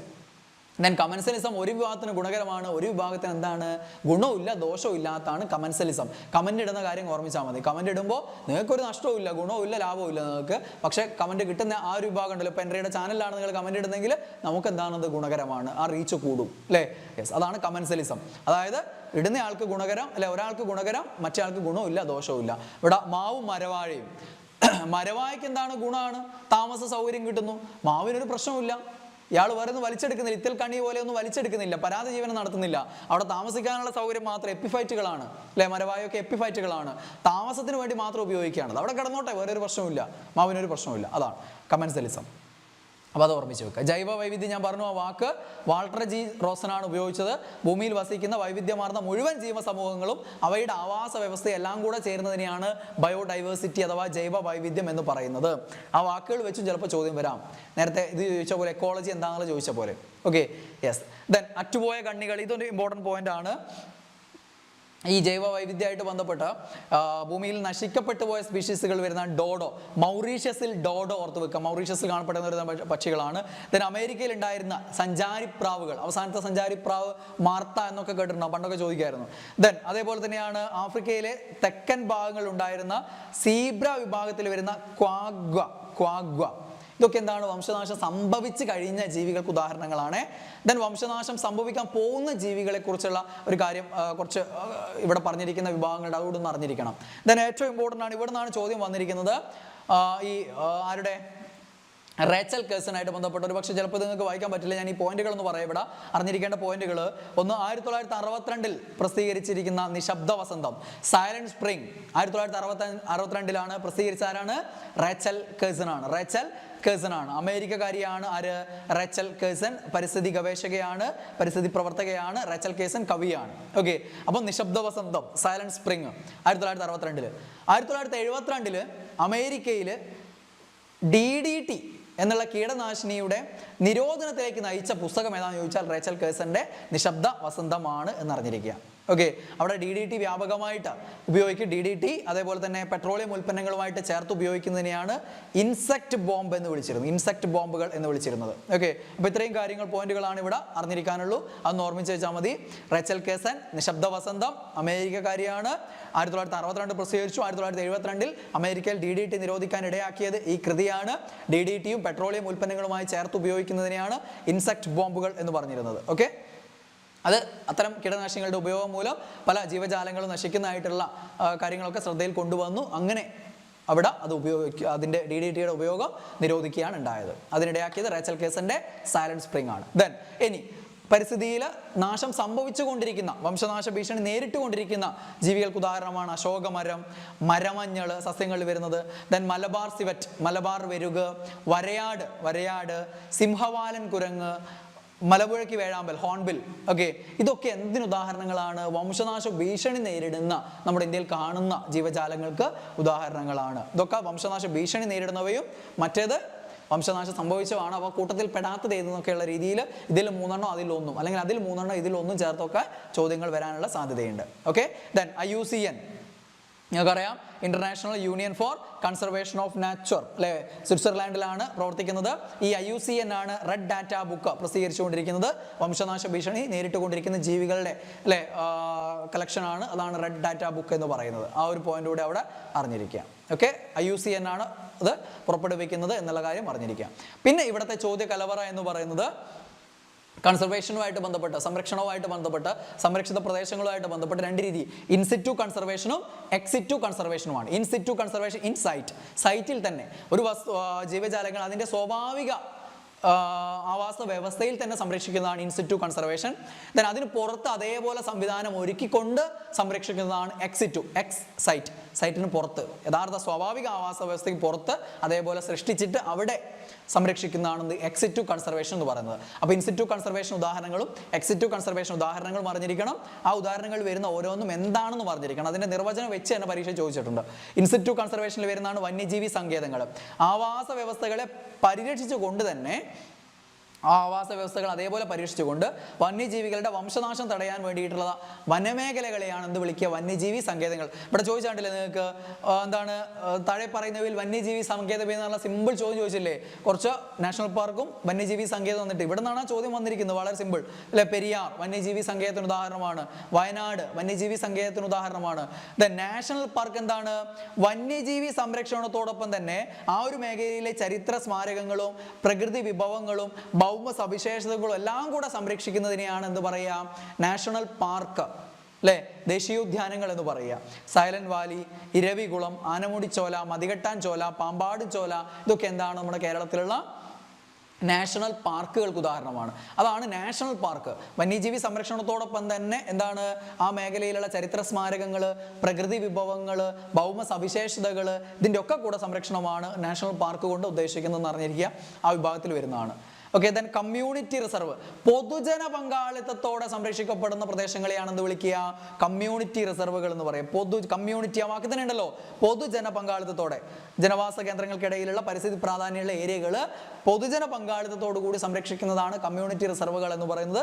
അതിനുദാഹരണമാണ് മലപ്പുറം, കോഴിക്കോട് ജില്ലകളിലായി സ്ഥിതി ചെയ്യുന്ന കടലുണ്ടി കമ്മ്യൂണിറ്റി റിസർവ് അതിനുദാഹരണമാണ് എന്നുള്ളത് ഓർമ്മിക്കുക. ഇതൊക്കെ ഇൻസിറ്റു കൺസർവേഷൻ ഉദാഹരണമാണ്. അതേപോലെ ബയോസ്ഫിയർ റിസർവുകൾ, ലോകത്തിലെ പ്രധാനപ്പെട്ട ആവാസ വ്യവസ്ഥകളെയും ജൈവ വൈവിധ്യത്തെയും ജനിതക സ്രോതസ്സുകളെയും സംരക്ഷിക്കുക. ആ ഒരു ലക്ഷ്യത്തോടെയുള്ള വിശാലമായിട്ടുള്ള സംരക്ഷിത പ്രദേശങ്ങളെയാണെന്ന് വിളിക്കുക? ബയോസ്ഫിയർ റിസർവുകൾ എന്ന് പറയുന്നത്. ആവാസ വ്യവസ്ഥ, ജൈവ വൈവിധ്യം, ജനിതക സ്രോതസ്സുകൾ, ഇതിനൊക്കെ കൂടെ സംരക്ഷിക്കാനുള്ള വിശാലമായിട്ടുള്ള ആ ഒരു വലിയ ഭൂപ്രദേശത്തെ അതാണ് ബയോസ്ഫിയർ റിസർവുകൾ എന്ന് പറയുന്നത്. ഓക്കെ, ദെൻ അത് കേരളത്തിലെ നീലഗിരി, അഗസ്ത്യമലയുടെ ഒക്കെ അതിൻ്റെ ഭാഗങ്ങൾ, അല്ലെ, കേരളത്തിലെ പ്രദേശങ്ങളിലൂടെ ഉൾപ്പെടുന്നുണ്ട് എന്നുള്ളതാണ് ബയോസ്ഫിയർ റിസർവുകൾക്ക് ഉദാഹരണങ്ങളാണ് അഗസ്ത്യമലയും നീലഗിരിയും ഒക്കെ. ദെൻ കാവുകൾ, അതും എന്താണ്? ഇൻസിറ്റു കൺസർവേഷൻ ഉദാഹരണമാണ്. കാവുകൾ മനുഷ്യവാസ പ്രദേശങ്ങളിൽ സംരക്ഷിക്കപ്പെട്ട് വരുന്ന ചെറിയ ഏരിയകളാണ്, വിസ്തൃതി കുറഞ്ഞ ഏരിയകൾ. ബയോസ്ഫിയർ വലിയ വിശാലമായിട്ടുള്ള ഏരിയ ആണ്, എന്നാൽ ചെറിയ ഏരിയകളാണ് കാവുകൾ എന്നൊക്കെ പറയുന്നത്. ക്ഷേത്രങ്ങളോടൊക്കെ ചേർന്നിട്ട്, അല്ലേ, അങ്ങനെയുള്ള വിവിധ ഏരിയകളായിട്ട് ചില ഏരിയകൾ അങ്ങനെയുള്ള ഭാഗങ്ങളുണ്ടാവും. അതാണ് കാവുകൾ എന്ന് പറയുന്നത്. ഓക്കെ, ദെൻ എന്താണ്? എക്കോളജിക്കൽ ഹോട്ട്സ്പോട്ടുകളാണ് ഇത്. വായിക്കാൻ തന്നെ പറ്റുന്നുണ്ടാവില്ല അല്ലേ? യെസ്, ഇക്കോളജിക്കൽ ഹോട്ട്സ്പോട്ട് ഇന്ന് ലോകത്തായിട്ട് 36ഓളം ഇക്കോളജിക്കൽ ഹോട്ട്സ്പോട്ടുകളുണ്ട്. ഇന്ത്യയിൽ 4 ഇക്കോളജിക്കൽ ഹോട്ട്സ്പോട്ടുകളുണ്ട്. അതിവിടെ കൊടുത്തിട്ടുണ്ട്. പശ്ചിമഘട്ടമുണ്ട്, വടക്ക് കിഴക്കൻ ഹിമാലയ ഉണ്ട്, ഇന്തോ ബർമ മേഖലയുണ്ട്, പിന്നെ അതിൻ്റെ കൂടെ ഏതുകൂടി ഓർമ്മിക്കുക? സുണ്ടാലാൻഡും ഓർമ്മിക്കുക. അങ്ങനെ 4 ഇക്കോ ഹോട്ട്സ്പോട്ടുകളാണ്, ഇക്കോളജിക്കൽ ഹോട്ട്സ്പോട്ടുകളാണ് ഇന്ത്യയിലുള്ളത്. ലോകത്തിൽ 34 ഇവിടെ കൊടുത്തത്. പഴയ ബുക്കാണല്ലോ. 36 ഹോട്ട്സ്പോട്ടുകളാണ് ഉള്ളത്. അത്രയും കാര്യങ്ങൾ അവിടെ ഓർമ്മിക്കുക. അപ്പോൾ ഇൻസിറ്റു കൺസർവേഷനിൽ വരുന്നതാണ് വന്യജീവി സങ്കേതം, national park, community reserve, biosphere reserve. ഇതൊക്കെ എന്താണ്? ഇൻസിറ്റു കൺസർവേഷനിൽ വരുന്നതാണ്. ദെൻ എക്സിറ്റു കൺസർവേഷൻ എന്ത് ചെയ്യുക? അതേ അവസ്ഥ മറ്റൊരിടത്ത് സൃഷ്ടിച്ചിട്ട് അവിടെ സംരക്ഷിക്കുന്നതാണ് എക്സിറ്റു കൺസർവേഷൻ എന്ന് പറയുക. സുവോളജിക്കൽ ഗാർഡനുകൾ, ബൊട്ടാണിക്കൽ ഗാർഡനുകൾ, ജീൻ ബാങ്കുകൾ ഒക്കെ എന്തിന് ഉദാഹരണങ്ങളാണ്? എക്സിറ്റു കൺസർവേഷൻ ഉദാഹരണമാണ്. വ്യത്യസ്ത ഇനങ്ങളിൽപ്പെട്ട ജന്തുക്കളെ പ്രത്യേകമായിട്ട് പാർപ്പിച്ച് പരിപാലിക്കുകയും ചെയ്യുന്നതാണ് സുവോളജിക്കൽ ഗാർഡൻ. ദെൻ ബൊട്ടാണിക്കൽ സസ്യജാലങ്ങളെയാണ് ബൊട്ടാണിക്കൽ ഗാർഡനുകൾ. ദെൻ ജീൻ ബാഗുകൾ എന്ന് പറയുന്നതാണ് വിത്തുകൾ, ബീജങ്ങൾ മുതലായവ ശേഖരിക്കാനും ദീർഘകാലത്തേക്ക് സംരക്ഷിച്ചു വെക്കാനുള്ള ഭാഗങ്ങളെയാണ് എന്ത് പറയുക, ജീൻ ബാങ്കുകൾ എന്ന് പറയുന്നത്. ഇതിനുള്ള ചില ഉദാഹരണങ്ങളൊക്കെ ഇവിടെ പറയുന്നുണ്ട്. ഇവിടെ പറയുന്ന ആ സാധനങ്ങൾ ഓർമ്മിക്കുക. തിരുവനന്തപുരം, തൃശ്ശൂരിലൊക്കെ എന്തുണ്ട്, സുവോളജിക്കൽ ഗാർഡനുകൾ ഉണ്ട്. ഈ ബൊട്ടാണിക്കൽ ഗാർഡൻ ഇത് ഇമ്പോർട്ടൻ്റ് ആണ്. എന്താ JNTBGRI, okay, Jawaharlal Nehru tropical botanical garden and research institute, JNTBGRI എവിടെയാണ്, തിരുവനന്തപുരത്ത് പാലോടാണെന്ന് ഓർത്തു വെക്കുക. Then MBG Malabar botanical and research institute, MBGRI എന്ന് പറയും കേട്ടോ. MBG അല്ലെങ്കിൽ MBGRI എവിടെയാണെന്ന് ചോദിച്ചാൽ എവിടെയാണ്, കോഴിക്കോട് ഒളവണ്ണയിലാണെന്ന് ഓർത്തു വെക്കുക. MBG Malabar botanical garden and research institute, MBGRI എവിടെയാണ്, കോഴിക്കോട് ജില്ലയിലെ ഒളവണ്ണയിലാണെന്ന് ഓർമ്മിച്ച് വെക്കുക. ദെൻ ഇവിടെ ജീൻ ബാങ്കുകൾക്ക് ഉദാഹരണം കൊടുത്തിട്ടുണ്ട്. Rajiv Gandhi Centre for Biotechnology, RGCB തിരുവനന്തപുരത്താണ്. RGCB ജീൻ ബാങ്കിന് ഉദാഹരണമായിട്ട് ഇവിടെ കൊടുത്തിട്ടുണ്ട്. അപ്പോൾ ഇതൊക്കെ എന്താണ്, എക്സിറ്റ് ടു കൺസർവേഷൻ ആണ്. IUCN നേരത്തെ പറഞ്ഞാണ്, സ്വിറ്റ്സർലാൻഡ് ആണ്. അതേപോലെ WWF world wide fund for nature, ഇതും എവിടെയാണ് ആസാനം, സ്വിറ്റ്സർലാൻഡ് ആണ്. WWFന്റെ സിമ്പൽ അതാണ്, ഭീമൻ പാണ്ഡെ ആണ് സിമ്പലിലുള്ളത്. ഓക്കെ, അപ്പോൾ അത്രയും കാര്യങ്ങളൊക്കെയാണ് അവിടെ അറിഞ്ഞിരിക്കേണ്ടത്. ആ ചാപ്റ്ററിൽ നിന്ന് ജൈവ വൈവിധ്യം 8ാം ക്ലാസ്സിലെ 13ാമത്തെ ചാപ്റ്റർ അവിടെ ചോദ്യങ്ങൾ വന്നിട്ടുണ്ട്. 3 ചോദ്യങ്ങൾ വരെ വന്നിട്ടുണ്ട്. അപ്പോൾ 3 ചോദ്യങ്ങൾ വരെ വന്നിട്ടുള്ള ഏരിയകളാണ് നമ്മൾ ഇതുവരെ പറഞ്ഞിട്ടുള്ളത്. ഇനി 2 ചോദ്യങ്ങൾ വീതം വന്നിട്ടുള്ള ഏരിയകളാണ് ഇനി അങ്ങോട്ടേക്ക് വരാനുള്ളത്. ഇനി 8ാം ക്ലാസ്സിലെ 17ാമത്തെ ചാപ്റ്റർ ഫൈബറുകളും പ്ലാസ്റ്റിക്കുകളും എന്നുള്ള ആ ഒരു ചാപ്റ്റർ. ആ ഒരു ചാപ്റ്ററിൽ കുറച്ച് പോയിന്റുകൾ പഠിച്ചാൽ ചിലപ്പോൾ ഒരു മാർക്ക് നിങ്ങൾക്ക് ഉറപ്പിക്കാൻ പറ്റും. അതിൽ പ്രധാന പോയിന്റുകളിലൂടെ നമുക്കൊന്ന് കടന്നു പോകണം. ആദ്യമായിട്ട് കൃത്രിമ നൂൽത്തരം ആദ്യമായി നിർമ്മിക്കപ്പെട്ട കൃത്രിമ നൂൽത്തരം ഏതാണെന്ന് ചോദിച്ചു കഴിഞ്ഞാൽ ഏതാണ്, നൈലോൺ ആണ്. പലരും റയോൺ പറയാറുണ്ട്, നൈലോൺ ആണ് കൃത്രിമമായി നിർമ്മിക്കപ്പെട്ട ആദ്യ നൂൽത്തരമാണ് ഏത്, നൈലോൺ എന്ന് പറയുന്നത്. ദെൻ കൃത്രിമ പട്ട് ആർട്ടിഫിഷ്യൽ സിൽക്ക് എന്നറിയപ്പെടുന്ന ഏതാണെന്ന് ചോദിച്ചാൽ ഏതാണ്, റയോൺ ആണ്.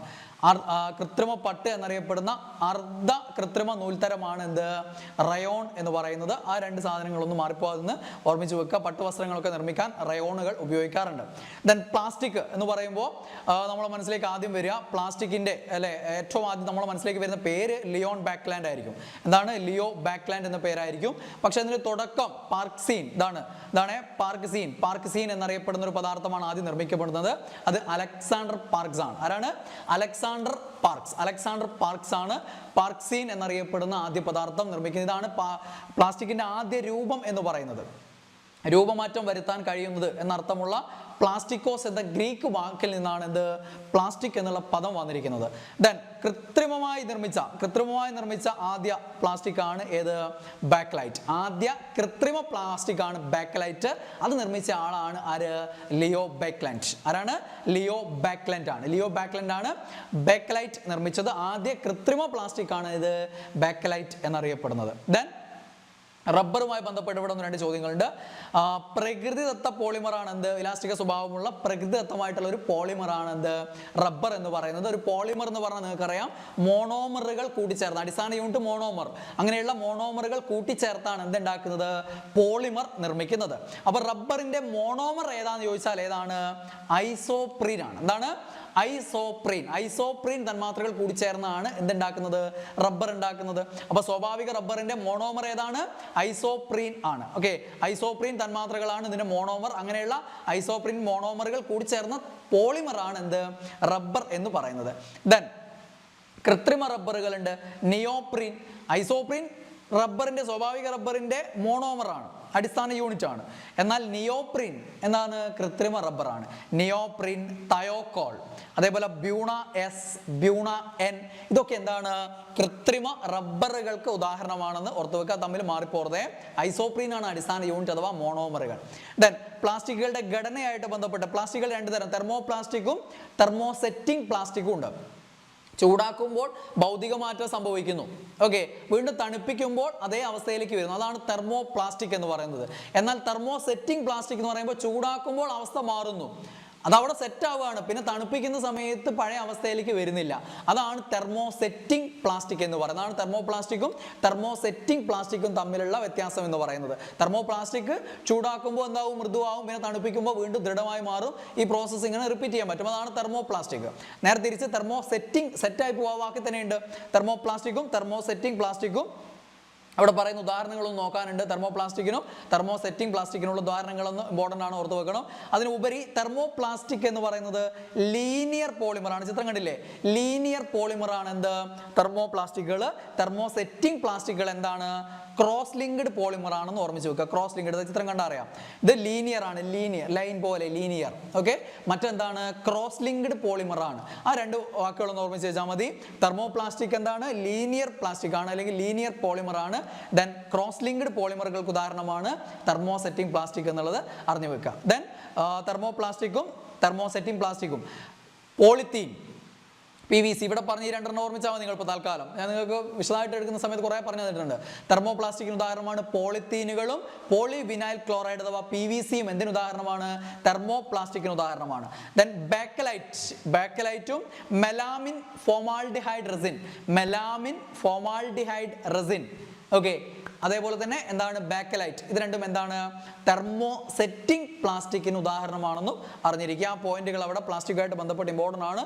ആ ചാപ്റ്ററിൽ നിന്ന് 2 ചോദ്യങ്ങൾ ഈ ഏരിയയിൽ നിന്ന് പരീക്ഷയിൽ വന്നിട്ടുണ്ട്, ഈ പ്രിലിംസിന് വന്നിട്ടുണ്ട്, ഇനിയും വരും. ഓക്കെ, ദെൻ ഇനി അടുത്തത് 8ാം ക്ലാസ്സിലെ 8ാമത്തെ ചാപ്റ്ററിൽ അളവുകളും യൂണിറ്റുകളും, അതിൽ അളവുകളും യൂണിറ്റുകളും എന്നുള്ള ചാപ്റ്ററിൽ നിങ്ങൾ സദിശ അളവുകളും അദിശ അളവുകളും പഠിക്കുന്നുണ്ട്. അതേപോലെ 8ാം ക്ലാസ്സിൽ 9ാമത്തെ ചാപ്റ്റർ ചലനം, അതാണ് ഇമ്പോർട്ടൻറ്റ്. 8ാം ക്ലാസ്സിൽ 8ാമത്തെ ചാപ്റ്ററിൽ നിന്ന് ഒരു ചോദ്യം ചോദിച്ചിട്ടുണ്ട്, പക്ഷേ 8ാം ക്ലാസ് 9ാമത്തെ ചാപ്റ്ററിൽ നിന്ന് 2 ചോദ്യങ്ങൾ ചോദിച്ചിട്ടുണ്ട്. അവിടെ ഈ സദിശ അളവ് അദിശ അളവും പറയുന്നുണ്ട്, ചലനങ്ങളെക്കുറിച്ച് പറയുന്നുണ്ട്, ചലനത്തിലുള്ള പ്രവേഗത്തേക്കും സ്ഥാനാന്തരം, പ്രവേഗം, ത്വരണം, ഇതിനെക്കുറിച്ചൊക്കെ പറയുന്നുണ്ട്. അവിടെ നിന്ന് 2 ചോദ്യങ്ങൾ ഓൾറെഡി പരീക്ഷയിൽ വന്നിട്ടുണ്ട്. സദിശം എന്ന് പറഞ്ഞാൽ ദിശ ചേർത്ത് പറയുന്നത് അല്ലേ, അതിന് ആ ഒരു അളവിന് അതിൻ്റെ പരിമാണം, അതായത് മാഗ്നിറ്റ്യൂഡ് എന്ന് പറയും. മാഗ്നിറ്റ്യൂഡിനോടൊപ്പം തന്നെ അതിൻ്റെ ഡയറക്ഷൻ കൂടെ ചേർത്ത് പറയുന്നതാണ് സദിശ അളവ്. ദിശ ചേർക്കേണ്ടാത്ത അളവുകളാണെന്ത്, അദിശ അളവുകൾ. ദിശ പ്രസ്താവിക്കേണ്ടതില്ലാത്ത അളവുകൾ നമ്മൾ എന്ത് പറയും, അദിശ അളവുകൾ അഥവാ സ്കേലാർ ക്വാണ്ടിറ്റീസ് എന്ന് പറയും. സദിശ അളവുകൾ എന്ത് പറയും, വെക്റ്റർ ക്വാണ്ടിറ്റീസ് എന്ന് പറയും. ഓക്കെ, പരിമാണത്തോടൊപ്പം, പരിമാണം എന്ന് പറഞ്ഞാൽ ആ മാഗ്നിറ്റ്യൂഡാണ്, അളവ്, പരിമാണം. അതിനോടൊപ്പം തന്നെ ദിശ ചേർത്ത് പറയുന്നതാണ് സദിശം, ദിശ ഇല്ലാത്തതാണെന്ത് അദിശം. അപ്പോൾ കുറേ അളവുകൾ നമ്മൾ സ്ഥിരം കേൾക്കുന്നതിനെ അദിശം സദിശം ഒന്നൊന്ന് വേർതിരിച്ച് വെക്കുക. ഇമ്പോർട്ടൻ്റ് ആയതൊക്കെ ഞാൻ അവിടെ കൊടുത്തിട്ടുണ്ട്. അദിശ അളവുകൾ അഥവാ സ്കേലാർ ക്വാണ്ടിറ്റീസ്.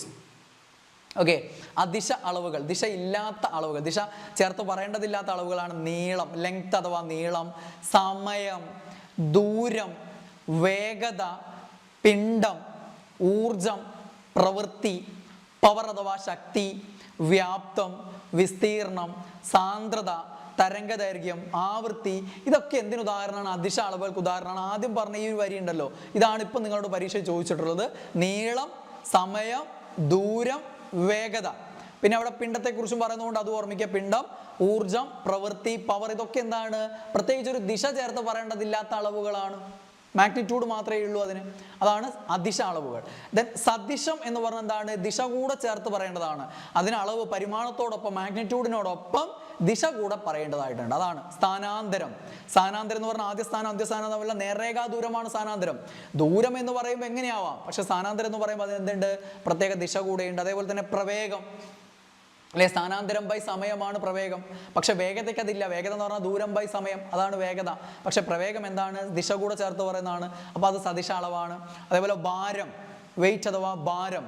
പിണ്ഡം എന്താണ്, അദിശ അളവാണ്. പക്ഷെ ഭാരം എന്താണ്, സദിശ അളവാണ്. ത്വരണം, പ്രവേഗമാറ്റത്തിന്റെ നിരക്കാണ് ത്വരണം. ചോദിച്ചിട്ടുണ്ട് പരീക്ഷയിൽ അങ്ങനെ തന്നെ. പ്രവേഗമാറ്റത്തിന്റെ നിരക്ക് എന്ത് പറയും, ത്വരണം. സ്ഥാനാന്തരത്തിന്റെ നിരക്കാണ് പ്രവേഗം, പ്രവേഗമാറ്റത്തിന്റെ നിരക്കാണ് ത്വരണം. ദെൻ ബലം, മർദ്ദം, ആക്കം, ഇതിനൊക്കെ എന്തുണ്ട്, ദിശ കൂടെ ചേർത്ത് പറയേണ്ടതായിട്ടുണ്ട്. അതുകൊണ്ട് സദിശ അളവുകളാണ്. ബലം അല്ലെ, ബലം പ്രയോഗിച്ച ദിശ അല്ലെ, അതിനൊരു ദിശയുണ്ട്. അതേപോലെ മർദ്ദം, അതിന് ദിശയുണ്ട്. ആക്കം അല്ലെ, ഇതിനൊക്കെ എന്തുണ്ട്, ദിശ കൂടെ ചേർത്ത് പറയുന്നതാണ്. അതുകൊണ്ട് എന്താണ്, സദിശ അളവുകൾക്ക് ഉദാഹരണമാണെന്ന് ഓർമ്മിച്ച് വെക്കുക. പിന്നെ അടുത്തത് 8ാം ക്ലാസ്സിലെ 19ാമത്തെ ചാപ്റ്റർ ശബ്ദം ആയിട്ട് ബന്ധപ്പെട്ടുള്ള ആ ചാപ്റ്ററിൽ നിന്ന് ചോദ്യങ്ങൾ വരുന്നുണ്ട്. അതിൽ ഏറ്റവും പ്രധാനപ്പെട്ട പോയിന്റ് ശ്രവണ പരിധി. 20 ഹെർട്സിനും 20,000 ഹെർട്സിനും ഇടയിലാണ് മനുഷ്യന്റെ ശ്രവണ പരിധി. അതിൽ താഴ്ന്ന പരിധി 20 ഹെർട്സും ഉയർന്ന പരിധി 20 കിലോ ഹെർട്സ് അഥവാ 20,000 ഹെർട്സ് ആണ്. 20 ഹെർട്സിലും കുറഞ്ഞ ആവൃത്തിയുള്ള ശബ്ദങ്ങളെ ഇൻഫ്രാസോണിക് എന്നും ആ ഉയർന്ന പരിധിയായിട്ടുള്ള 20,000 ഹെർട്സിലും ഉയർന്ന ആവൃത്തിയുള്ള ശബ്ദങ്ങളെ നമ്മൾ അൾട്രാസോണിക് ശബ്ദം എന്നും പറയും. ഇൻഫ്രാസോണിക് ശബ്ദം ഭൂകമ്പ സമയത്ത് ഉണ്ടാവുന്ന തുടക്കത്തിൽ ഉണ്ടാകുന്ന ചില ശബ്ദങ്ങളൊക്കെ ഇൻഫ്രാസോണിക് ആണ്, നമുക്ക് കേൾക്കാൻ പറ്റില്ല. ദെൻ അൾട്രാസോണിക് ശബ്ദങ്ങൾ പുറപ്പെടുവിക്കാൻ കഴിയുന്ന ജീവികളാണ് വവ്വാൽ, എക്കോലൊക്കേഷൻ. വവ്വാലുകൾ അൾട്രാസോണിക് ശബ്ദം ഉപയോഗിച്ചുകൊണ്ട് ദിശ മനസ്സിലാക്കും, അല്ലെ, ഈ ഇരപിടിക്കാനും ഒക്കെ മനസ്സിലാക്കും, വഴിയിലെ തടസ്സങ്ങളൊക്കെ മനസ്സിലാക്കും. അതാണ് എക്കോലൊക്കേഷൻ. അവിടെ എന്താണ് അൾട്രാസോണിക് ശബ്ദമാണ് ഉപയോഗിക്കുന്നത്. അതുപോലെ sonar, sound navigation and ranging, സോണാറിൽ ഉപയോഗപ്പെടുത്തുന്ന എന്താണ് അൾട്രാസോണിക് സൗണ്ട് ആണ്. USG സ്കാൻ അൾട്രാസോണോഗ്രഫി ആണ്. USG എന്ന് പറയുന്ന അൾട്രാസോണോഗ്രഫി സ്കാനിങ്ങിന് ഉപയോഗിക്കുന്നു. അവിടെയൊക്കെ എന്താണ് അൾട്രാസോണിക് ആണ്. ലിത്തോട്രിപ്സി, എന്താണ് ലിത്തോട്രിപ്സി? ഈ മൂത്രാശയ കല്ല് പൊടിച്ച് നീക്കം ചെയ്യുക, മൂത്രത്തിലെ കല്ല് പൊടിച്ച് നീക്കം ചെയ്യുന്നതാണ് ലിത്തോട്രിപ്സി എന്ന് പറയുന്നത്. ലിത്തോ പൊടിക്കുക, ട്രിപ്സി പൊടിക്കുക. ട്രിപ്സിൻ അറിയാലോ, ഇപ്പോൾ പഠിച്ചല്ലേ നമ്മൾ. യെസ്, പ്രോട്ടീനുകളെ പെപ്റ്റൈഡുകളാക്കി മാറ്റുന്ന എൻസൈമാണ് ട്രിപ്സിൻ എന്ന് പറയുന്നത്. അപ്പോൾ ആ പൊടിക്കൽ പരിപാടിയാണ് ലിത്തോട്രിപ്സി. യെസ്, അൾട്രാസോണിക് തരംഗങ്ങളാണ് അവിടെയൊക്കെ ഉപയോഗിക്കുന്നത്. ഭൂകമ്പ തരംഗങ്ങൾ, ഭൂകമ്പം മുന്നോടിയുണ്ടാകുന്ന ശബ്ദ തരംഗങ്ങൾ ഇൻഫ്രാസോണിക് ആണെന്ന് ഓർത്ത് വെക്കുക. ദെൻ പാഠപുസ്തകത്തിൽ കൊടുത്ത കാര്യങ്ങൾ മാത്രം. ഇൻഫ്രാസോണിക് ശബ്ദം പുറപ്പെടുവിക്കാൻ കഴിയുന്ന ജീവികളാണ് പ്രാവും ആനയും. ഇൻഫ്രാസോണിക് ശബ്ദം പുറപ്പെടുവിക്കാനും അത്തരം ശബ്ദങ്ങൾ കേൾക്കാനും കഴിയുന്ന ജീവികളാണ് പ്രാവ്, ആന മുതലായവ. ദെൻ പാഠപുസ്തകത്തിൽ കൊടുത്തതിൽ അൾട്രാസോണിക് ആ വിഭാഗത്തിൽ വരുന്നത് എലി അൾട്രാസോണിക് ശബ്ദം ഉണ്ടാക്കും, കേൾക്കും. വവ്വാല്, നിശാശലഭങ്ങൾ, നായ, പൂച്ച, പശു, കുതിര, ഇതിനൊക്കെ എന്തുണ്ടാക്കാൻ പറ്റും? അൾട്രാസോണിക് ശബ്ദങ്ങൾ ഉണ്ടാക്കാനും അത്തരം ശബ്ദങ്ങൾ റിസപ്റ്റ് ചെയ്യാനുള്ള കഴിവുള്ള ജീവികളാണ്. അവിടെ ഒരു ടേബിൾ കൊടുത്തിട്ടില്ലേ, അത് പരിശോധിച്ചിട്ട് ആൻസർ ചെയ്യേണ്ട ചോദ്യങ്ങളാണിത്. അതിൽ ആ കൊടുത്തിരിക്കുന്ന ശ്രവണ പരിധി കൊടുത്തിട്ടുണ്ട്, കേൾക്കാൻ കഴിയുന്നതിൻ്റെ പരിധി കൊടുത്തിട്ടുണ്ട്. അപ്പോൾ അതിൽ 20,000 ഹെർട്സിന് മുകളിലൊക്കെ വരുന്ന സാധനങ്ങളൊക്കെ അൾട്രാസോണിക് കേൾക്കാൻ പറ്റുന്നതാണ്.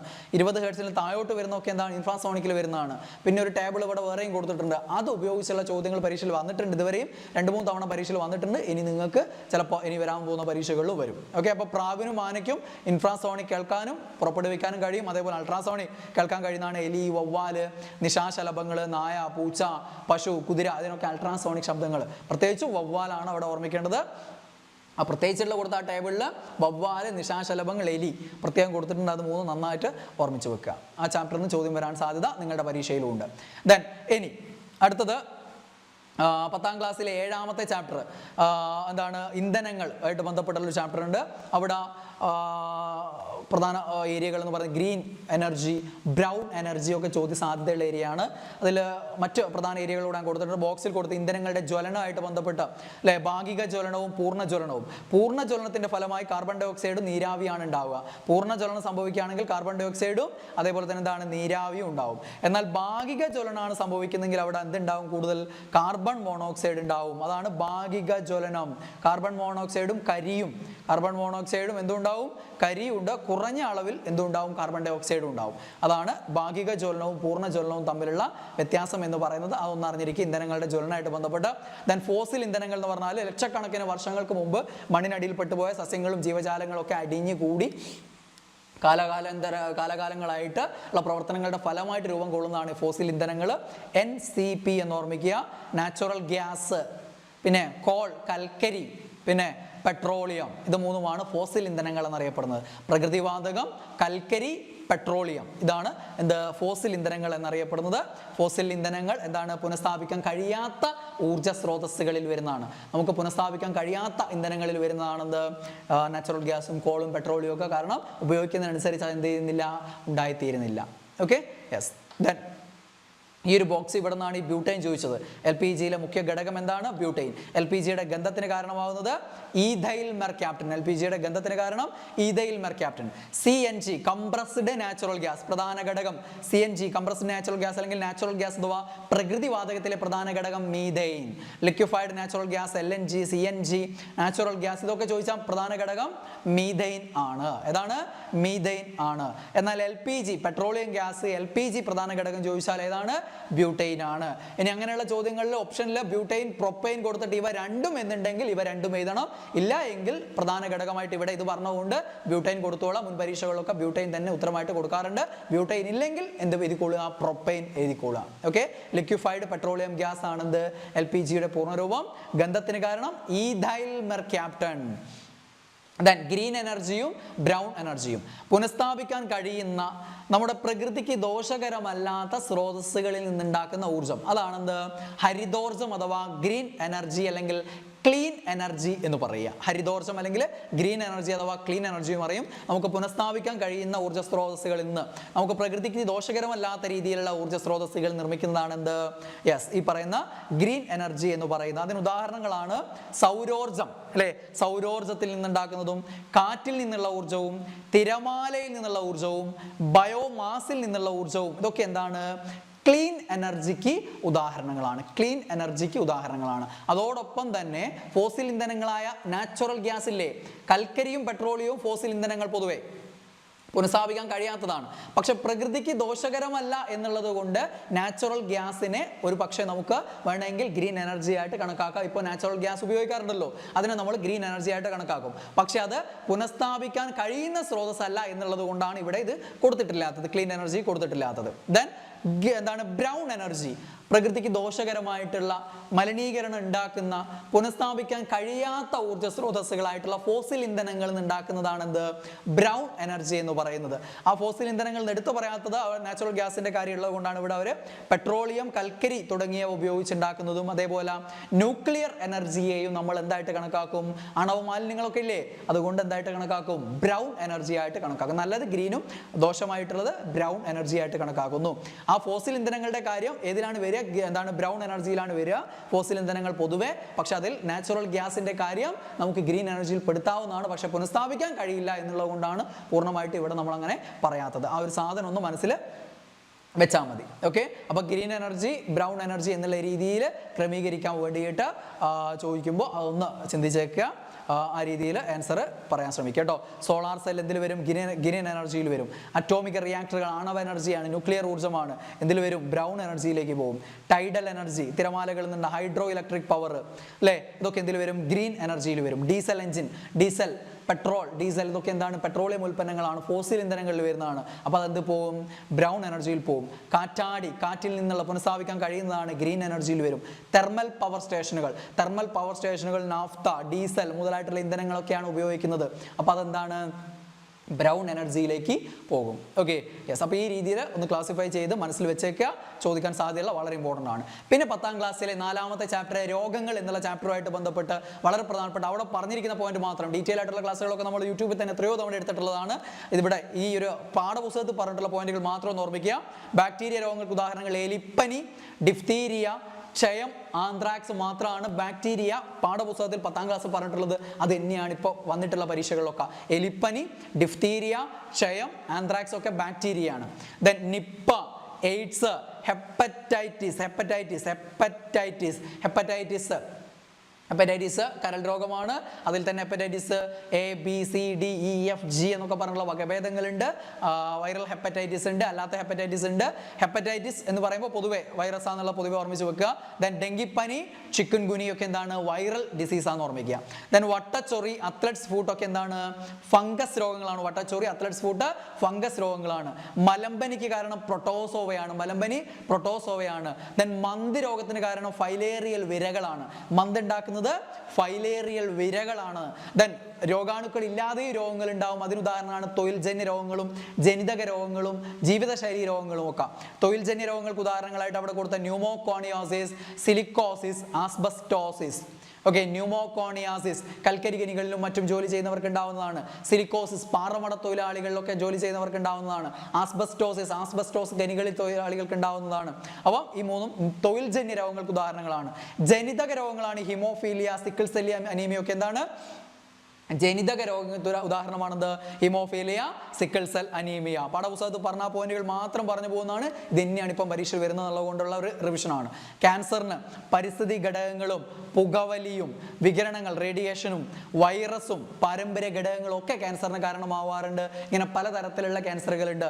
വൈറൽ ക്യാൻസറിന് കാരണമാവാറുണ്ട്. ഓങ്കോ വൈറസുകൾ, അല്ലെ, HPV പോലെയുള്ള ഹ്യൂമൻ പാപ്പിലോമ വൈറസ് പോലെയുള്ള വൈറസുകൾ സർവിക്കൽ ക്യാൻസറിനൊക്കെ ഇടയാക്കാറുണ്ട്, അല്ലേ? യെസ്. ദെൻ പാരമ്പര്യ ഘടകങ്ങൾ ഒരു പരിധിവരെ ക്യാൻസറിന് ഇടയാക്കാറുണ്ട്. പുകവലി പോലെയുള്ള എന്താണ് നമ്മുടെ ലൈഫ് സ്റ്റൈൽ കാര്യങ്ങൾ കൊണ്ട് ക്യാൻസർ വരാറുണ്ട്. പരിസ്ഥിതി ഘടകങ്ങൾ കൊണ്ട്, വികിരണ സമ്പർക്കം കൊണ്ടൊക്കെ ക്യാൻസറുകൾ ഉണ്ടാവാറുണ്ട്. ദെൻ ജീവിതശൈലി രോഗങ്ങൾക്ക് ഉദാഹരണമായിട്ട് ഒരു ടേബിൾ ഉണ്ട്. അത് വളരെ ഇമ്പോർട്ടൻ്റ് ആണ്, ഉറപ്പായിട്ട് പരീക്ഷയിൽ വരും. 1ാം ഘട്ടത്തിൽ അവിടെ ചോദിച്ചിട്ടുണ്ട് ഒരു ചോദ്യം, നിങ്ങളുടെ ഘട്ടത്തിലും വരും. പ്രമേഹം ജീവിതശൈലി രോഗത്തിന്റെ ഉദാഹരണമാണ്. വിശദമായിട്ട് നമ്മൾ പഠിച്ചിട്ടുള്ളതാണ്. ടൈപ്പ് 1, ടൈപ്പ് 2 ഒക്കെ വിശദമായിട്ട് പഠിച്ചിട്ടുള്ളതാണ്. യൂട്യൂബിൽ തന്നെ ക്ലാസ് ഉണ്ട്. ഫാറ്റി ലിവർ എന്താണ് ജീവിതശൈലി കൊണ്ടുണ്ടാകുന്നതാണ്. പക്ഷാഘാതം, ഹൃദയാഘാതം, അമിത രക്തസമ്മർദ്ദം, ഇതൊക്കെ എന്താണ് ജീവിതശൈലി രോഗങ്ങളാണ്. അതിൽ പ്രമേഹം എല്ലാം ജീവിതശൈലി കൊണ്ടല്ല, ടൈപ്പ് 1ഉം ടൈപ്പ് 2 ഒക്കെ ഉണ്ട് അല്ലേ. അത് പ്രത്യേകമായിട്ട് നമ്മൾ വിശദമായിട്ട് പഠിച്ചിട്ടുള്ളതാണ്. ദെൻ ഇൻസുലിൻ, ഗ്ലൂക്കഗോൺ, ഇത് രണ്ടിൻ്റെയും യോജിച്ച പ്രവർത്തനം കൊണ്ടാണ് രക്തത്തിലെ ഗ്ലൂക്കോസിൻ്റെ അളവ് ക്രമമായിട്ട് നിലനിർത്തി പോകുന്നത്. ഇൻസുലിൻ എന്ത് ചെയ്യുന്നു? ഇൻസുലിൻ ഗ്ലൂക്കോസിനെ കോശങ്ങളിലേക്ക് പ്രവേശിപ്പിക്കുന്നു, കരളിലും പേശികളിലും വെച്ചിട്ട് ഗ്ലൂക്കോസിനെ വിഘടിപ്പിച്ച് ഗ്ലൈക്കോജനാക്കി മാറ്റുന്നു. അങ്ങനെ ഗ്ലൂക്കോസിൻ്റെ അളവ് കുറയ്ക്കുന്ന ആളാണ് ആര്? ഇൻസുലിൻ. അപ്പോൾ ഇൻസുലിൻ ഇല്ലെങ്കിൽ രക്തത്തിൽ അമിതമായി ഗ്ലൂക്കോസിൻ്റെ അളവ് കൂടും. അതാണ് ഡയബറ്റിസ് മെലിറ്റസ് അഥവാ പ്രമേഹം എന്ന് പറയുന്നത്. ഇതിന് നേരെ വിപരീത പ്രവൃത്തി ചെയ്യുന്ന ആളാണ് ആര്? ഗ്ലൂക്കഗോൺ എന്ത് ചെയ്യുന്നു? ഗ്ലൂക്കഗോൺ എന്ത് ചെയ്യുന്നു? കരളിൽ സംഭരിച്ചിരിക്കുന്ന ഗ്ലൈക്കോജൻ എന്താക്കി മാറ്റുന്നു? ഗ്ലൂക്കോസ് ആക്കി മാറ്റുന്നു. അങ്ങനെ ഗ്ലൂക്കോസിന്റെ അളവ് കൂട്ടുന്നു. അതേപോലെ തന്നെ അമിനോ ആസിഡുകളിൽ നിന്നും എന്ത് നിർമ്മിക്കുന്നുണ്ട്? ഗ്ലൂക്കോസ്. ആര് നിർമ്മിക്കുന്നു? ഗ്ലൂക്കഗോൺ നിർമ്മിക്കും. അപ്പം ഇൻസുലിന് നേരെ വിപരീത പ്രവർത്തനം നടത്തുന്ന ആളാണ് ആര്?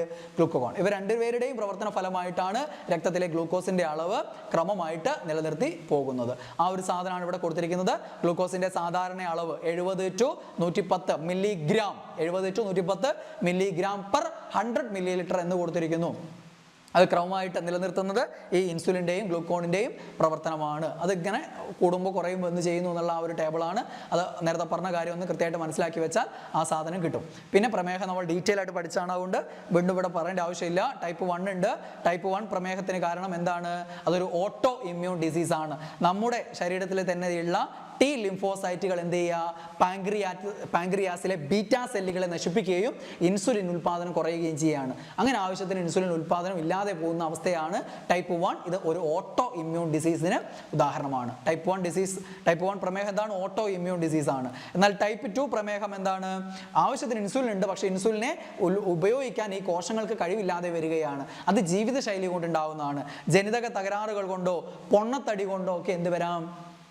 ടൈപ്പ് 2 പ്രമേഹം വരാം. പിന്നെ ഒരു ഗസ്റ്റേഷണൽ ഡയബറ്റീസ് ഒക്കെ നമ്മൾ വിശദമായിട്ട് പഠിച്ചിട്ടുള്ളതാണ്. ജീവിതശൈലി രോഗങ്ങൾ എന്നുള്ള ടോപ്പിക്കായിട്ട് തന്നെ യൂട്യൂബിൽ ഞാൻ ക്ലാസ് എടുത്തിട്ടുണ്ട്, നിങ്ങൾക്ക് നോക്കിയാൽ കാണാം. ഓക്കെ. ദെൻ നീലവൃത്തമാണ് പ്രമേഹത്തിൻ്റെ ഐക്യദാർഢ്യം സൂചിപ്പിച്ചുകൊണ്ടുള്ള ലോഗോ. പ്രമേഹ ദിനം നവംബർ 14 അല്ലേ? യെസ്, ആ കാര്യങ്ങളാണ് ആ ബോക്സിലുള്ളത്. പിന്നെ ഈ ഹോർമോണുകൾ ആയിട്ട് ബന്ധപ്പെട്ട് ഇൻസുലിനും ഗ്ലൂക്കഗോണും ചോദിക്കുന്ന പോലെ ആ ഒരു ചാപ്റ്റർ ഉണ്ട് 10ാം ക്ലാസ്സിലെ 3ാമത്തെ ചാപ്റ്റർ അല്ലേ, വളരെ ഇമ്പോർട്ടൻറ്റ് ചാപ്റ്റർ ആണ്. അതിൽ പിന്നെ പരീക്ഷ ചോദ്യം വന്നിട്ടുള്ളത് ഇവിടെ നിന്നാണ്. ഈ വളർച്ചാ ഹോർമോണുമായിട്ട് ബന്ധപ്പെട്ട് വളർച്ചാ ഹോർമോൺ, ഗ്രോത്ത് ഹോർമോൺ അല്ലെ, GH ഏതാണ്? സൊമാറ്റോട്രോപ്പിൻ ആണ്. ഈ സൊമാറ്റോട്രോപ്പിന്റെ അളവ് കൂടുതലായിട്ടുണ്ടാകുന്ന വളർച്ചാ കാലഘട്ടത്തിൽ സൊമാറ്റോട്രോപ്പിൻ കൂടുതലായിട്ട് ഉൽപ്പാദിപ്പിക്കുന്നത് കൊണ്ടുണ്ടാകുന്ന അവസ്ഥയാണ് ഭീമാകാരത്വം എന്ന് പറയുന്നത്. വളർച്ചാ കാലഘട്ടത്തിൽ സൊമാറ്റോട്രോപ്പിന്റെ അളവ് കുറഞ്ഞു പോകുന്നത് കൊണ്ട് വളർച്ച മുരടിച്ചു പോകുന്ന അവസ്ഥയാണ് എന്ത്? ഇതല്ലേ ചിത്രം, ഇതല്ലേ ഇത് അക്രോമെഗലി. അതും വളർച്ചാ എന്ത് തന്നെയാണ്? കൂടിയ വളർച്ചയാണ്. ഇതെന്താണ്? ജൈജാൻറ്റിസവും വാമനത്വവുമാണ്. വാമനത്വം അഥവാ ഡ്വാർഫിസം എന്ന് പറയും. വളർച്ച കുറവിന് എന്താണ് പറയുക? ഡ്വാർഫിസം എന്ന് പറയും. ഇതേപോലെ തന്നെ തൈറോക്സിൻ വളർച്ചയ്ക്ക് ആവശ്യമാണ്. തൈറോക്സിന്റെ ഉൽപാദനം കുറവ് കൊണ്ട് മുതിർന്നവരിൽ എന്താണ്? മിക്സഡിമയും കുട്ടികളിൽ ക്രെറ്റിനിസവും ഉണ്ടാവാറുണ്ട്. അതും വളർച്ചാ ഹോർമോണിന്റെ കുറവായിട്ടുള്ള വളർച്ചാ കുറവ് കൊണ്ടുണ്ടാകുന്ന രോഗങ്ങളാണ്. വളർച്ചാ ഹോർമോൺ എന്നറിയപ്പെടുന്നത് സൊമാറ്റോട്രോപ്പിൻ ആണെങ്കിലും വളർച്ചയ്ക്ക് സഹായിക്കുന്ന മറ്റൊരു ഹോർമോണാണ് എന്ത്? തൈറോക്സിൻ. തൈറോക്സിന്റെ കുറവ് കൊണ്ട് ക്രെറ്റിനിസം കുട്ടികളിലും മുതിർന്നവരിൽ മിക്സഡിമയും ഉണ്ടാവും. ദെൻ സൊമാറ്റോട്രോപ്പിന്റെ കുറവ് കൊണ്ട് വളർച്ചാ കാലഘട്ടത്തിൽ ഉണ്ടാകുന്ന അവസ്ഥയാണ് സൊമാറ്റോട്രോപ്പിന്റെ കുറവ് കൊണ്ടുണ്ടാവുന്നതാണ് എന്ത്? ഡ്വാർഫിസം അഥവാ വാമനത്വം. സൊമാറ്റോട്രോപ്പിന്റെ ഉൽപ്പാദനം കൂടുന്നത് കൊണ്ട് വളർച്ചാ കാലഘട്ടത്തിൽ ഉണ്ടാവുന്നതാണ് ജൈജാൻറ്റിസം അഥവാ ഭീമാകാരത്വം എന്ന് പറയുന്നത്. ഇനി വളർച്ചാ കാലഘട്ടം കഴിഞ്ഞാലും സൊമാറ്റോട്രോപ്പിൻ അമിതമായി ഉണ്ടാവുന്ന അവസ്ഥയാണ് അക്രോമെഗലി എന്ന് പറയുന്നതാണ്. അക്രോമെഗലി അത് സാധാരണ ഒരു വലിപ്പ കൂടുതൽ എന്നുള്ളതിലുപരി ചില ഒരു വ്യത്യസ്തമായിട്ടുള്ള കാര്യങ്ങളൊക്കെ ഉണ്ടാവുന്നതൊക്കെ താടിയെല്ല്, മുഖം, വിരലുകൾ, അവിടങ്ങൾ, അസ്ഥികളൊക്കെ വളരും. കൂടുതലായിട്ട് ഒരു ചെറിയൊരു മറ്റ് എന്താണ് ഒരു നല്ല വളർച്ചയുള്ള ആളിൽ നിന്ന് വ്യത്യസ്തമായിട്ട് ഒരു വൈകല്യം പോലെ നമുക്ക് തോന്നുന്ന ഒരു സാധനമാണ് ഈ അക്രോമെഗലി എന്ന് പറയുന്നത്. കാരണം വളർച്ചാ കാലഘട്ടത്തിന് ശേഷവും ഉൽപ്പാദിപ്പിക്കപ്പെടുന്നതാണല്ലോ, കൂടുതലായിട്ട് ഉൽപ്പാദിപ്പിക്കപ്പെടുന്നതുകൊണ്ടുണ്ടാകുന്നതാണ്. ഓക്കെ, അപ്പോൾ അത്രയും അവിടെ ഒന്ന് ഓർമ്മിച്ച് വെക്കുക. അതായത് മറ്റു ഹോർമോണുകൾ എന്ന് പറയുന്നത് ആ ഒരു ഭാഗത്ത് പീയൂഷഗ്രന്ഥിയുടെ പിൻതളത്തിൽ നിന്ന് സ്രവിക്കുന്ന ഓക്സിറ്റോസിനും വാസോപ്രസിനും അല്ലെ, പീയൂഷഗ്രന്ഥിയുടെ പിൻതളത്തിൽ നിന്ന് സ്രവിക്കുന്നതാണ്. ഉൽപ്പാദിപ്പിക്കുന്നത് ഹൈപ്പോതലാമസ് ആണ്. ഹൈപ്പോതലാമസ് ആണ് ഉൽപ്പാദിപ്പിക്കുന്നത്. ഓക്കെ, ഹൈപ്പോതലാമസിലെ പ്രത്യേക നാഡീകോശങ്ങളാണ് ഓക്സിറ്റോസിനും വാസോപ്രസിനും ഉൽപ്പാദിക്കുന്നത്. അത് സ്റ്റോർ ചെയ്യുന്നതും അത് സ്രവിക്കുന്നതും ആരാണ്? പീയൂഷഗ്രന്ഥിയുടെ പിൻതളത്തിൽ നിന്നാണ്. ഓക്കെ, ഓക്സിറ്റോസിൻ എന്ത് ചെയ്യുന്നു? ഗർഭാശയ ഭിത്തിയിലെ മിനുസപേശികളെ സങ്കോചിപ്പിച്ചിട്ട് പ്രസവം സുഗമമാക്കി ഗർഭമാക്കാൻ സഹായിക്കുന്നു. അതുകൊണ്ട് ബർത്ത് ഹോർമോൺ എന്നറിയപ്പെടുന്നത് ഏതാണ്? ഓക്സിറ്റോസിൻ ആണ്. അതേപോലെ മുലപ്പാൽ ചുരത്താൻ സഹായിക്കുന്നു, മിൽക്ക് ഇജക്റ്റിങ്ങിന് സഹായിക്കുന്നു, മുലപ്പാൽ ഉൽപാദനത്തിന് സഹായിക്കുന്ന പ്രൊലാക്റ്റിൻ ആണ്. മുലപ്പാൽ പുറത്തു വരാൻ സഹായിക്കുന്ന ഹോർമോൺ ആണ് ഏത്? ഓക്സിറ്റോസിൻ. ദെൻ രണ്ടാമത്തത് വാസോപ്രസിൻ ആണ്, ADH ആണ്, ആന്റി ഡൈയൂററ്റിക് ഹോർമോൺ എന്ന് പറയും. ആർജിപ്രസിൻ എന്നൊക്കെ ഇപ്പോൾ പുതിയ പേരുണ്ട്, ആർജിപ്രസിൻ. ഓക്കെ, ആർജിപ്രസിൻ എന്ന് പറയും, അല്ലെങ്കിൽ അർജിനിൻ വാസോപ്രസിൻ, AVP എന്നൊക്കെ അറിയപ്പെടുന്നുണ്ട്. ഇപ്പോൾ ADH എന്നും അറിയപ്പെടും. വാസോപ്രസിൻ ഇതും ആരാണ്? ഹൈപ്പോതലാമസ് ആണ് ഉൽപ്പാദിപ്പിക്കുന്നത്, പീയൂഷ ഗ്രന്ഥിയാണ് പുറത്തേക്ക് സ്രവിക്കുന്നത്. ഓക്കെ, വൃക്കയിൽ ജലത്തിന്റെ പുനരാകിരണത്തിന് സഹായിക്കുന്നു. വൃക്കയിൽ ജലത്തിന്റെ പുനരാകിരണത്തിന് സഹായിക്കുന്നത് ADH ആണ്. അപ്പോൾ ADHന്റെ കുറവുണ്ടെങ്കിൽ പുനരാകിരണം നടക്കാതെയാവും, കുറേ അധികം മൂത്രത്തിലൂടെ ജലം നഷ്ടമാവും. അതാണ് ഡയബറ്റീസ് ഇൻസിപ്പിഡസ് എന്നറിയപ്പെടുന്നത്. ഡയബറ്റീസ് ഇൻസിപ്പിഡസ് ഏതിന്റെ കുറവാണ്? ADHന്റെ കുറവാണ്. ഡയബറ്റീസ് മെലിറ്റസ് ഏതാണ്? ഇൻസുലിന്റെ കുറവാണെന്ന് ഓർമ്മിച്ചു വെക്കുക. ആ ഒരു സാധനമാണിത്, വാസോപ്രസിന്റെയും. കാരണം ഇപ്പോൾ ഈ ഒരു പരീക്ഷയിൽ ചോദിച്ച ചോദ്യമാണ്, ഈ ഒരു ഏരിയ വെച്ചിട്ടാണ് പരീക്ഷയിൽ ചോദ്യം വന്നിട്ടുള്ളത് അല്ലേ. രക്തത്തിൽ ജലത്തിന്റെ സാധാരണ അളവ് കൂടുകയാണെങ്കിൽ വാസോപ്രസിൻ ഉൽപാദനം എന്ത് ചെയ്യുന്നു? കുറയുന്നു. രക്തത്തിലെ ജലത്തിന്റെ സാധാരണ അളവ് കൂടുതലാണെങ്കിൽ വാസോപ്രസിന്റെ ഉൽപാദനം എന്ത് ചെയ്യും? കുറയും. അങ്ങനെ വൃക്കയിലെ ജലത്തിന്റെ പുനരാകിരണവും എന്ത് ചെയ്യും? കുറയും. മൂത്രത്തിലെ ജലത്തിന്റെ അളവ് എന്ത് ചെയ്യും? കൂടും. നേരെ തിരിച്ച് രക്തത്തിലെ ജലത്തിന്റെ സാധാരണ അളവ് കുറയുകയാണെങ്കിൽ അവിടെ വാസോപ്രസിൻ ഉൽപാദനം കൂടുകയും വൃക്കയിൽ നിന്ന് ജലത്തെ പുനരാകിരണം ചെയ്യുന്നു, മൂത്രത്തിന്റെ അളവ് എന്ത് ചെയ്യുന്നു? കുറയുന്നു. ആ സംഭവമാണിത്. ദെൻ വേനൽക്കാലത്ത് വിയർപ്പിലൂടെയും മറ്റു ശരീരത്തിൽ ജലനഷ്ടം ഉണ്ടാകുന്നതിനാൽ വാസോപ്രസിന്റെ ഉൽപാദനം കൂടുതലായിരിക്കും. വേനൽക്കാലത്ത് നമുക്ക് വിയർപ്പിലൂടെ ഒക്കെ നമുക്ക് ജലനഷ്ടം കൂടുതലായിട്ടുണ്ടാവും അല്ലേ. അപ്പോൾ ജലത്തിലെ സാധാരണ അളവ് കുറയും. അപ്പോൾ വാസോപ്രസിന്റെ ഉൽപാദനം എന്തായിരിക്കും? കൂടുതലായിരിക്കും. അപ്പോൾ വേനൽക്കാലത്ത് വാസോപ്രസിന്റെ ഉൽപാദനം കൂടുതലായിരിക്കും, എന്നാൽ മഴക്കാലത്ത് വാസോപ്രസിന്റെ ഉൽപാദനം കുറവായിരിക്കും. ഇതാണ് പോയിന്റ്. മഴക്കാലത്തും തണുപ്പ് കാലത്തും വാസോപ്രസിന്റെ ഉൽപാദനം എന്തായിരിക്കും? കുറവായിരിക്കും. അപ്പോൾ വാസോപ്രസിൻ ഉൽപാദനം കുറയുമ്പോൾ ജലത്തിന്റെ പുനരാകിരണം കുറയും, മൂത്രത്തിന്റെ അളവ് എന്തായിരിക്കും? കുറവായിരിക്കും. അപ്പോൾ തണുപ്പ് കാലത്തും അതേപോലെ തന്നെ മഴക്കാലത്തൊക്കെ മൂത്രത്തിന്റെ അളവ് എന്തായിരിക്കും? അതായിരിക്കും. ആ രീതിയിൽ ഈ കാര്യം ഒന്ന് ഓർത്ത് വെക്കുക. ഈ സാധനം വെച്ചിട്ട് പരീക്ഷയിൽ ചോദിച്ചു കഴിഞ്ഞു, ഇനിയും ചിലപ്പോൾ ചോദിച്ചേക്കാം. ഓക്കെ, അപ്പോൾ നമ്മൾ ഇന്ന് 2 ചോദ്യമോ അതിൽ കൂടുതലോ വന്നിട്ടുള്ള ഈ 3 ഘട്ടങ്ങളിലായി, ഈ 10th ലെവൽ പ്രിലിംസിൽ ഈ 3 ഘട്ടങ്ങളിലായി 2ഓ അതിലധികമോ ചോദ്യങ്ങൾ വന്നിട്ടുള്ള ഏരിയകളാണ് ഡിസ്കസ് ചെയ്തിട്ടുള്ളത്. ആ ചാപ്റ്ററുകളിലൂടെയാണ് നമ്മൾ ഇന്ന് ഓട്ട പ്രദർശനം നടത്തിയിട്ടുള്ളത്. അപ്പം വളരെ വേഗത്തിൽ പോയിട്ടുള്ളതാണ്, അല്ലാതെ ഇത് പഠിപ്പിച്ചെടുക്കുന്ന രീതിയിലുള്ള ഒരു റിവിഷൻ ക്ലാസ് പോലെയാണ് നമ്മൾ പോയിട്ടുള്ളത്. അപ്പോൾ എല്ലാവർക്കും ഗുണകരമായിട്ടുണ്ടാവുമെന്ന് വിചാരിക്കുന്നു. പിന്നീട് ഒരു ക്ലാസ്സിൽ നമുക്ക് വീണ്ടും കാണാം. ബൈ.